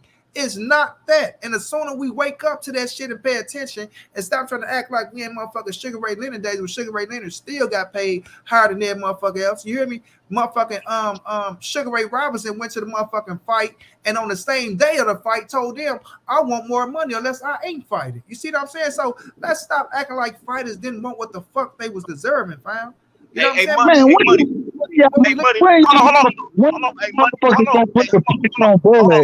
you gonna say fuck the money, we want to see the fight. When y'all gonna put the pressure on Bud to make the fucking fight? Okay, so hold on. Can I respond to that? Let me respond to that. This is my issue with Bud. This is my issue with Bud. This is what my issue with Bud.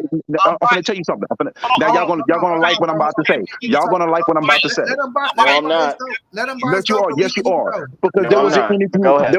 Yes, it was, because it was an interview where Bud said something about, I don't care about no 50-50. I just want to prove that I'm the best. Lies. So that means no, Bud, yeah, exactly. Bud said that, and obviously he's capping because he's negotiating to try to get more money. I don't See, want to the hear thing your is, they both manifesto. talk out. You don't want to hear it, but how you don't want to hear it? I don't want to hear that Let the man manifesto, talk, man. Steph, for real, Steph. Stop cutting him off, bro, because you don't want to hear it, right? Don't mean he don't get the right to say Bud said that in the interview. I said about, I don't care about no 50-50. I just want to prove I'm the best. But now we're here and we're still negotiating the terms. So what you said that back then was cap compared to what we're dealing with now. That's the issue that I have with Bud right now in regards to this fight. But I feel like he deserves to be to negotiate his terms, but he said something different. And the same thing goes with Errol. At one point, he told Bud to get a strap and we'll see fight. And then he said, no, I'm going to get all the straps. Get the straps and then go see it. They both have had cap moments. You know, I love. Wait, hang on, right side. I got a question. YB, does that sound any remotely close to anything, resourceful to you? What he just said in that recent news? You said Bud said he don't care about the 50-50. No. Earl said he said that in an interview 2 years ago. 2 years ago. Even more irrelevant. Dog, you've been lying. You're not listening to what I'm saying. You're not listening to Steph. I did. No, obviously not, because you're taking issue with me having an issue with Bud. I had an issue with Bud about that. There's no issue with Bud. Wait, hang on, Money. Hold on, Steph. Let me say what Master Khalid got to say, because he low. You low, Khalid. What you got to say, bro? You low as fuck. Oh, my bad. Am I better? Yeah, go ahead. Okay. Unbiased. I just want to say something real quick, bro. I don't remember Earl saying Bud get a belt. He might have said it. I remember him saying he did. Okay, I remember him being asked by a reporter, do you agree with Keith Thurman that Bud should get a belt? He said, I don't get into all them politics. I don't care about all that. That's what I remember. But he might have said that. Okay, let's say he said it to Bud. He said it to Bud. Okay, let's say he did say that, right? But he never said, you get a belt, I'm fighting you next. He always told that man, I'm getting these belts and then I'm coming for yours. He even said before Bud had a belt, I'm getting these belts, and then whoever got the belt on the WBO, I'm coming for that. That's what he said. He said whoever got afterwards. He did say that, but he said it after. How was it afterwards? How was it? He told Bud to get a belt first. How was it afterwards when Bud wasn't the champion yet? Jeff Moore was the champion, and Earl said, when I get all these belts over here, then I'm gonna go get whoever got the WBO. That's what Bud was the champion. How would he say it afterwards? And Bud he said directly to Bud, get a belt, and I'll fight you. Then when he got a belt, I will agree. Unbiased. He did say get a belt and I'll fight you. But when he said get a belt and I'll fight you, that one, like he said, get the belt and we gonna fight next. Like he said, and we gonna fight next, right? Because I'm coming in, but I will agree. Unbiased. Yeah, he said get a belt. So I'm not. But you know why I think that the reason why, because when Spence said that to Bud, Spence was speaking as a fighter. But then when he said, I'm going to get all the belts and then I'm going to get all the belts, that's PBC and Al Hammond talking. So what happened was Spence was talking as a fighter at first, and then his promotional company pulled him in and said, no, that's not how we doing this. That's negative, bro, because on the fact of Errol Spence was already, I told you, chasing those fighters before Bud even came up, bro. So when they was over that situation, he was chasing Keith Thurman. When Bud came up, he was chasing Keith Thurman. And Errol already told them, like, I'm finna get these guys over here. Danny Garcia, Sean Porter, and Keith Thurman was his hit list. That was Errol Spence hit list. These are facts. That was his hit list. He wanted all three of them cats, and he was getting all the belts over there. Bud came up. Earl and Bud weren't really even looking at each other like that. You know what I'm saying? Neither one. But you come up to the division, of course, right? We're gonna have to mention our names with each other, especially when the title was over there. So with Max Kellerman, Max Kellerman was the reason why it got to where it was at and shit like that. Because Max Kellerman kept saying. And Omega Red, I appreciate that love in the super chat, my brother. He say unbiased name is Pumpkinhead. Pumpkinhead. But yo, listen, shout out to Pumpkinhead. Rest in peace to my man Pumpkinhead. Yeah, but yeah, never mind that. Yeah. Now Max Kellerman was the one kept saying, when it's that guy that you look at and say he's special, and he kept talking about Errol and Bud. They try to make Errol said on the channel. Earl was like, well, I want Keith Thurman. And Bud is a hell of a fighter. They try to make Bud said, Bud was like, yeah, but he ain't the number one fighter. You know what I'm saying? So it was Max Kellerman looking at that fight as the two top shotters. And I'm quite sure we all saw it as well. Like Earl and Bud as something different. Both of them as two top shotters. But at that time, they Bud wasn't on Earl hit list and Earl wasn't on Bud hit list. So when y'all be coming talking about that 4-year shit, that shit is not true. But I understand what y'all be talking about. When y'all be like, oh, well, the fight could have happened then. But y'all got to understand, Y'all keep saying the fight could have happened, but y'all never seen Bob Arum send a contract to fucking PBC. But y'all also heard Bob Arum say the fight isn't ready yet out his own goddamn mouth, right? It isn't big enough yet to put it on. That's out of Bob Arum mouth because they were trying to build the shit up. So y'all got to understand when I tell y'all the sport is a fucking business. They knew that in the future that Errol Spence and Bud could have been something big, but that just don't follow no goddamn Errol Spence in the PBC side because Bob had a plan with Bud all along, and that's exactly what he was doing, bro. Trying to build his ass up over there and try to put his ass in position to get some more experience at 147 before he put him in the ring with Errol Spence, bro. And Errol Spence, when he got all the scraps like he said he was gonna do, and made the fight the biggest fucking fight right now where we sitting at right now today. Can I ask you a question, Monty? I got you. Earl told you I'm gonna get these belts, and then we're gonna see who's ducking what. And he did that shit. And now we are here. Now we're more realistic. This is realistic now than ever. Undisputed. It gets no bigger. But what's your question, bro? All right, and this is for you and for you, Stefan. All right, yes, sir. When Horn had the belt, did Spence immediately say we can fight? No, he said he wanted to fight him. Whoever had that, who was in position, which was Horn. So yeah, he said he wanted to fight Horn immediately. Yeah, if he had. Let me say this. When Horn had the belt, you do know Horn wasn't with Top Rank and shit like that, right? But not just Spence. Everybody was saying they trying to get after the motherfucker Horn, but he knew that fight wasn't coming up next. He knew it wasn't coming up next, right? Oh, come on, y'all moving the goalposts but also, right no, now, hang on. Also, wait a minute, hold on. That's why I say he knew the fight wasn't coming up next because they had the fucking fight in play for Terence Crawford, bro. Do you understand that? I'm moving the goalposts right now, man. No. Please. Moving the goalposts. You've been doing that. No. Wait a minute. When Bud Crawford was already in play for the goddamn title, bro. But at that time, sorry, Monty. He had a different energy for Horn when he had the belt than he had for Crawford. I'm just gonna be honest, man. No, unbiased. No, what it was. Wait a minute. So was it a different energy for Bud when he had the belt and he said he wanted to keep Thurman and not Errol Spence? So like when y'all be trying to sit up here and play these fucking semantic games, bro, because that shit ain't gonna work, bro. Exactly, man. Exactly, man. Yeah, we knew that. Jeff Horn was on the Top Rank when he had the belt, by the way, just so you know, Monty. Then with Top Rank when he beat Manny Pacquiao, but no, he wasn't a Top Rank fighter. Look it up, right? Not only that, Monty. Because even that's two different things, man. Bro, let me tell you, bro. How? Listen, wait a minute, hang on. Said this. Bob Arum told you, bro. Oh, if Manny Pacquiao want a rematch, then he's gonna have to come back to Australia. Now, isn't that right? When he was talking to the bitch in the go look at the post-fight interview and look at Jeff Horn promotion company, bro. Go look at the post-fight interview. Like, Jeff Horn was already with Bob, but Jeff Horn was already with Bob. They was doing business with Bob, bro. Go look at his promotion company. Why do you think that he just took Devin Haney down there to fight motherfucking the boy, man? George Kambosos. And George Kambosos ain't a Top Rank fighter. You telling me George Kambosos with Bob Arum too? Same shit. Doing business, right? Not only that. At that time. No. Hang on. But back to earlier. Not only that. At that time. Hang on, Moni. Errol didn't even have a belt at that time, so he was hunting for a belt. And when that situation didn't uncover, because obviously it's Jeff Horn got it, he went the IBF route. So anyone could have got that Errol Spence smoke. So of course he wanted Horn. Anyone wants Horn. Hey, Monty, you just said perfect though, because what you said was perfect. Terence Crawford was trying to fight Keith Thurman. So is we gonna say Terence was ducking? Like, come on, man. But see, that's that shit that they want to use to say that Errol was ducking Bud. What's going on right now? Right, what's going on right now is Bud is ducking Errol. That's what's going on. Bud's ducking? Yes. Fuck yes. Come on, be realistic here, bro. Be realistic, man.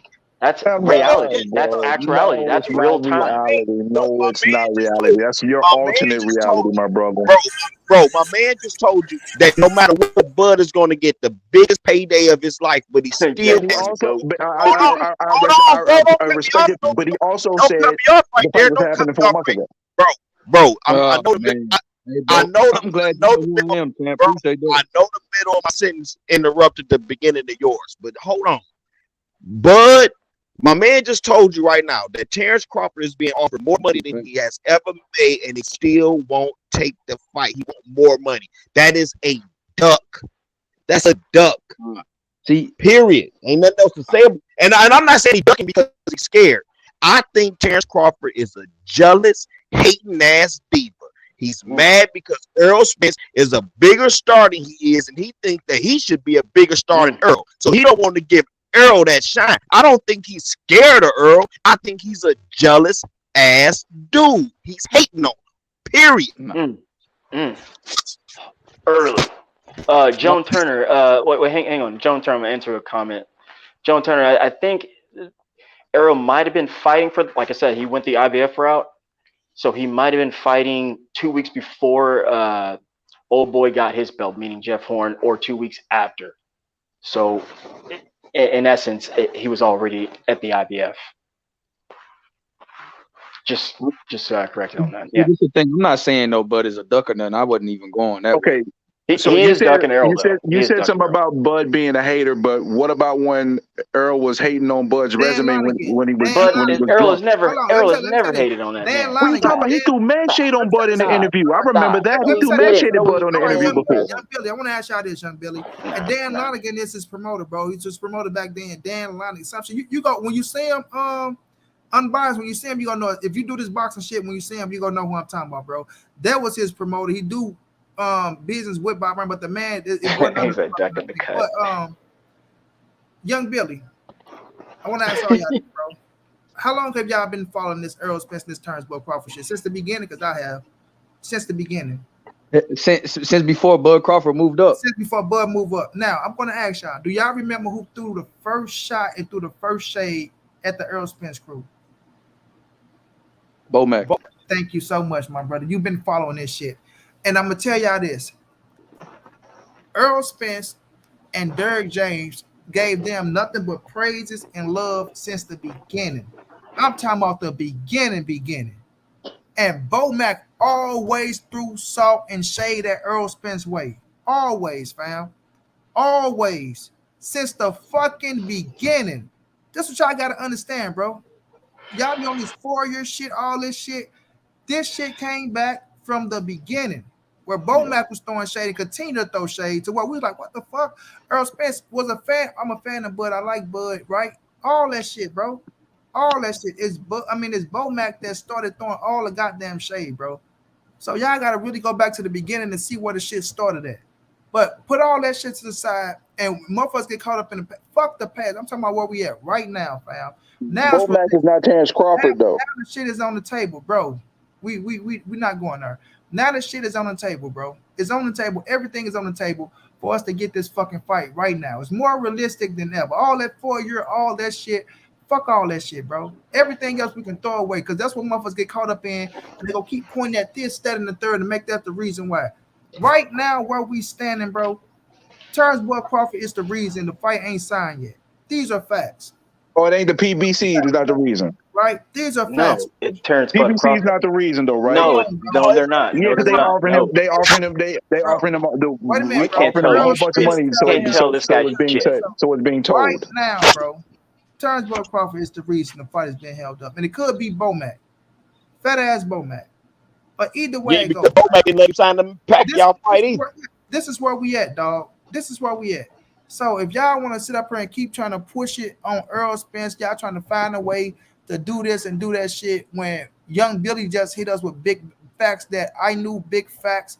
EJ hit me with some big facts. The horse. I don't know if that's facts or not. So when it comes down to the situation, bro, you can say what you want to say.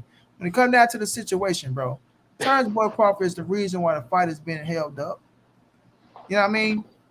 And if the ones that act like they so much for Terence Crawford, they believe that Bud is gonna do this to Errol Spence and do this and do that, yeah, why not tell him, man? Because that's all I'm on, Young Billy. It's no disrespect or nothing. Like I said, inside the ring, I got a 50-50 fight. Yes, Bud has a chance to win the fight. Outside the ring, Errol Spence is the A side. That's my look at the things. And right now, with the deal they trying to get a man, he need to sign a fucking contract. and bring his ass on. And the ones that's sitting up here that want to act like they rap for Terrence Crawford so much, right? And sometimes they say they not being unbiased, but they being biased as fuck, and they not keeping shit real as they should keep it, bro.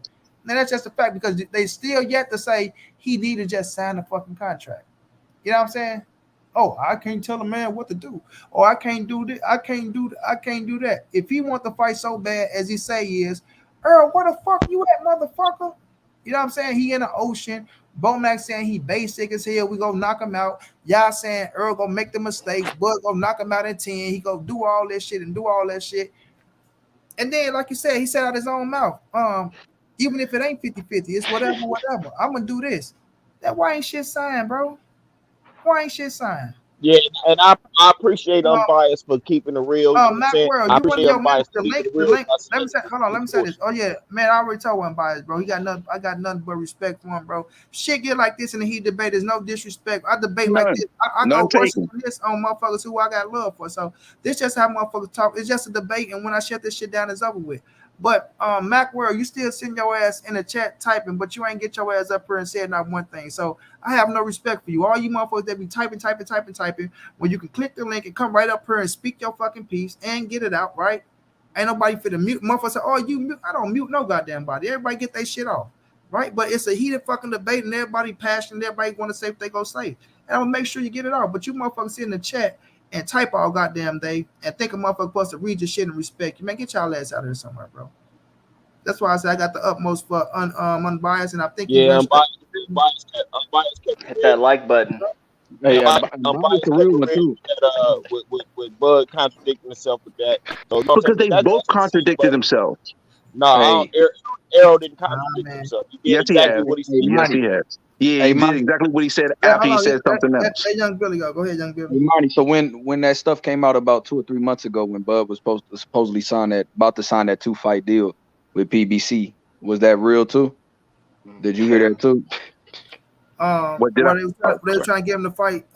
They talking about the Thurman and the Earl. Yeah. The Thurman and the Earl. That was back in February. Yeah. I don't know how real that was, bro.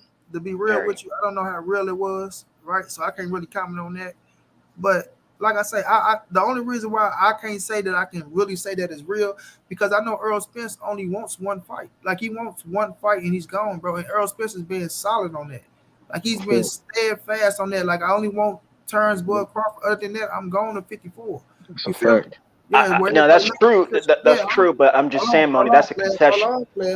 When he's sitting up there and the dude is tired of 147, bro, and he doing this shit for the fans, and he want to give us the fight, bro, and he's doing everything that he got to do. So, like I said, I like if they trying to slide Keith Thurman, that's gonna be a backup plan if the shit don't happen. That's to save Earl from fighting once a year. But my thing with Bud is this: Bud fought once last year in November. It's no way to me where I feel like you already tried to sue Bob Hearn, that shit failed, right? Now you coming out and you fought once last year and you made what you made against Porter. Now you come out in 2022 and you telling me that you gonna sit out the whole fucking year and you aging. I don't give a fuck what people. Oh man, he's still, but you aging, bro. So now ring rust come along with that. So it's hard for me to believe that this motherfucker is gonna sit out for the entire fucking year and not do nothing. You know what I'm saying? Because you're not gonna hold up Errol Spence first of all. Then the IBF stepping in and letting them know, hey, time is running out with you motherfuckers. Y'all gonna have to pull the trigger, do something. So Earl ain't finna be able to hold the belt for that much longer, right? So Earl letting them know, bro, either it's him, and I know they keep talking about Thurman, but like Earl say, take the L out of love. I'm not fighting Thurman. I'm going if it ain't Bud, I'm going to 54. So he gonna start his reign at 54. So that's why and with Bud coming out saying I'm gonna be undisputed at 47, I look at that like this, young B. That's why I feel like, if you don't fight Errol Spence, the belts get spreaded out. Bud don't have it in him to sit around at 147 all these years trying to collect the belts and wait for this motherfucker to finish or this person to finish or that. I feel like he said I'm going for it right now. You know what I'm saying? So I'm standing fast that the fight will happen this year. You know what I'm saying? So it's just when I look at it like that, Earl got one fight left. Bud saying he's going for it. That's what gives me the faith that the fight is going to happen. But other than that, if it don't, Errol Spence taking his ass to 54, bro. And he always been right. I'm out, man. Peace to everybody on the chat.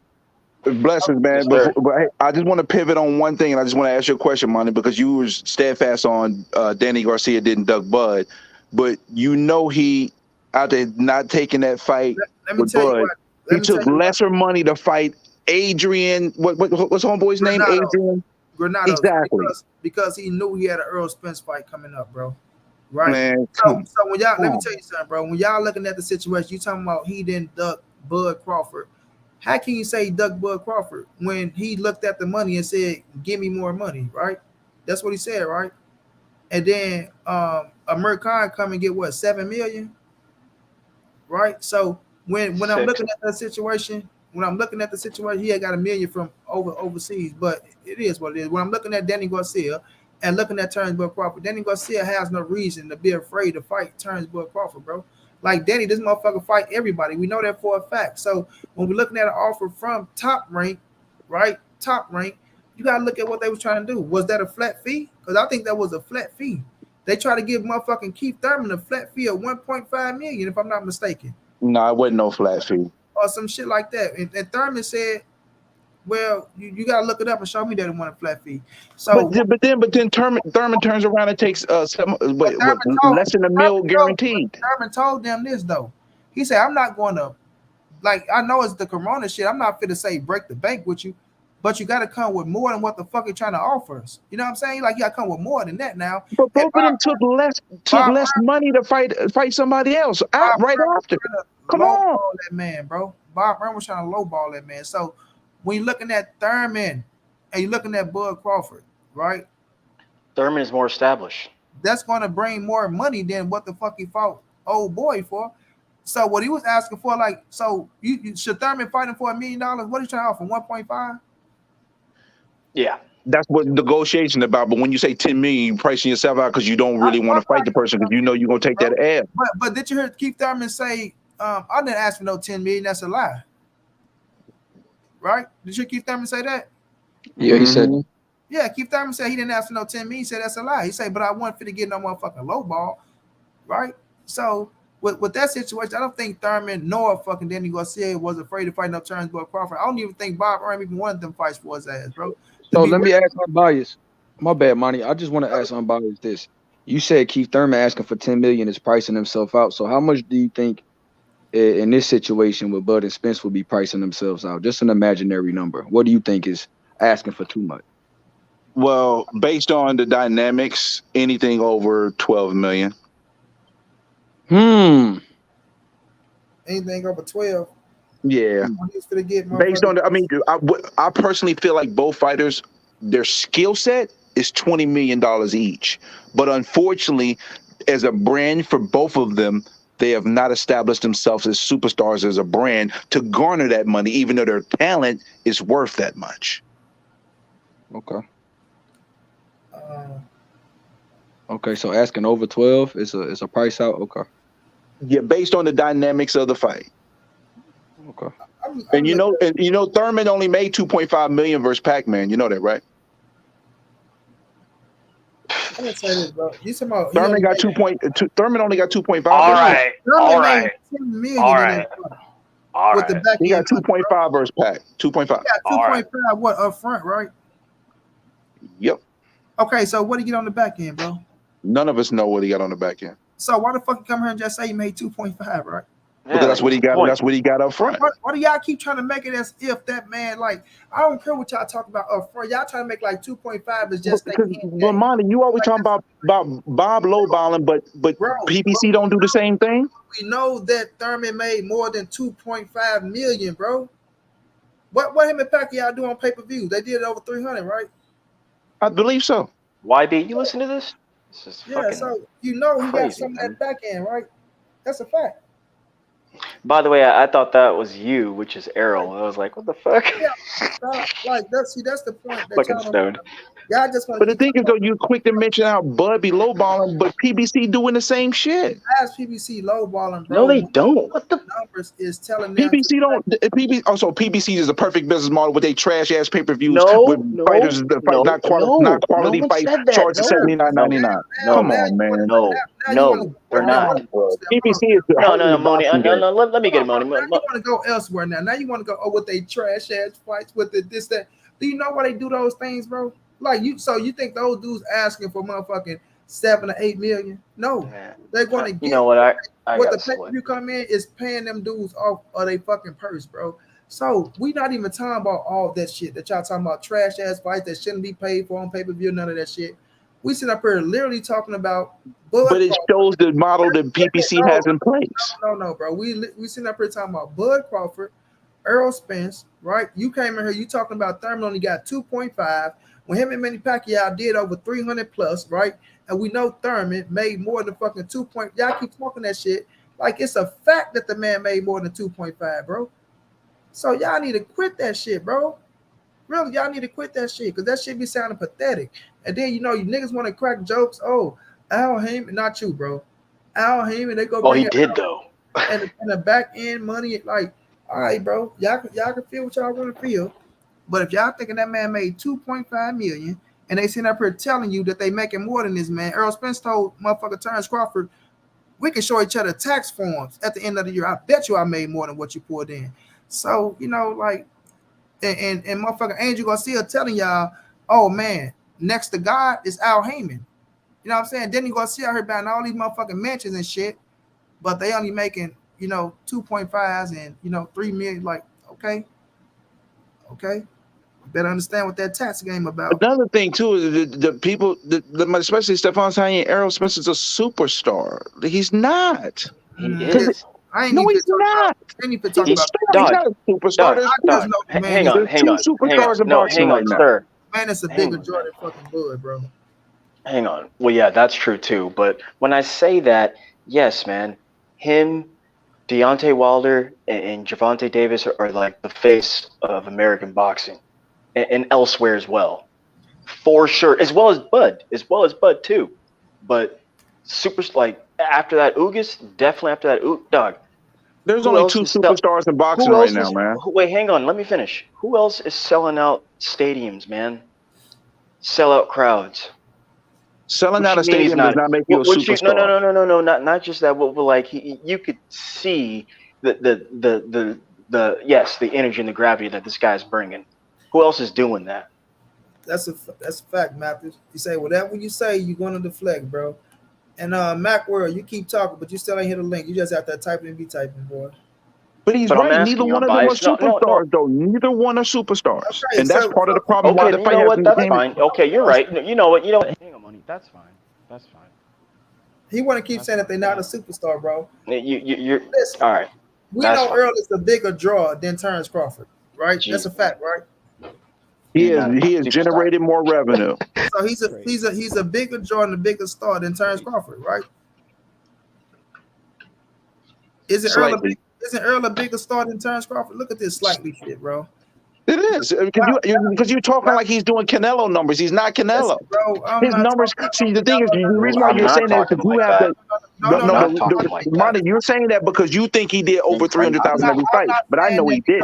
Nothing, bro. I'm saying that because the man is a bigger draw and a bigger star than motherfucking Terence Bud Crawford. If you put more asses in the seats than somebody, and you doing more numbers than somebody, and you more known and recognized than somebody, then that make you a bigger draw and a bigger star than that person. I'm not gonna sit up here and beat around the bush and slightly and all this shit because y'all want to feel. It is slightly. I mean, he's bigger than Crawford in regards to the numbers, but it's not. It's not. I walk into a motherfucking room and that motherfucker, more people know Young Billy than they know Monty Brown.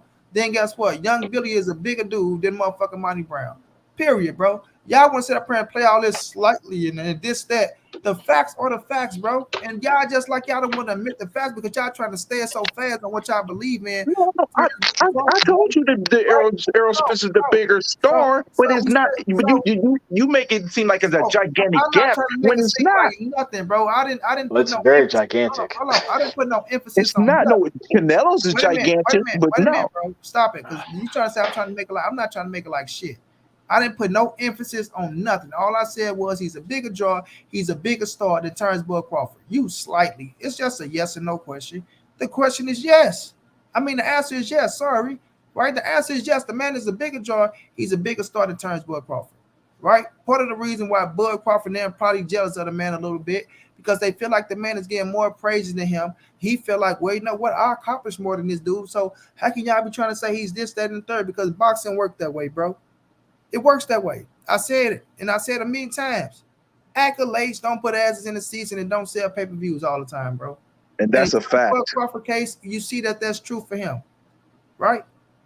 I agree. Don't say that he's a bad motherfucker inside the ring. The accolades solidify that. Yeah, the accolades solidify you a bad motherfucker, right? So at the end of the day, bro, this is a business, man. You get what the fuck you put out, period.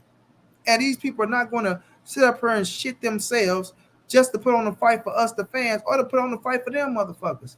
They in the fucking business of pulling back a kickback, not just sitting around, breaking even. Nobody wants to break even. If me and Young Billy, and I keep using Young Billy, if me and Young Billy hit the block, we spend all our money on the motherfucking pack, and we sitting around this motherfucker lollygagging, and just because we want to be on the block and selling shit with a nigga, we just go sell the shit. All right, Young Billy, just get the shit off, bro, and just get our same money back. Fuck no. We want to see a motherfucking a kickback. Instead of a motherfucker sit up there just want to sit around and be doing it for the fuck of it. No, it don't work like that, bro. Terence Boy Crawford them know it don't work like that. But they know for a fact that them people ain't over there at PBC and them fighters ain't saying what they saying just to be saying that shit. You know what I'm saying? They don't want to take a motherfucker chance on what they doing. Young Africa, say something, bro. Yo. Come on, man, Young Africa. Hey, man. I just pulled up. I heard something, man. Y'all got me fucked up out here, man. Hey, first off, this money talk is crazy, man. Yo, I don't even know why we pocket watching out here. So crazy. Goodbye, man. He want to get up here. We got him fucked up and all that shit. We not going. Yeah, yo, high and shit. My brother, Omega. I appreciate that, brother. Yeah, you buying shit, yo. He's actually he's a heavy Spence fan, by the way. Young Africa's a Spence fan, true and true. First of all, you greet the motherfucker. What's going down, fam? We Young Africa. What's up? Them yo. Young Africa. I think he dropped off. I don't know what happened, but he dropped off. But what you just said previously, that was the realest shit of all of it. The fact of the matter is, Spence has generated more than Bud. That is a fact. Y'all are crazy, bro. No, you're crazy, John. Wow. Yeah, that was funny as shit. I think he dropped off.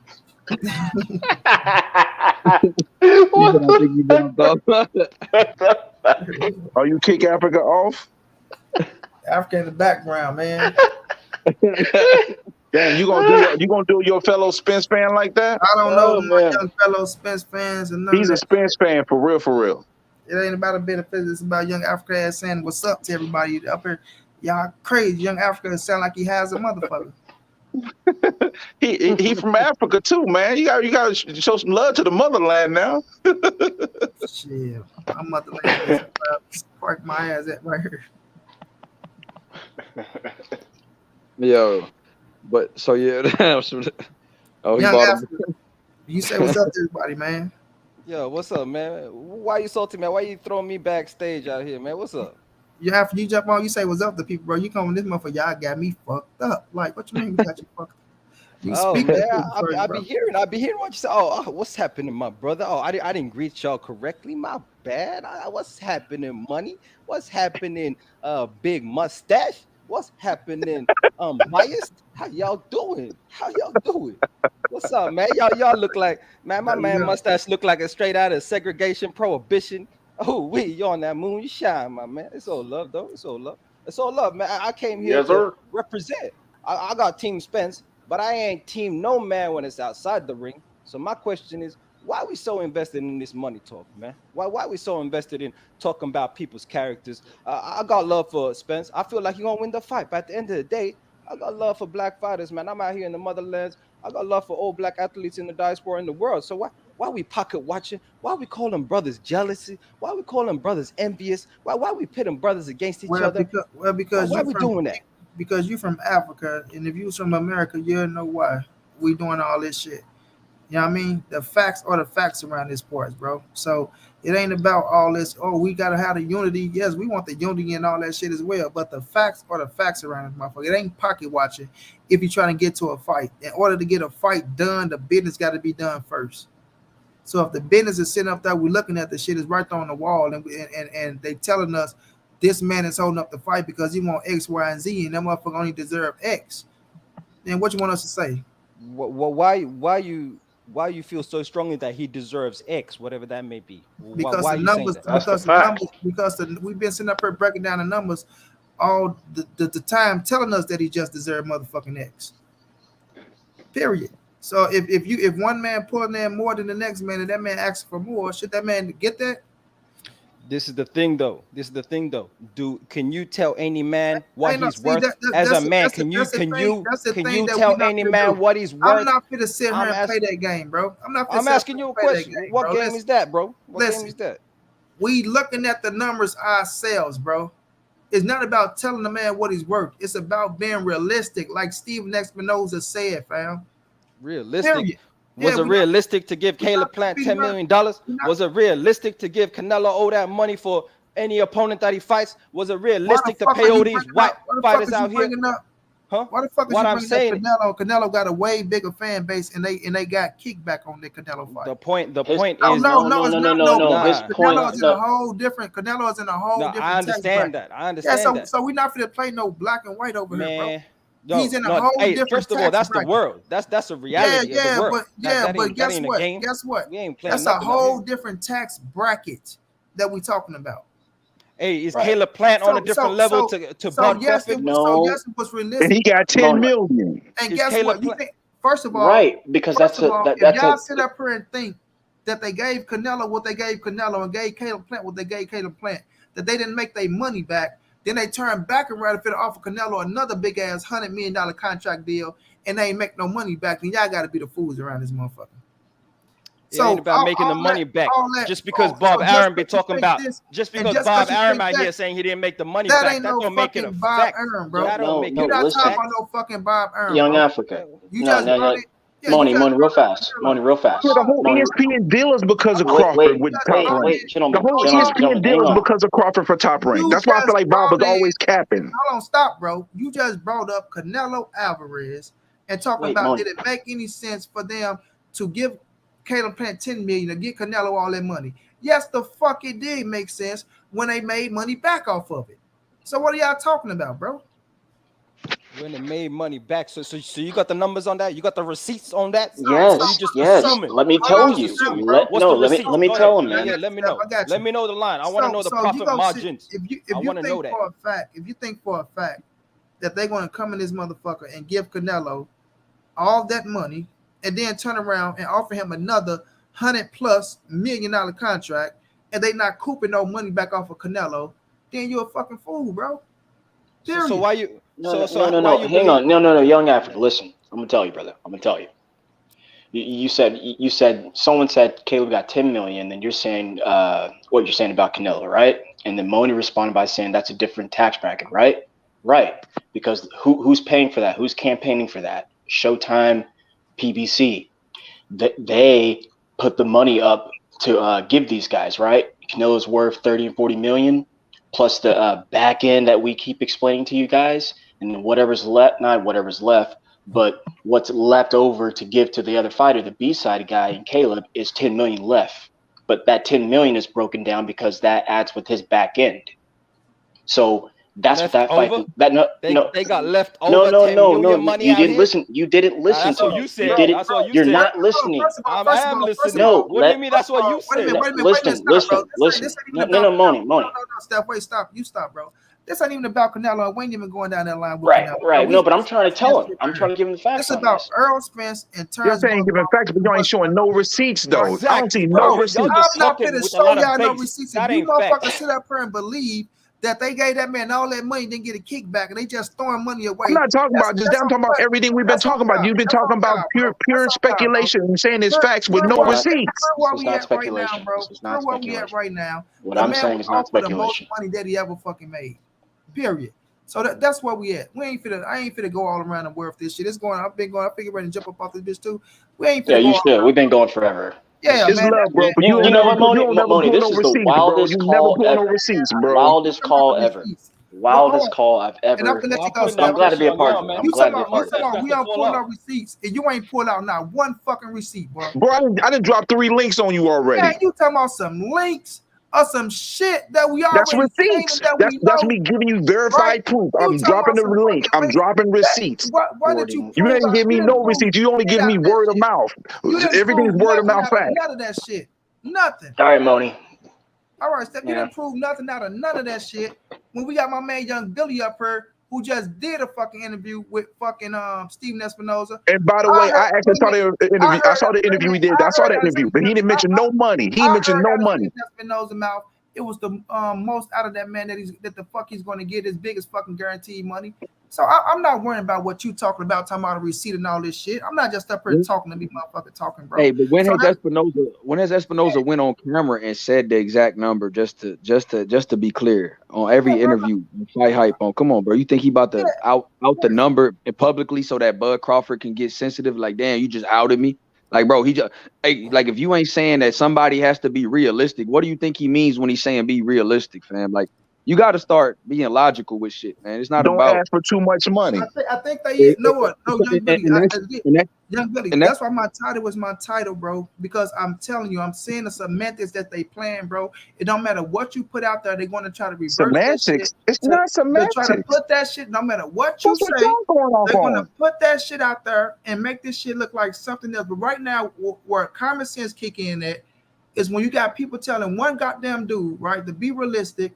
You got every fucking promoter out here saying he got one fight and they ain't got the money for the shit that he's asking for, right? Facts. This is one goddamn man, bro. Now y'all can sit up here and say, "Oh, we can't say that the man don't deserve this." Y'all can do all that shit all y'all want to. If you can't prove the numbers, then you can't say nothing is factual, though. Man, listen, when we sit up here and we see what's going on, our fucking eyes is open. Now we ain't playing all this motherfucking playground pity pat ass shit that y'all. Oh, he point the finger back. He point the finger. If y'all want the motherfucking fight, bro. Be realistic with the shit. Oh, make it funny. You niggas want to sit up here and just go back and forth on this shit and try to prove some shit, bro. All right, I hear you then. So what's unrealistic? If Bud comes to the table, you tell me what's an unrealistic number? Bro, they offering the man most that he ever fucking made. I just asked you a question, my brother. Right? What's unrealistic? They offering the man most that he ever made in his career. He need to Young Africa. Let me ask you this: What do you think? No. Answer my question, my brother. Y'all throwing me questions. Answer the they question. Offering the man his highest pound fighter in the world. Fucking guaranteed and back end. Come on, bro. It ain't about that. What's unrealistic, bro? You talking about the numbers? You talking about what he deserves? You talking about being realistic? Showtime out here capping. So you tell me what's unrealistic. I'm not. Showtime ain't capping about shit. Showtime ain't capping about shit. Capping. Go ahead, Billy. Well, I asked my man unbiased what he thinks. I asked my man unbiased what he thinks is unrealistic. He said anything over 12.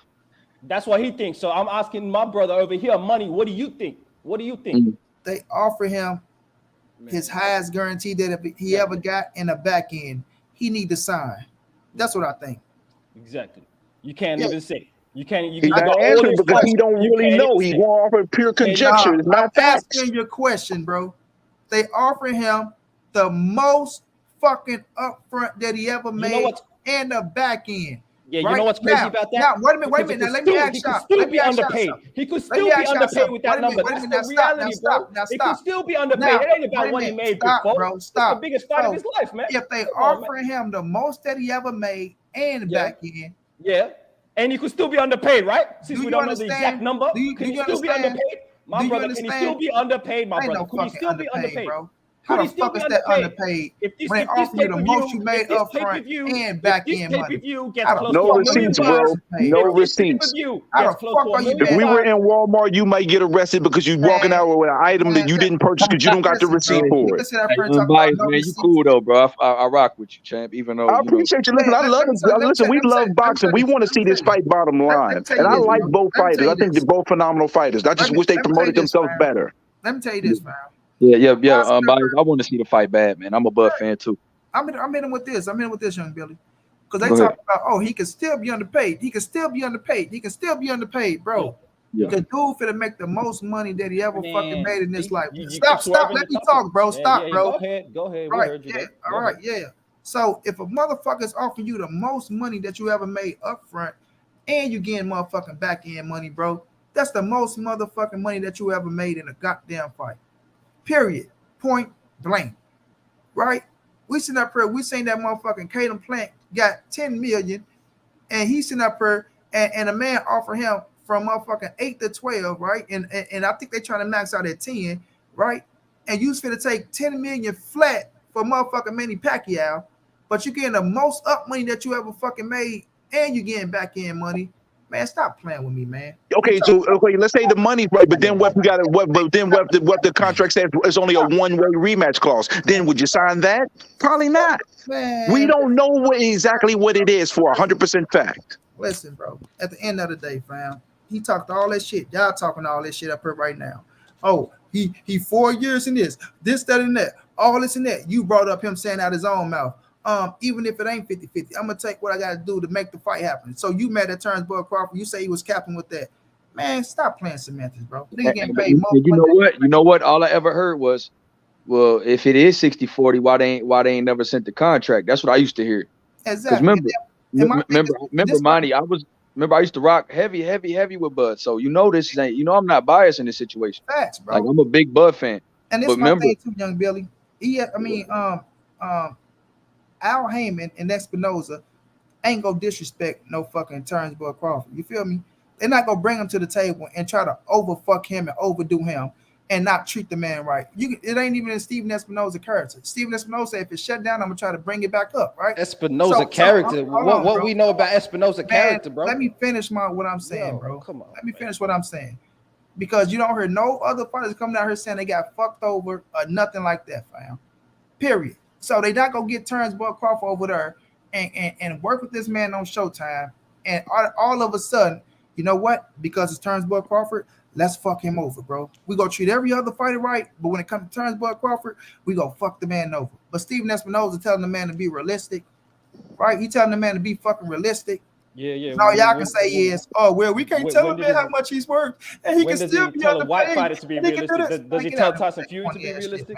Does he tell these other niggas to be realistic? That corny ass shit, bro. Fuck what you talking about? You niggas want to play the race card, then you niggas want to play. Oh, nigga, you want to play the race card, then you niggas want to play. He ain't a star. Then you want to play. Oh, we can't tell him how much to accept. Then what? Man, come on with all that corny. He ain't a star because of his race. That's one of the reasons, bro. That ain't a star because the motherfucker signed back with motherfucker Bob Byrne when he didn't have to. Nah. Then you want to sit up there. You want to take all the man from the money. All the money from the man. But then when the contract up, you want to try to sue the man. And then even when you try to sue the man, you still lose the motherfucker. You still lose in court. You don't see him saying he won shit. You don't see him going back to court. You don't see him forcing shit, right? And then when he did try to pay the race card, you see the other motherfucking black fighters come out and defend Bob Byrne. But when Bob said this shit about him, what he meant when Bob said Bob made him dance. Bob said what he said about him, and him and Bomac sat on stage and said, "Oh, that's just Bob being Bob." And then you got Bud Crawford that talk about it's not Bob's fault. Bob tried to make the fights happen, but then he didn't try to make the fights happen. Which one is it? Which one is it? What's the number for Bud? That's the one I would love to know. You seem to know, so what's that number? What you keep saying? What's the number? It's the most he ever made and getting back in. What is the most? Right? What is that? It's the most he ever fucking made and getting back in. Since you saying, oh, he made more than this, he made this, he made that. It's the most fucking money that he ever made and again, and I bet you it's more than what he's gonna take from Manny Pacquiao. But I tell you this: if he was given the most money he ever got and the back end was 55-45 or 51-49, if it's a one-way rematch clause, you're probably not going to sign that. All other shit now. So, but we don't know what it is. But you talk like you do know. And there go all the other shit now. Come on, man. Y'all go try to put everything. Hey, hold up. Then when we say, okay, it ain't a one-way rematch clause, well, you know what? They want him to fight here, and they want him to wear these gloves. You know what? They want him to wear trucks like this. Man, come on with all this shit, bro. Let's go. It ain't no number, though. Y'all talking like y'all know the number, and y'all know what it is, but you don't know what the number is. Hey, Money, you saying he get the most, like it's the most he ever made. I hear that. I hear you. You said that many times. I hear you, my brother. I hear you. So you saying that as if like he should just be glad that that's the case. Like he's not the top pound for pound fighter. Like he's not the guy that should be getting that. Like this is not one of the biggest fights in the world right now. You acting like he should just be happy. Yo, you getting the most. Shut the fuck up, sign the card. Nah, man. It's a huge fight. Come on, man. accolades and just because you're the number one pound for pound fighter, and just because you're a 3-division world champion, you hold on to that WO scrap, it don't put ass in the seats because your last pay-per-views ain't do shit, right? It actually does put ass in the seats. Your last pay-per-views didn't do shit. Undisputed, right? Undisputed don't put ass in the seats. And what Undisputed don't put ass in the seats. What it do? Who he beat Julius and Dongo for Undisputed, right? And how much money did he make? And what was it? How much money did he make? That's a different level of a fight. Hey, I agree. That's not a big time fight though. We can all agree on that. That's not a big time fight. So we're talking about a whole different. We're talking about a whole different tax bracket, right? We're talking about a whole different tax bracket. In your words, we're talking about a whole different tax bracket. So if Errol Spence did more pay-per-views than Terence Boyd Crawford, isn't he the A side? Yes or no? Hey. Isn't he the A side? Yes or no, fam? Hey, commercially, he could say that. He could say that. Is Errol Spence the A side? Yes or no? 3 scraps. Hey. He did more. All right, hold on. Errol Spence holds 3 scraps. He brought in more numbers on the pay-per-view. He got the bigger fan base, right? He's the bigger draw. These are facts. You understand what I'm saying? These are facts. So then, when they come to the table, right, and Errol Spence asking for a little bit more of the fucking pie, and Terence Crawford talking about, no, I want 50-50 or nothing. No, I want 50-50. Bo Mac. Well, let's see how bad they want the title. If they want it this bad, then they'll give them 50-50, letting you know that they're trying to hold a fucking strap hostage, right? And tell you, let's see how bad y'all want it. Hold the straps hostage. Let's see how bad y'all want it, right? Let's see how bad y'all want it. If y'all want it that bad, y'all give me 50-50, right? So let me ask you, is it a 50-50 fight for us the money?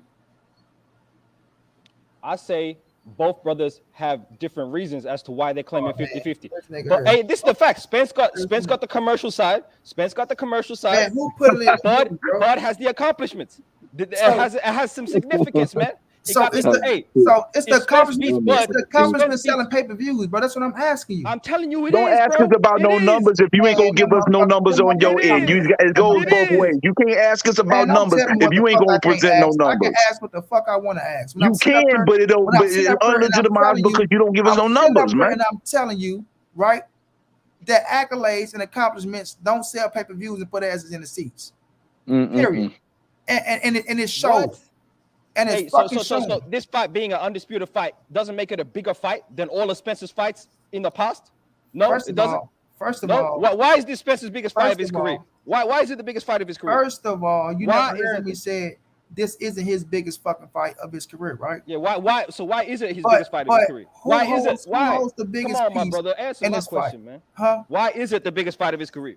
Why? Don't ask me a fucking question you know the answer to, bro. What you think I'm playing a fucking game? Yeah, right? Because you ain't acknowledging the facts. You're talking about one side of facts. Let me ask you a question then. Let me ask you a question. This is why it's Errol Spence's biggest fight in his career. Because Errol Spence went out, gathered 3 scraps, right? Came down and facing Terence Boyd Crawford in the undisputed bout, right?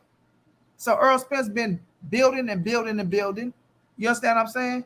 Doing 4 pay-per-views in a row. Let that sink in. 4 of them bitches. 4. Mikey, Sean, Danny, Ugas. 4 pay-per-views in a row. In a fucking row. In a row. Errol Spence. Yes. 4 pay-per-views in a row. Pulling in the numbers. Making himself a bigger star. Right? Then he coming up now. All right, let me finish. Now he coming up now. Hey, I'm a Spence fan. You got me twisted. He coming up. He facing Terence Boyd Crawford. But I'm coming for that motherfucking scrap. At 147. Undisputed in the 4-belt era. Right? Going up against Terence Boyd Crawford in the undisputed fight. That he made the biggest fight in boxing because if he didn't go out and get them 3 scraps and make this an undisputed bout, it won't be the biggest fight in boxing right now. Because if he'd have fought him when he just had 1 scrap and Bud had 1 scrap, it wouldn't be as big as it is right now. If it's all on Spence, then if Spence. He went out there and did what he had to do. Money, I know that's your platform, but you gotta answer our questions too. Yeah, bro. I'm sitting up here answering this question. You be dancing, bro. You Gregory Hines, bro. You got the pat dance shoes on. Let me ask Money this. If Spence fought, let's say Jeff Horn regains his title, somehow beats Bud, right? In an imaginary way, he beats Bud. I ain't talking about no imaginary. Now I'm not playing cement. I'm not playing cement. Is this the same fight? If Spence I'm not playing cement, bro. Undisputed, is it the same fight? I'm not playing cement. Same fight. I'm not playing cement this, bro. Yeah, because you know it ain't the same fight. Right now. You know it ain't the same fight because it's a pound fighter across from him. You thinking I'm trying to take credit away from Terence Boyd Crawford? That's what you're trying to play. And you talking about money, you gotta answer our questions. How the fuck I'm not answering the question? You think I'm trying to take credit away from Terence Bud Crawford, which is negative, fam. I just sat up here and asked you a question that you didn't even answer. I asked you if the man fought 4 pay-per-views in a row, the man holds 3 scraps, right? He's the bigger draw, he's the bigger name. Should he get the larger share of the pie? Well, you know, this, you telling me to answer a fucking question. Man, the facts are the facts out here, bro. Ain't nobody like if you looking at this shit, hold on, bro. If you looking at the fucking game and you're looking at what's going on, you're looking at the chessboard, right? You'll see that Errol Spence has more pieces on this chessboard than Terence Bud Crawford. These are just, this is common sense, bro. Hey, I'm not disagreeing with that. That's what you got to twist it. That's why I came in here saying. That's why I came in here saying. Not agreeing either. So what the fuck are you doing? I'm saying, first of all, we sitting here talking about how much money he deserves is wrong. That's what I'm saying. That's how I came in this discussion, my brother. I came saying you can't tell a man what he deserves. You can't tell a man what he deserves, and his value ain't just him making his biggest purse of his career.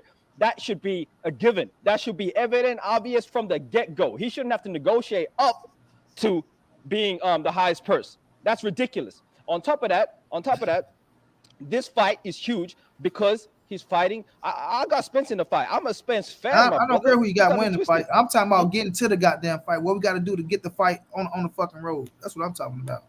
That's true. And I feel like we need to put some respect on Bud's name and talk about how he's the pound for pound fighter and how much he brings as well. He ain't just a no draw nigga out here that ain't doing shit. He's a pound for pound top fighter in the world. So if Bud getting his highest payday that he ever made, fam, man, and he shouldn't that be obvious, my brother? How the fuck is he not putting respect on Terence Bud Crawford's name?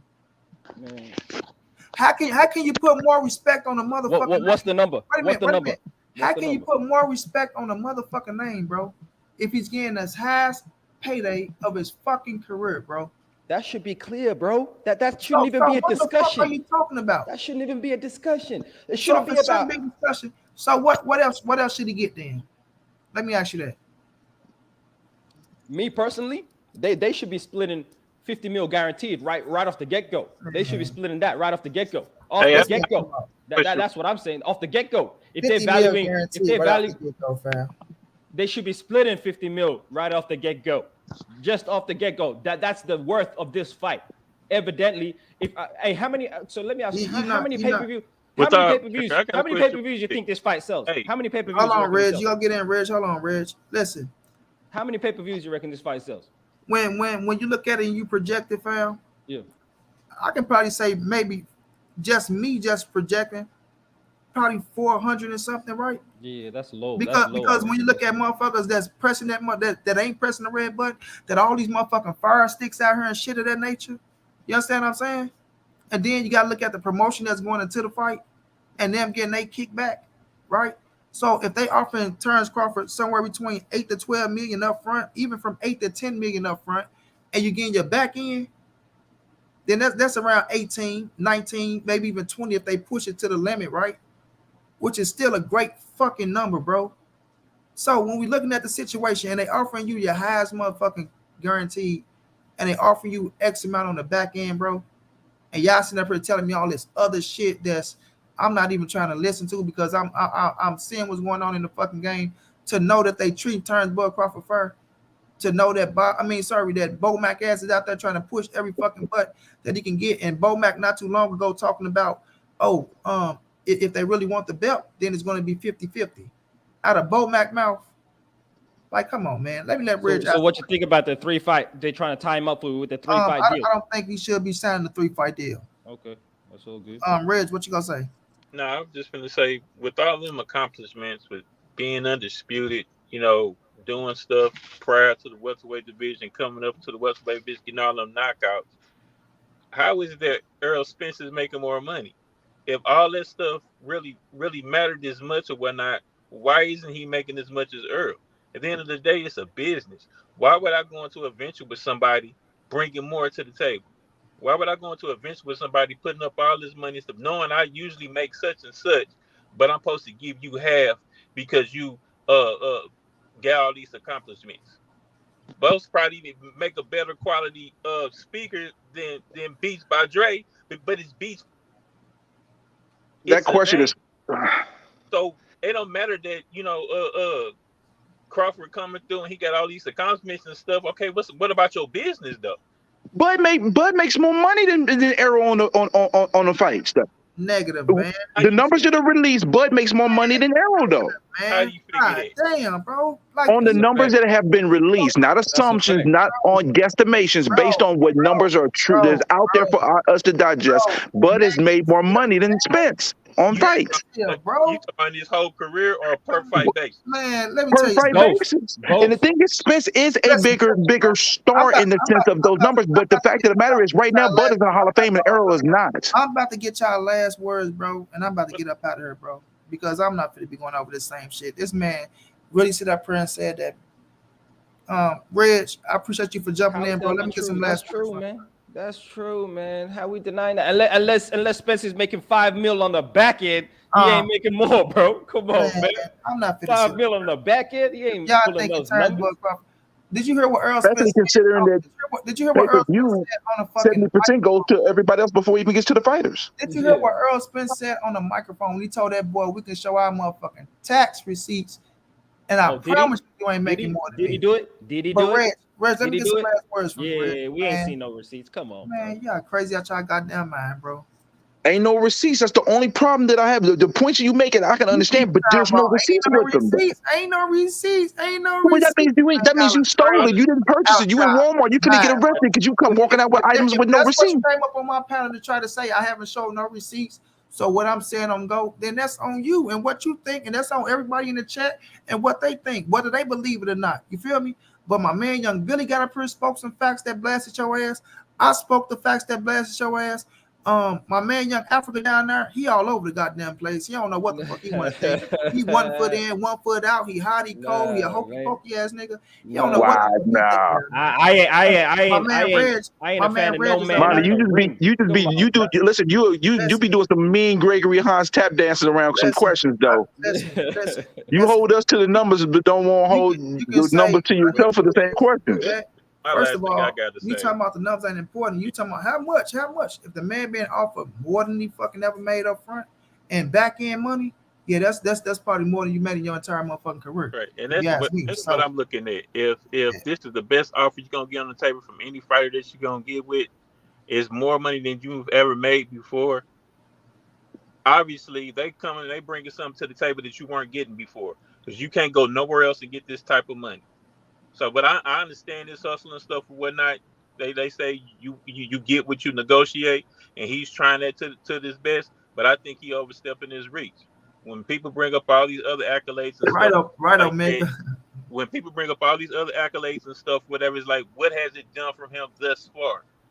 All these accolades and stuff, whatnot. Now he want to really care about money. He should have been caring about money. That's what the difference between Gervonta Davis and Devin Haney. Devin Haney ain't making Gervonta money. Does Gervonta have any on the belts? No, but he's the one making the money. If they come together to make the fight, he's gonna be. What do you think he's the one making them? Until this last fight, freaking Haney was getting $5 to $6 million guaranteed from the zone. Bro, did you hear Devin Haney daddy say that they want to make it more than fucking thing, bro?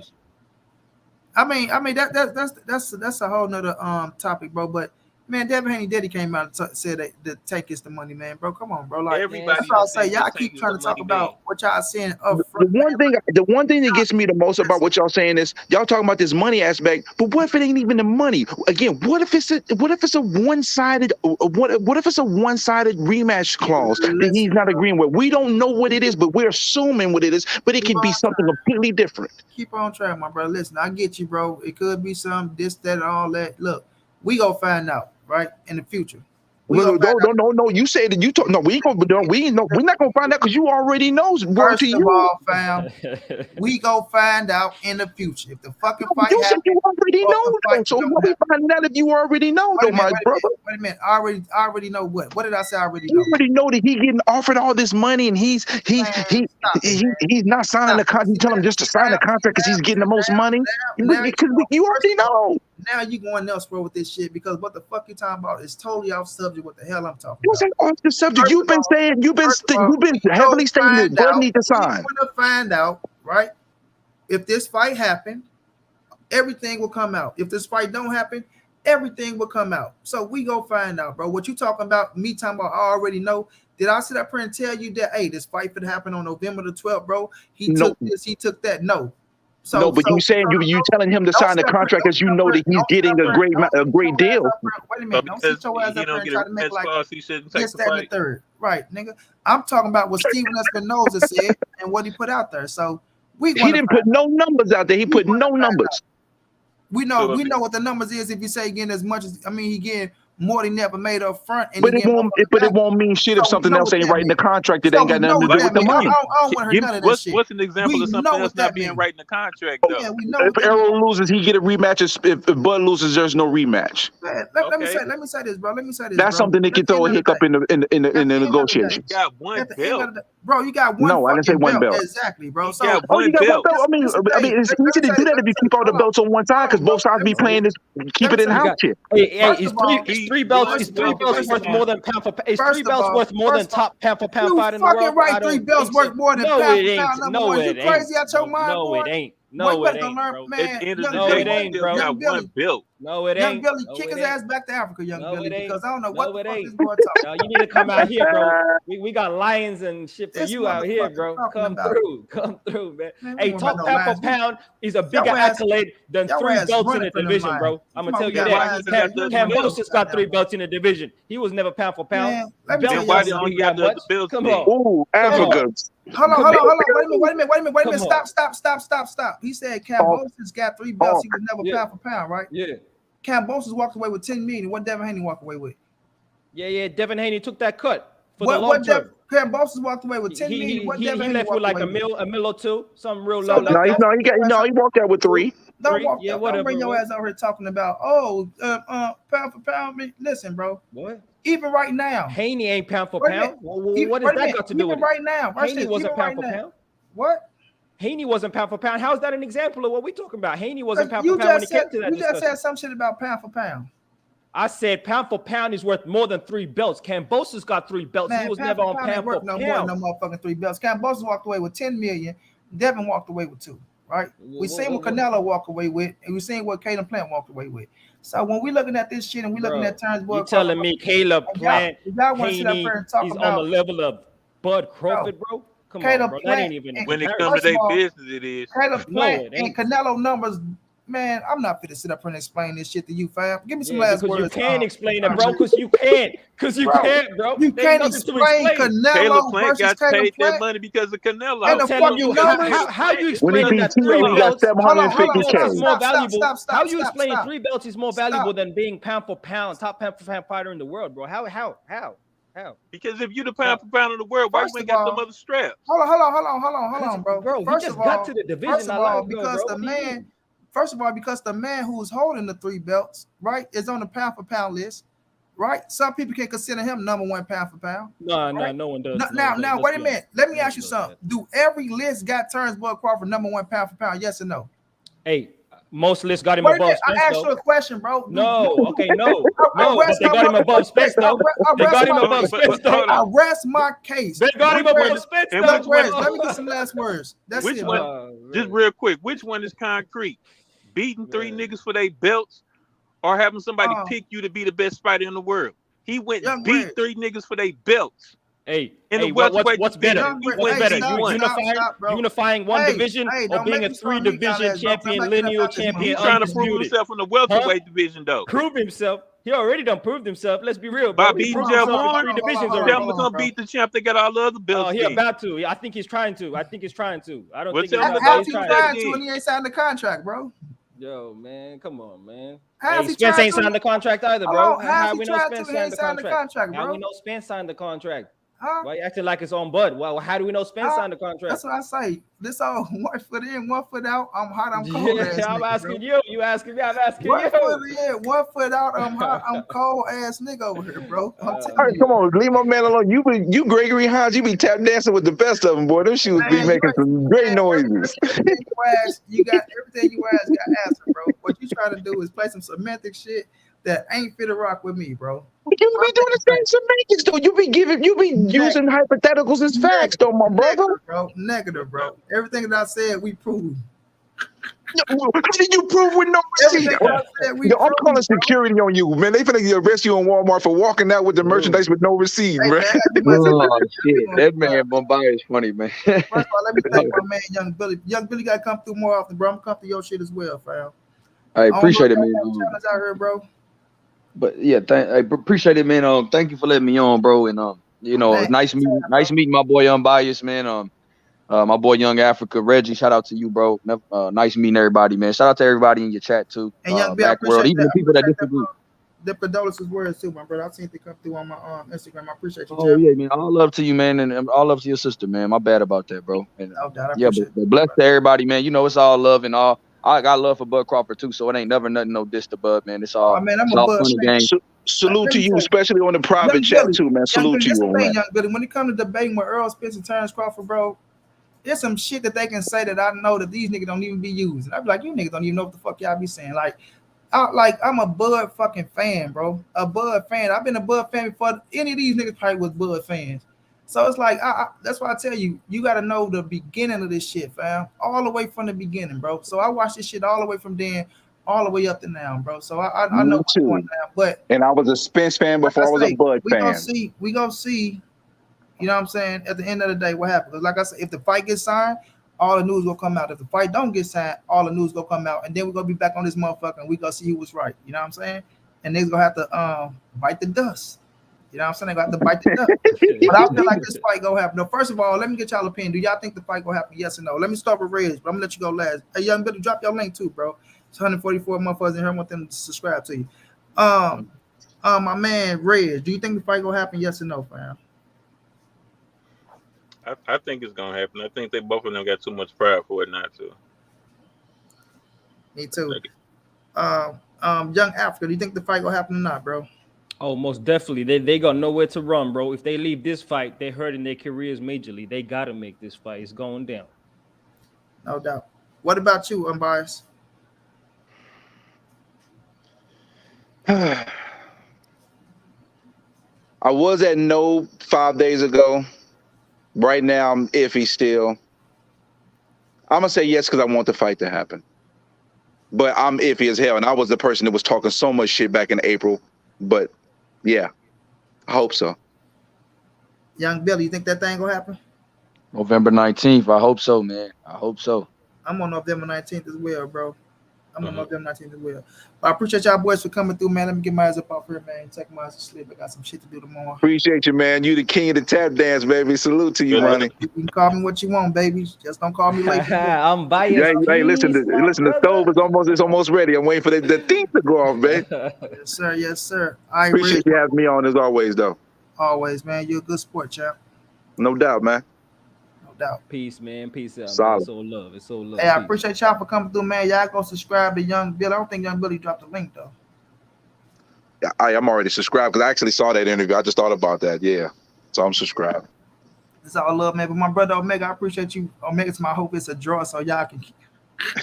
Omega be coming at me. He had me laughing over here. Oh, you're a dirty one. Yeah. Hey. And Unbiased, see, Unbiased, one thing I like about Unbiased is he cool. He really good with them receipts. You know what I mean? He got quick little comebacks and stuff. So he'll be like, he try to bait you into taking the real number, like, so you can. Yeah. I know, Billy, look, bro, I've been in this shit for so long, fam. I know when you're looking at the numbers on what he was looking at and things of that nature, bro. I know who I'm talking to. I know what they looking at. I know who you talking to. You know what I'm saying? So it's like, bro, I'm like, man, I do this shit for real, bro. In my sleep, like, man, I got motherfucking Hall of Famers in my phone. I got my number one source, right? Show y'all my number one source before I get up out this bitch, man. Hey, you go and pop your collar on us real quick. Even though Ray Jones is my man's, though, I used to chill at his house when I was in college, you know. But that's my man, bro. Shout out to Roy Jones, man. Bro. Yeah, Roy Jones is my favorite fighter of all time, man. I mean, it hurt my soul seeing him lose, you know. Also, Brim, he was out. You used to be out there in Florida. You went to college in Florida. Yeah, I went there. Well, when I was there, it was Pensacola Junior College, but it became State College. And he used to come to the campus, and he invited us to come to his house. So we came there. You know, he had the he had the cockfights. We had the barbecue. It would play basketball, and then I ended up going over there like 3 or 4 times. Man, he was always hospitable, always cool. We got a chance to go to one of his fights when he had it in Pensacola. Man, I appreciate him. I'm always going to have nothing but ultimate love for Roy Jones. I'm a fanboy when it comes to him. I get a little delusional about him, but you know, I do try to keep it real in the sense of, like, he lost the first fight to, I forgot my man's name. Antonio Tarver.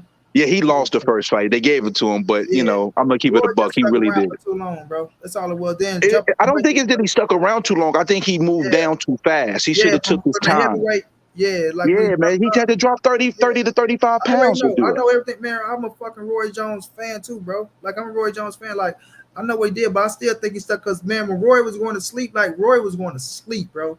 Like, deadly sleep. Like, motherfuckers was putting him to sleep. You know what I'm saying? So, you know, Roy was that motherfucker that. Yeah, he lost his punch resistance, because he used to have a good punch resistance, but he lost that shit, you know. But y'all see that name right there, man, in the middle, man. That's my guy. Wait, I ain't see it. Who that? Guy, right? Yeah, Richard Schaefer. Richard Schaefer. Yeah. He got his own little stuff going on right now. But let me show y'all who else I'll be talking to, man. So, because niggas just be thinking like, money, bro, you just running your mouth. You just shit. All right, so this the other phone right here, right? Oh, for real, Omega. Yeah, no doubt, man. When I come back on, you can keep on talking junk to me, Omega. I appreciate it. Whoever called me Pumpkin, y'all don't call me Pumpkin. There's only one Pumpkin. He ain't on this earth no more. You know, leave that name for that man. Rest in peace. Am I at this phone now? I ain't know. Yeah, man. Salute to my boy Tony Dickerson too.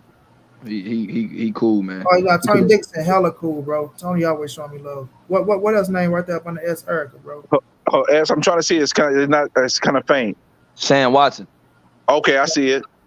You hold. Where Errol Spence number at? Since you know these numbers, let me pull up that number. That's the number I'm looking to see. What's where I talk to Errol at? Yeah, I know you be hollering. You gotta be hollering to Errol, because you be so confident with these numbers with no receipts. So you gotta be talking directly to Errol. Receipts, man. Y'all need receipts. Not a nigga like me, bro. Man, I don't even put all this shit up there. But yo, listen, the people in the chat, you gotta understand, man. I really do fuck with Errol Spence, though. I mean, listen, when I be with my other brothers and other places, I get dogged out about Errol Spence. I get called an Errol sexual because I do fuck with Spence. Right, that's what me and EJ talking on that one. Or right, I'm gonna show you another number. Right.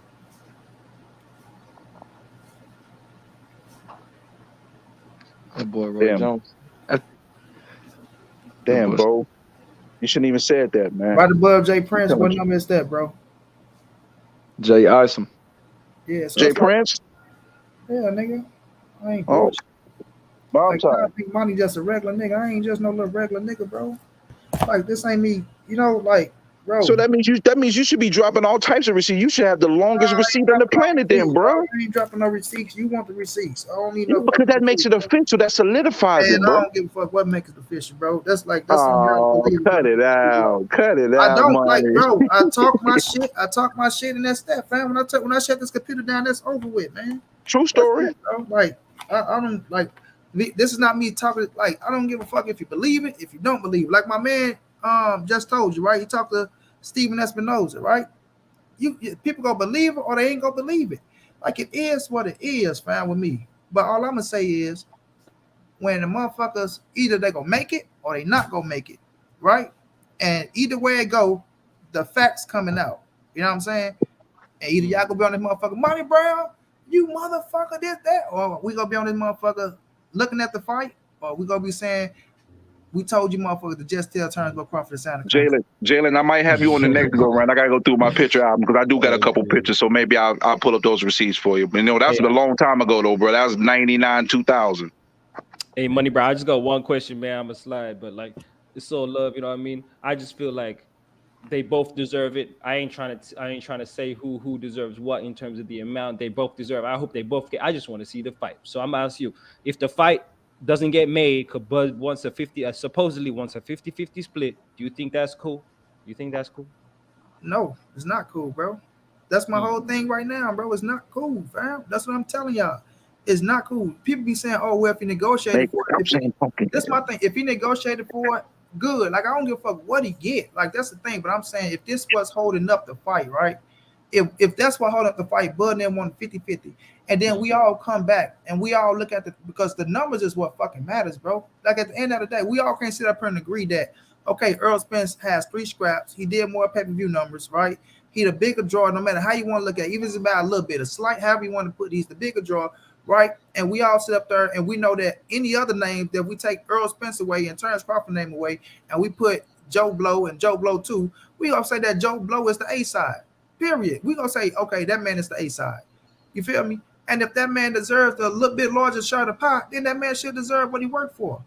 But we have to say that shit and not sit up here and say this, because if we put it on the wall and we take it to court and we say who has the bigger case, right? We gonna say Errol Spence got the bigger case to say he deserved the majority of the money, right? And it ain't even the majority, like he just taking motherfucking all the paper, not leaving you with shit, bro. You still making the biggest fucking payday of your career, getting the most money of your career, and you got a chance to beat his ass. You got a chance to beat his ass. I got a 50-50 inside the ring. So you got a chance to beat his ass, become undisputed at 147. That's the biggest thing you've ever done in your entire career, with the biggest bag in your career. And now all the recognition that you said you wanted that you didn't get with motherfucking Bob Arum, voila, it's right there. It's right there, bro. So if he holds on to the 50-50, it's on Bud. It's on Bud, huh? Yeah, I'm blaming Bud. If he hold on to the 50-50. Yeah, I'm blaming Bud, bro. Oh, good, man. Oh, good, man. But I appreciate y'all, man. Let me get my ass up out of here, man. For sure. Good night. God bless. Come on, man. I want y'all to know too, man. Every Tuesday after the 8th, we gonna be talking football. So if y'all about that football life, NFL, right now soccer. I don't know if y'all want those type of problems, bro. That's a different beast for me. Come on over. What about the NBA? What about the NBA? You gonna get the NBA cooking on? Yeah, I fuck with NBA, but I'm doing football. Yeah, young guy for you. You don't need to be talking about no NBA, young guy for don't do it. Stop now. Every Tuesday after the who's your team? Rams, baby. The Rams? Yes, St. Louis. Yeah, so you were the Rams fan when Kurt Warner was there too? Hell yeah, man. I'm scared to tell you my team something kind of trash. Man, don't you know how long we was trash? You talking about Kurt Warner? No, I didn't say y'all was trash. I said my team was trash. I know. I'm talking about you. Talking about Kurt Warner. I'm talking about when we had motherfucking Mark Bolger and motherfucking Sam Bradford, and we had Gus Farad, and we had motherfucking before he made his name, bro. Damn, what's my man's name? I remember he made his name in overtime against Seattle. Ryan Fitzpatrick. We drafted Ryan Fitzpatrick. He was the third screen. I think we traded for him something, but we had him when he was. Oh yeah, you a Rams fan. You a Rams fan. That boy went out there and beat threw that bitch to Sean McDonald against, because I think that was Mark Bolger that got hurt, but he was young then from Harvard and shit. So I'm a Bears fan, so it's painful for me. I was crazy. I grew up with Walter Payton though. What fan you are? I'm a Bears fan. I came up with Walter Payton. Oh shit, the Bears look good this year, man, with Justin Fields. Nah, we ain't got. First of all, we got Allen Robinson from y'all now. He's a decent receiver too. He was asking more than what we could pay, but we should have kept him. What he did in motherfucking Jacksonville, I know what Allen Robinson about with him and Marcus.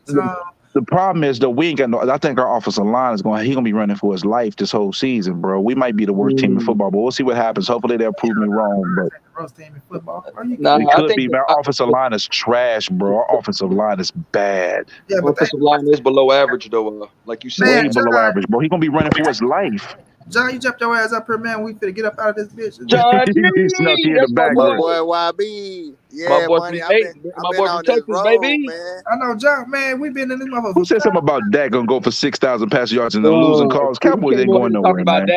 Let's leave this shit alone. Hold on, bro. Who was that, man? Somebody else said that shit too. Talking about 6,000 passing yards. Man, Cowboys ain't going nowhere. The Eagles might win the damn division. Stop the madness. Cowboys is gonna win it every year. Never 3 playoff wins in 30 years. Cut it out.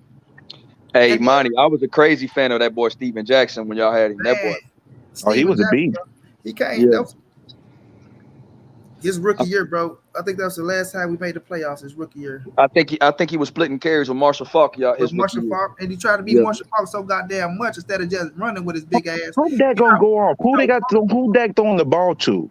Falk had that stutter step, boy. Yeah, And one then receiver, bro. Steven Jackson tried to do that shit. What you talking about, bro? Oh, CD Lamb? You talking about CD Lamb? That's all he got. Who else he got as a Yeah, receiver, right. bro? And we gotta see if he a true number one or not. Yeah, Shit. for real. They might have to go sign Antonio Brown and then turn into a shit show. Hey, no, listen to me, bro. If it's anybody that said Antonio Brown, bro, it's Jerry Jones. Omega, Hey. now you my man's now. Dak is going home and passing gas. Facts. Bro, I'm telling you, bro, if it's anybody to sign Antonio Brown, it is Jerry Jones, fam. I'm telling Yeah, you. he's the one to do that, something like that. But they might need to because I mean, but believe it or not, bro, EB can still ball. yeah, he can ball, but the problem is though he cancerous, bro. Cancerous like a motherfucker, bro. He ridiculous, man. And they got all the talent in the world. I'm gonna tell y'all, Sean McVay can handle him, bro. Because AB want to be loved, bro. He want the ball, right? Yeah, but y'all don't need him though. No, fuck no, hell no. I don't want his motherfucking ass. So Y'all don't need him at all. I mean, it's gonna be real tough for y'all to go back to back, but y'all got a chance to. Y'all squad still gravy. Anybody, bro? Like with the like if Odell come back and be Odell, we bring him back. Hopefully, right? He better not go to fucking Buffalo. I know that much. If he come back, If he go to Buffalo might get the chip. But the thing that I'm gonna tell you though, our right guard and our left guard is where we go be. And we got, Big Whitworth retired, but No Boom did a damn good job. But it's gonna be our right guard. We just had one out of Wisconsin. This motherfucker just went out for the season, so that's gonna be a plug-in spot. And the left guard gonna be, they got to gel with the line, but that's gonna be our big mishap. But this year, there's gonna be a couple teams that ain't supposed to win is gonna win, and I got a feeling Pittsburgh because Pittsburgh always been in the mix no matter who they. But Hey, Pittsburgh bro, might be a them problem. Dolphins look real good. Miami is fit to be a fun team to watch, bro. Them Dolphins look real good. Hey, bro, they is fit to We'll be see preseason. We'll see. The Dolphins? Yeah, Miami, bro. Miami's gonna be a fun team to watch, bro. I'm telling you, with Waddle, motherfucker Tyreek Hill, and what's my other man name? Bro, you talking about the other receiver? Cedric Wilson. Yes. Bro. It's just that can Tua get the job done is going to be the question because their think defense is pretty decent. It's all about Tua. I do think the Patriots take a step back, and the Dolphins do have a great chance of being the second best team in the East because I think Buffalo's going. I mean, because I'm actually thinking about. I might root for Buffalo to win it this year. Bro, Miami beat us. Was it last year or year before last? I think it was your last year they beat the Patriots in the last game of the season. Miami, bro, Miami defense is straight, bro. It's just gonna come down to the O-line and then go come down to Tua making the right decision. But let me tell y'all, just don't sleep on this, bro. The running backs that they brought in, Breeders, Sony Michelle, Edmund. No, they got Chase Edmund. They got Edmund. Look, Chase Edmund, Breeders, and Sony Michelle, bro. Sony Michelle, all right, though, man. No, let me tell you about Sony, fam. This is what you got to understand. Sony has experience. Sony can pass block. Sony can catch out the backfield, and he's a strong motherfucker that's gonna run that bitch. I know about Sony, bro. We had that nigga for the last 3 years, bro.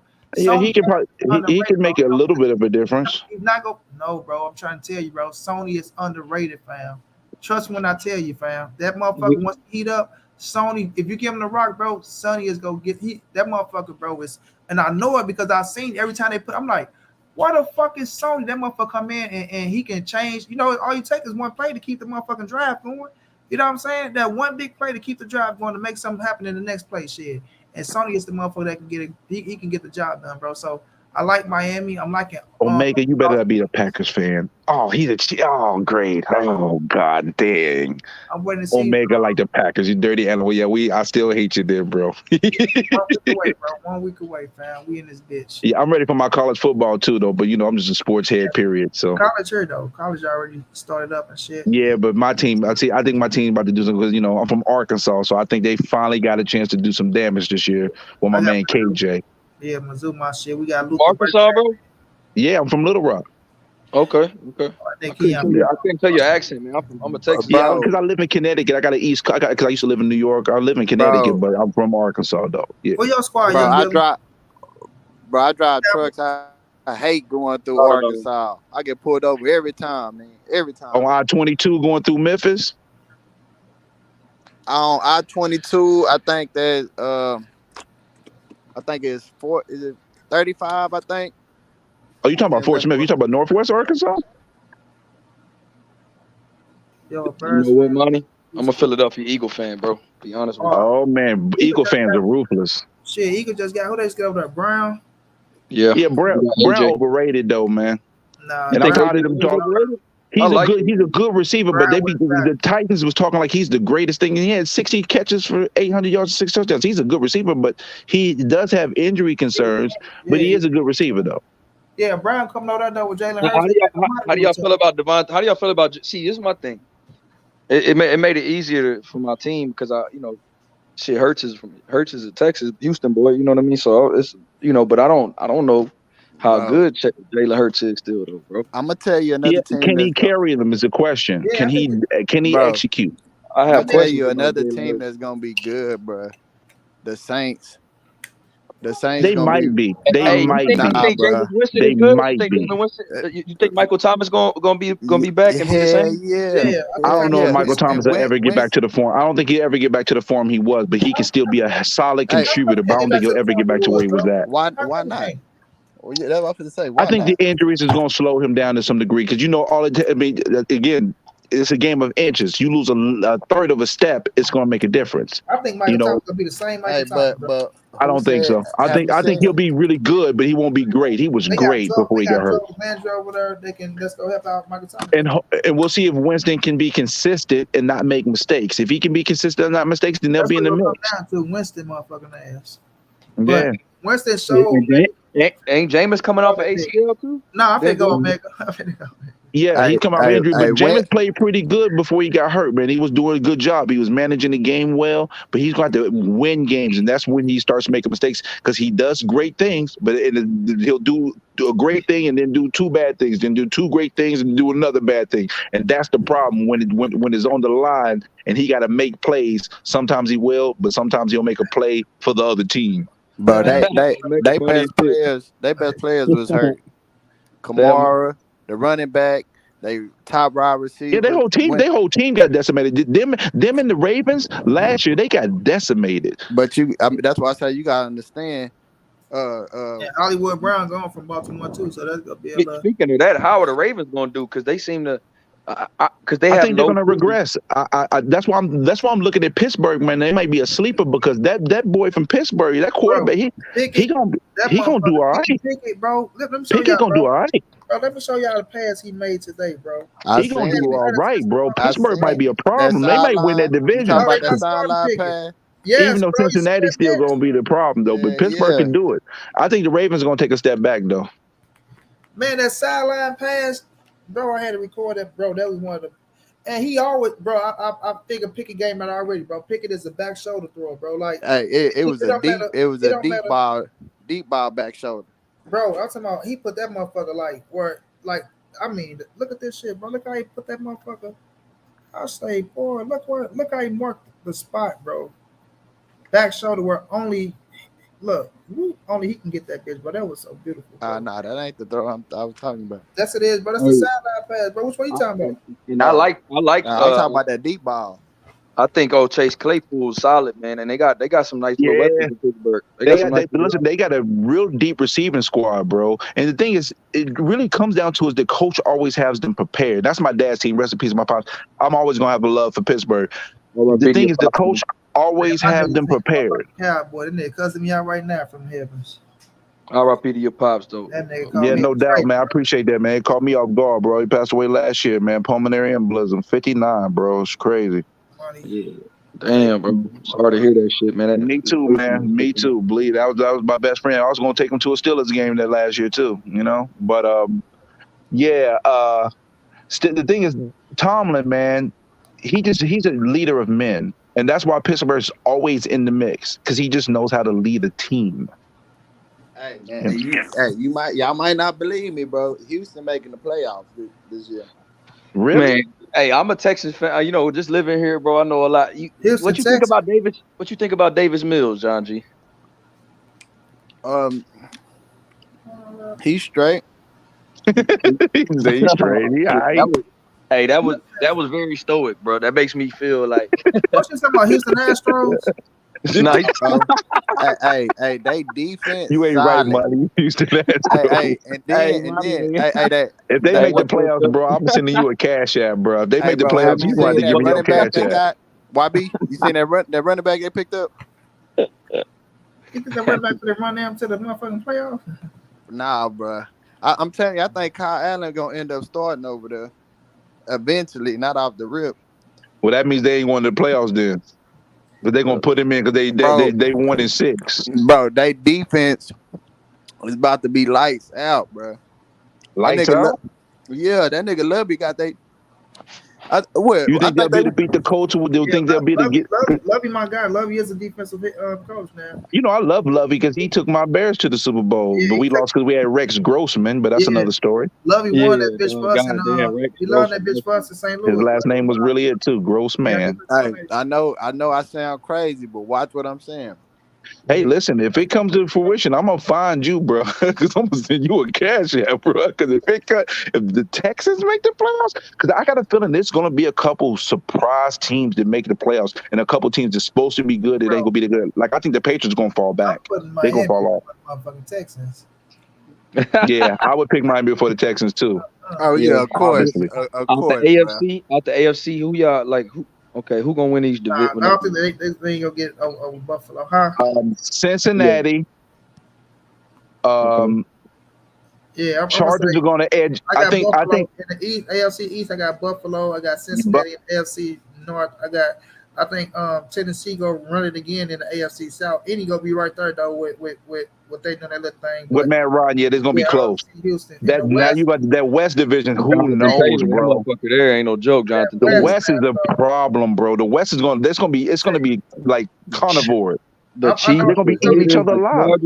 That's the toughest to me. That's the toughest division in football. It is because every team is playoff caliber. Yeah, they brought Russell Wilson over there. They brought motherfucking Devontae Adams over to that bitch. Then they to the Raiders. The Chargers are older and better. Like they brought Juju Smith. They done lost out. Like and the Chargers picked up Khalil Mack. I might put the Chargers. Don't even say that, man. Why did you mention that, bro? I'm upset now. I'm mad at my Bears for that. We wasted that good defense, bro. I think I'm gonna put the Chargers a little slight ahead of KC, but I know Las Vegas gonna be right there as well. It's gonna be the thing is the Broncos got a good offensive line, bro. So if Russell Wilson goes back to form, who knows, bro? Shit, he is. Russell coming for blood, man. I think that division. I can't pick nobody out of that division. That division is grass, so he used to grass, so it's like, you know, they got like I said, NFC is easier. It's gonna be the Packers, obviously. I think the Eagles are gonna win the division over the Cowboys. Then you got Hey, bro, hold on. This is the team I forgot. I forgot to mention, bro. Carolina with Baker. Bro. I don't know about that, bro. I gotta. Bro. If you can see my, I'm gonna show you my face right now. Tampa Bay getting that division, bro. I'm telling you, bro, that defense already straight. No, I know, but Baker, he got it because Sam Donald got hurt and shit, right? So it could be. He's gonna be the starter regardless, though. Yeah, it could be a blessing in disguise, though, because Baker. I feel like Cleveland is just a fucking cesspool for all of them, bro. Just to me, I feel like it was a cesspool every quarterback. For all that, just because of the regime, and then just how all that shit played out. A bunch of fucking egos. I think they all learned their lesson and shit. But I still think, you know what I'm saying, that's Tampa League, bro. That's Tampa division. But we're gonna see if they can play good with Baker, though. I'm looking forward to see how he do. If that boy stay healthy in the backfield, McCaffrey, you know what I'm saying? So they got some good pieces there, you know. I think the West is going to be the hardest division because I think the Rams are still going to be Super Bowl caliber. They are going to take a little bit of a step back, though, and it's going to be close. But San Francisco, I hate them motherfuckers, bro. Like, they're our fucking arch nemesis. 3 years in a row, family. You don't know how happy I was to get that motherfucker playoff win. Then the sixth game where they won, we was winning that motherfucker 17-0. But I want to beat this year. I got to beat that motherfucker. Aaron Rodgers, man. We got to go down there too. Aaron Rodgers choking the playoffs too much, man. No, I'm gonna beat that motherfucker in the regular season. That I keep talking about the Redbirds, money. I know. Redskins or the Commanders? Cardinals. With them having Hopkins out for that first 6 games, that's gonna be a big blow. You know they got some good receivers. He's out for the first 6 games. Yeah. Yeah. They got Marquise though, and they still got AJ Green, and they still got. Yeah, but the thing is, last year when they lost Hopkins, they completely started going downhill when they lost Hopkins though. Yeah, but and White got hurt. Even with Hollywood, right? We can contain Hollywood ass, right? I know you're gonna be that big deep threat, and I don't want to just say that shit because every time I say that shit, make a stupid Hey, they got Isabella too. Isabella, that nigga a deep threat. They got some wide receiving core deep. Yeah, so you know who's the wide receiving core deep? We're not gonna sleep on Cardinals. Cardinals, oh yeah, but they had to be deep because they had too many injuries. That's what hurt them last year. Because remember, they started off blazing, but they finished the season putt-putting. Man, I'm even they putt-putted to the finish line. So like 6-0, boy, like that motherfucker. They beat our ass so bad. I'm like, I had to rethink some shit. I say, is this motherfucker this motherfucker Calamari, boy. I'm like, God damn. But I knew we was gonna bounce back though, so we'll see though, man. But this shit supposed to turn to Tuesday, y'all. Every Tuesday, y'all, right? After the 8th, so we're gonna be talking football. So y'all boys welcome to join if y'all watching y'all shit. And I'm trying to get together a little motherfucking I might start a little fantasy draft on my own though with 10 you better get that ready real soon. I'll jump in it. That's what I say, but everybody gotta put 25 in the pot, and you know the winner take home a nice little piece of change, bro. Omega cut it out. Omega cut out Aaron go to the NFC Championship more than anybody loses. Tomorrow, one Super Bowl. I'm gonna take y'all now, bro. If y'all want to be in this shit, so I'm gonna see tomorrow. Then I'm gonna set that shit up to draft on the 4th, so motherfuckers can draft on the 4th, and then we make it happen like that though. So, but let me get my eyes up out of here, bro. I gotta. Yeah, you've been trying to get a for about an hour and a half, money. Huh? You've been trying to get out here since 1:30. I know we had you been 5.5 hours. When I was telling you about my boy YB the one had that damn interview with that badass interview with Espinosa talking about Spence. Nah, I know, bro. I know I heard about YB before you though. Like I remember somebody was telling me about YB, but you know you be listening to this motherfucker, listen to that motherfucker. You listen to a lot of people shit. It's only a certain motherfucker. But then I had went and checked him out. I've been sub to him though. I had been hit the sub. Like if they say motherfucker good channel, I sub quick. You know, that's one thing I do. I go sub, hit the like. Yeah, you subbed on Knockouts that night, bro. On that one of them debates. Yeah, on Knockout shit, bro. I think that's what it was too, bro. Yep, we met you on. I mean, we talked on Knockout, and then Knockout was like, "Yo, subscribe," and then you subscribe immediately, bro. I appreciate that shit too. Yeah, I've been seeing YB doing great because I've been pussy. I'm like, oh shit, yeah, it's 3 a.m. over here, Omega, man. But I'm gonna fuck with y'all boys tomorrow, man. You feel me? Already. No doubt. Already, man. Have a good one, bro. Hey, nice meeting you, bro. Blessings, man. Tell Knockout don't duck my smoke no more. Oh, I don't even know what you got with Knockout, bro. He ducks my smoke, man. Yeah, and John, I'll talk to you in a minute, champ. All right. Blessings, y'all.